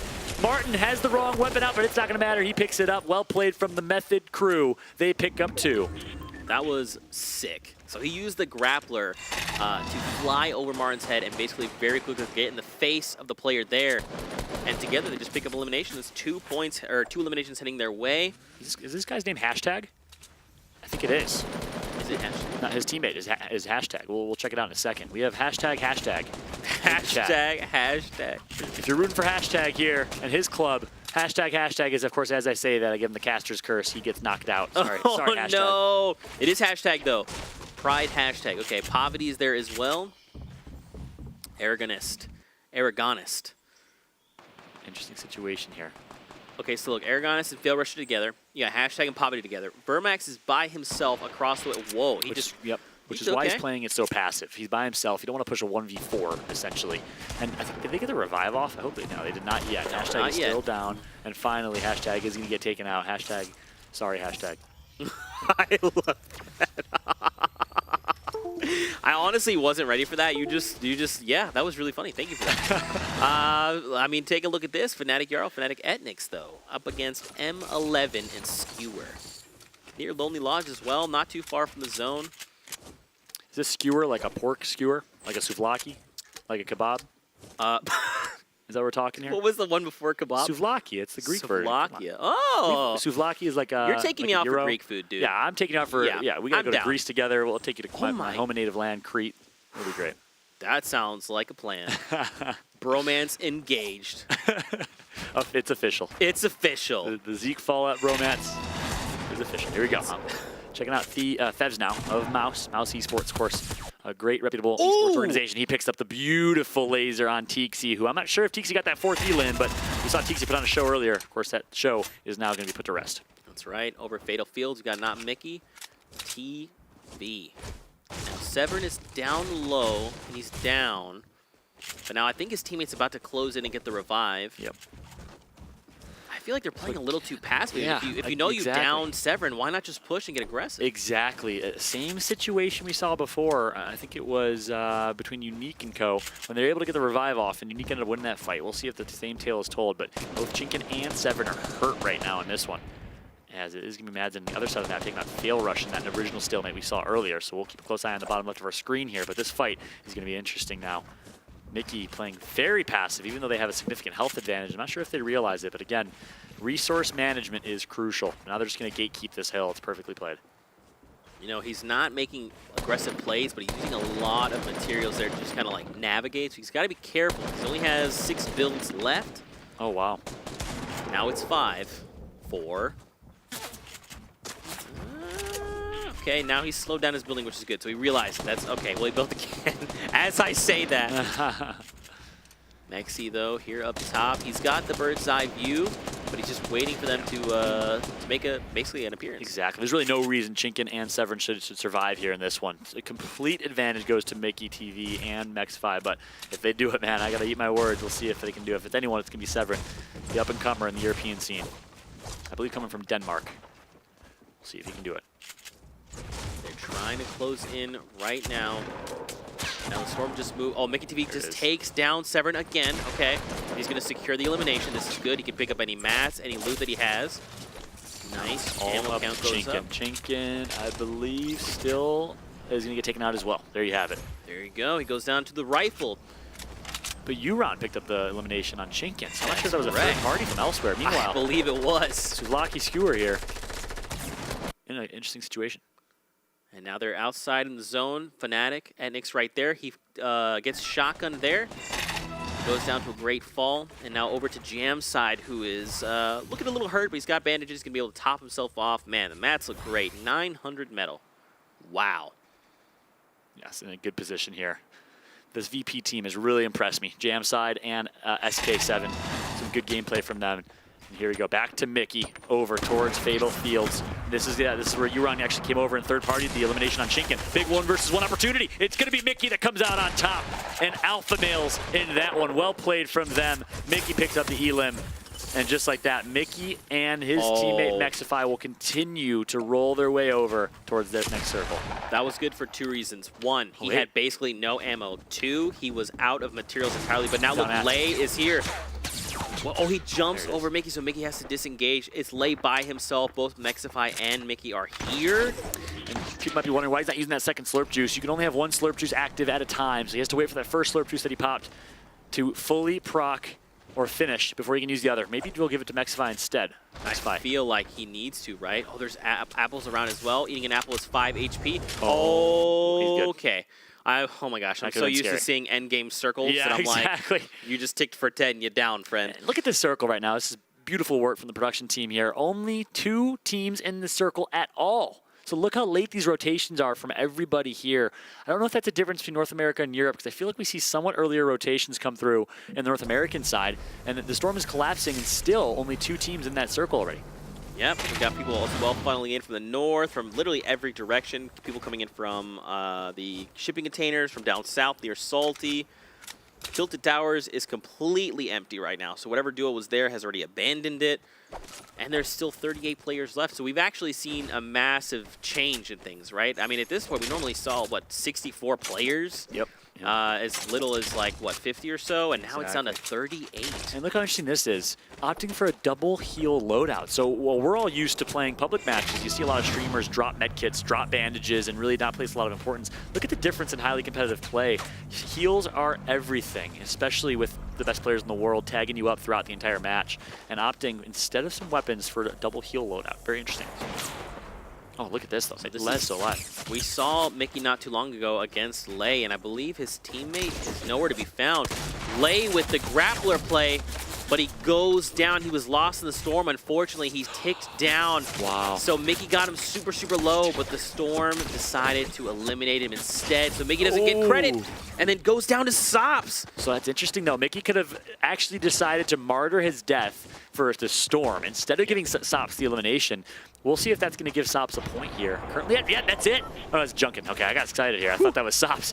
But to say that would have been the 4th elimination would have given him a point. We'll see if Sops has any elims already. But that also means that Duncan is now with 1 point on the board. Yep. And if his teammate has any eliminations as well, they'll get additional points. Don't forget, 4, 6, and 8 are the elimination thresholds. Look at this. SK7 uses that grappler, puts himself at a little bit of risk and hurt. And now the push is coming. Getting some high ground here. Grappler still in his hands. Is he going to play aggressive with the grappler? No, instead, he opts from assault rifle, long-range pokes. He's going to get some good pokes in. Still has that grappler at his disposal. 10 of them left, but wants to hold his high ground. Looks like a player's... He's actually going to destroy that. He knows there's someone below him. Yeah, Hostiles. so I think that was smart. I also think he could have saved it, potentially, for his own use, but I understand why he destroyed it. And now he's trying to close in on this player. He doesn't know where he is. Maybe some miscommunication there, but luckily Jamside's going to pick up the elim on Apostle. Well played right there. That's textbook from both of them. I'm so impressed by this VP team and the way that they've played so well as a team. Immediately shutting down the disengage opportunity with the jump pad and taking their 2 versus 1 brilliantly. Yeah, absolutely. And man, check out this new circle. So now it's back over by Tilted Towers. We see a lot of players kind of near there already, but everyone else is now trying to scramble their way over there. There's still 34 players left in this lobby. And I mean, man, and now it's going to slow down a lot because players are very far from the circle right now. Like you talked about, there's not many people within the zone. Yeah. They're just now starting to get to the safety. Now watching Bowman. I'm a big fan. Competed at Summer Skirmish Finals at PAX West. Currently has quite a bit of health advantage over his opponents below him. Actually, it's pretty even, actually. I didn't realize Beehive didn't have a shield. Ooh, but that stink bomb is very quickly going to change that. Yep. So what they need to do is they need to hop down, they need to hop onto Loot Lake, and then just hop across the safety. That's strategy. Any other strategy is wrong. I'm saying that, yep, there you go. Okay, Zeke said it. Look at there it is. Nostradamus, a.k.a. Zeke here. Woo! Telling I'm it like telling it you, is. dude, Loot Lake. It's a thing. We finally got some Loot Lake action in game number 6, nonetheless. I am a happy camper right now. It only took 6 games. Yeah. I saw Mark Rain tweeting about Loot Lake. Oh, yeah. This is a phenomenon right now at this point. I mean, you know, rest in peace, The Cube, a.k.a. Kevin. We miss thee, but thank you for making Loot Lake a bounce house. We love you. Could not agree more. Look at this. It's beautiful. It's brilliant. It's Fortnite. On board now with some high building action. It's Roby. We called him out. The Vitality duo. Roby and Micah. Let's see what they can do in this one. It's gonna be Mikalo, sorry. Sitting high side right now. Nice shield, nice HP in a pretty good spot. Again, I'm just saying, look down, Loot Lake. You just bounce a little bit. I mean, you saw those people disengage. You saw how effective it was. So you're saying leave your high ground, bounce on Loot Lake. When in doubt, 100%. bounce on Loot Lake. Yeah. The Zeke way. Yeah, that's what I would do. Oh my God, there you go. Oh, Heisel though gets knocked down. And now Micah has to back off and disengage. Look, there's a players across. Those were actually the players that disengaged and bounced across Loot Lake. I'm right. He dropped his pen. I'm not even kidding you guys. In the studio here, he dropped his pen like he's dropping the mic here. My man Zeke is making a statement. Loot Lake, guys, start using that thing. Yeah, I agree. I seriously agree. Look at the pressure now. Yeah, the same folks that were able to disengage. Oh, the baby. port of Fortress. I love it. I absolutely love it. So the cool thing about the Port of Fortress, we've seen it used so many different ways. When you drop a Port of Fortress down, because it insta-builds, you just basically say, like, whatever it is that you were just shooting, you can just stop. And they're like, oh, Port of Fortress. Yeah. Not going to waste my bullets. Yeah, I mean, I'd say 95% of the time it's a defensive item, which is great. You see a lot of offensive items. You see the grappler, you see grenades, any explosive, really any weapon. But then you have things like the Port of Fortress. Even remote explosives can be used both defensively and offensively to attack or to defend. But the Port of Fortress, a pure defensive item, which is good. It gives you a little bit of variety. And that right there, prime example, saved their lives. Vitality lives to see another day. Or another elimination, sorry. That's right. Hashtag shot to Nick A30. Hashtag Nick A30 said. Hashtag. Hashtag. I missed that player. Best player. Why is he eliminated? I don't know. Come back to life. I know, please do. But City Driver and Isa here again, man. So we got 25 seconds before this storm starts to overtake the area. They need to make their way to safety. And again, Tilted Towers is the current hotspot. A lot of players are actually safe there. Let's see, Beehive and Bowman are within Tilted Towers. Svenos is actually there as well. There's a lot of people here that are going to start to scramble, and with 5 seconds left, man, they got to make some decisions. Exactly. So we got a taste of Loot Lake action, a nice little tease going to the North American side of things. Oh boy. All close. Okay, try again. Break the wall. It's okay. Try again.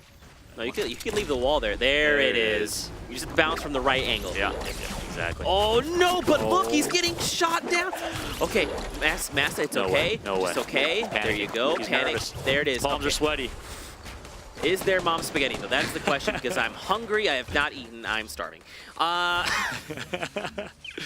tried to keep. Any Italians competing? I wonder. That's a good question. I want to actually know that. If there is. I wonder what the breakdown of nationalities. I know a lot of Scandinavians. I want to find this information. Yeah. This is actually information I'm actually curious about. Yeah. dude, look, 31 players left. Tilted Towers. Everyone's pretty much in the safe zone now, which is good. But dude, okay, so let's talk Tilted. Tilted is a fun end spot because it's, first off, one of the tallest POIs. Like, I'm talking from like bottom to highest building, right? On top of that, there's just so many places for people to hide. Yeah, exactly. And speaking of Tilted, we have Solary, Kinstar, and Solary Hunter still alive, holding the throne. Number one, looking to lock it down. Well played from them. They're sitting near Noms or Castle. I can't exactly tell. As FlyQuest Tinny still alive as well. So FlyQuest represented. We see Vitality represented. Some of the most premier esports teams represented here. SK7 going to continue their tear. The prediction I made, the bold prediction for Vitality to pop off, is still alive. The dream's alive, my friend. The dream is alive. Nostradamus himself, a.k.a. Paula, has made a prediction. Ladies and gentlemen, we hope you're keeping up and paying attention because this man spits fire. Let's get some Vitality love in the chat and on Twitter using the hashtag fallskirmish. Let's see if Vitality can do it. They're currently in 18th or 20th place, something along those lines. And to break top 10, they need a big performance here. Look at this, the double wall edit so they can both put down pressure and utilize grenades to apply pressure to Issa and City Driver. Look at that, no damage despite the grenade spam. They are keeping up the buildings, which is impressive. That was great. But now Hunter has no grenades. They've used a ton of ammo. Yeah, hopefully Kinstar has, I guess their resources themselves are fantastic. Yep. I mean, this is materials. Yeah. This is classic Solary, right? They just always have materials no matter what.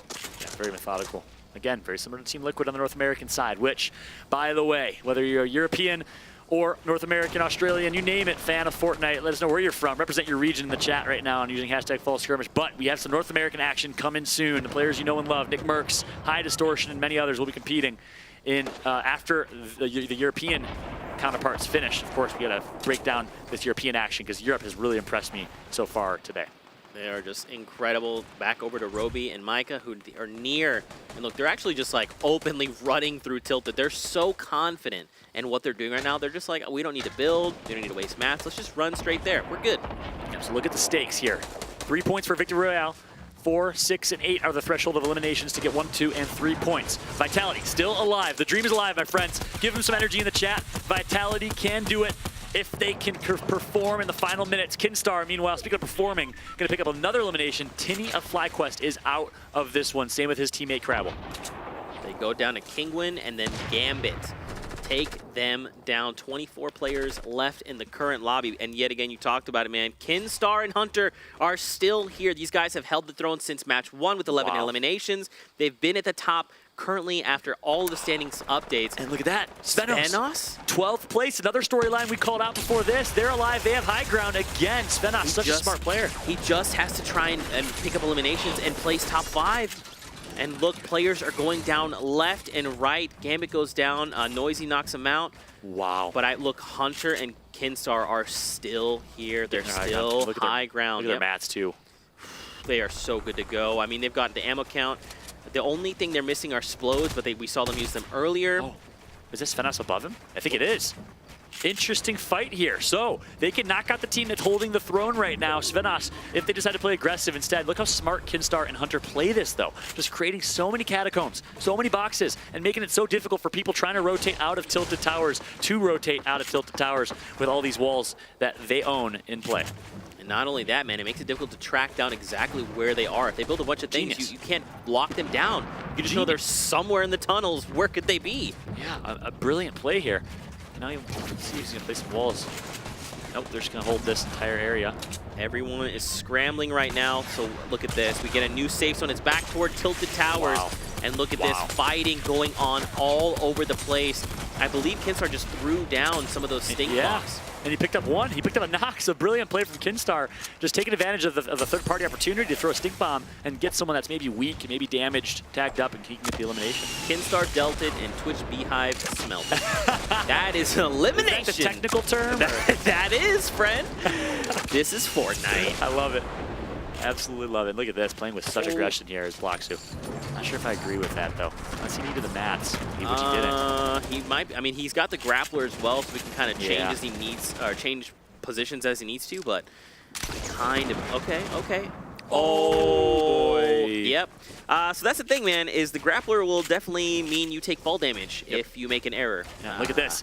This is the damage that was dealt earlier by Kinstar. And I believe, yeah, they're going to be all those walls is going to make it so hard for Black 2 to get out. Oh, no. He's barely going to make it. Wow. Rockets here from Kingwin come through on board with Kinstar and Hunter, who are still alive. So not only are they holding the throne, not only are they in first place, they want to deal the rest of the damage. They want to finish what they started here. I love it. That was. Did you see the reflexes? The rocket came out and immediately places 2 walls, saying, "No way! Like these walls are going to soak this damage for me." And 9 people left. I said earlier that Game 5 was my favorite game so far. This has the potential to change that. It gets better and better here, folks. I love the way this gameplay is finishing here in game number 6. Top tier Fortnite gameplay. I'm getting excited. Take a look, man. We talked about it. The narrative of Svenos. He's just outside top 10 as far as placements go. He's going to make it here. There's only 9 players left. Yeah. If he lets 4 players get eliminated, he's going to get the guaranteed point for making top 5. But Hunter and Kinstar, they immediately take down Kingwin. But Kingwin, oh wow! So Kingwin secured Kinstar, and then Hunter gets taken down.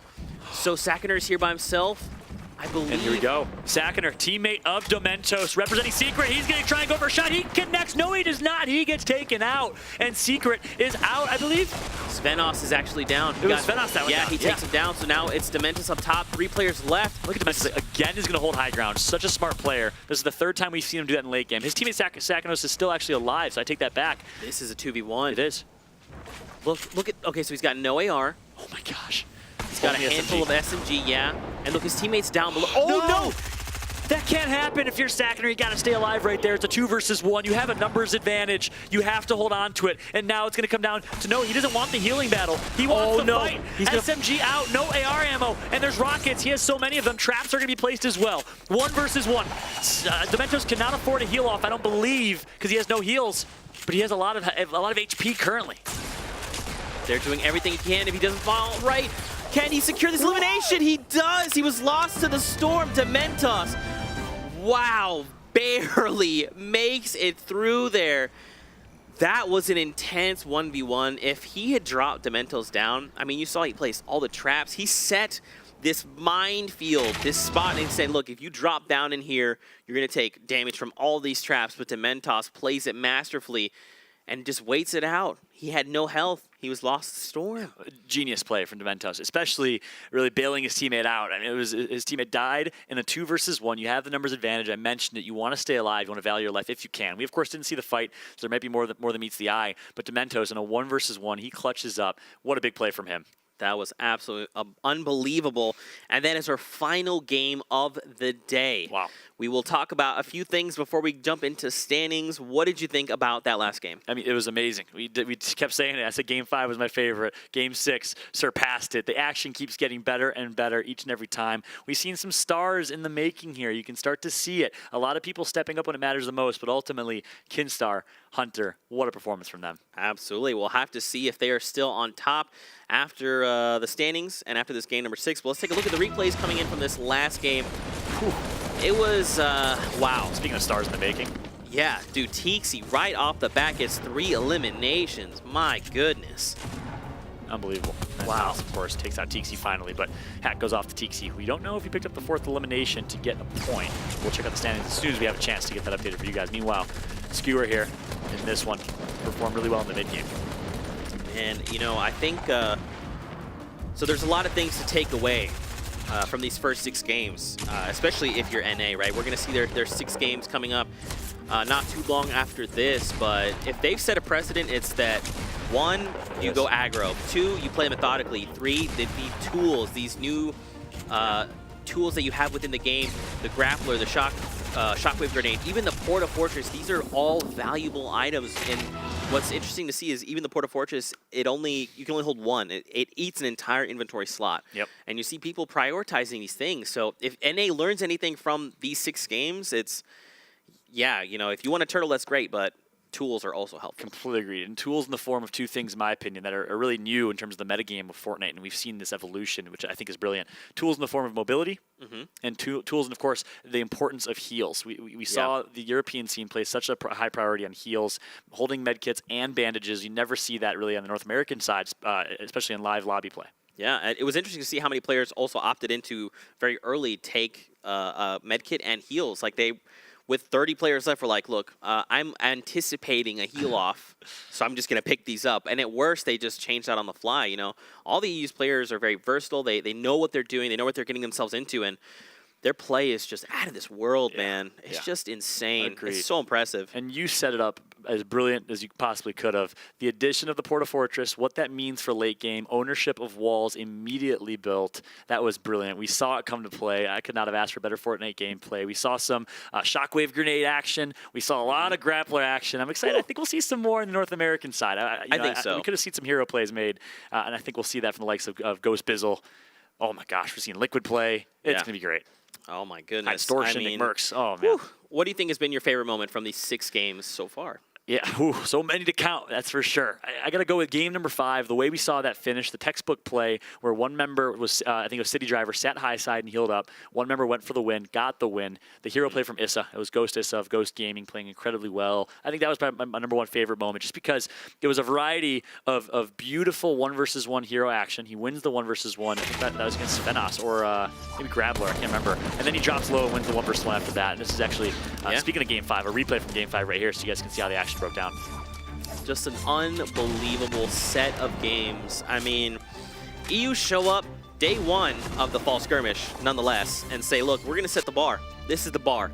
It's really high up there. Okay, this is action. This is Fortnite. And so now we have to see if NA can show up as well.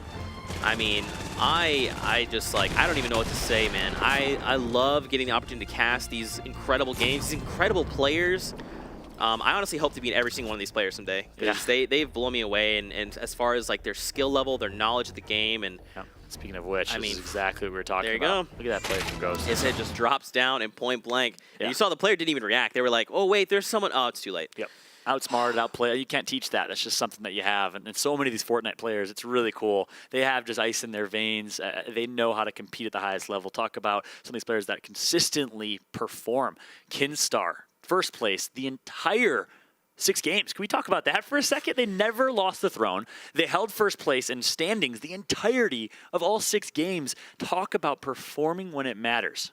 That is just, I mean, Kinstar, I mean, this is literally the first game, like you talked about. In game 1, they dropped 11 eliminations, and they held the throne since then. I mean, Kinstar, Hunter, these are 2 unbelievably consistent players, and that is kind of like a resounding thought throughout Fortnite is consistency. How often can you put down eliminations, make it to final circles, have mats, have every item or variable that you need?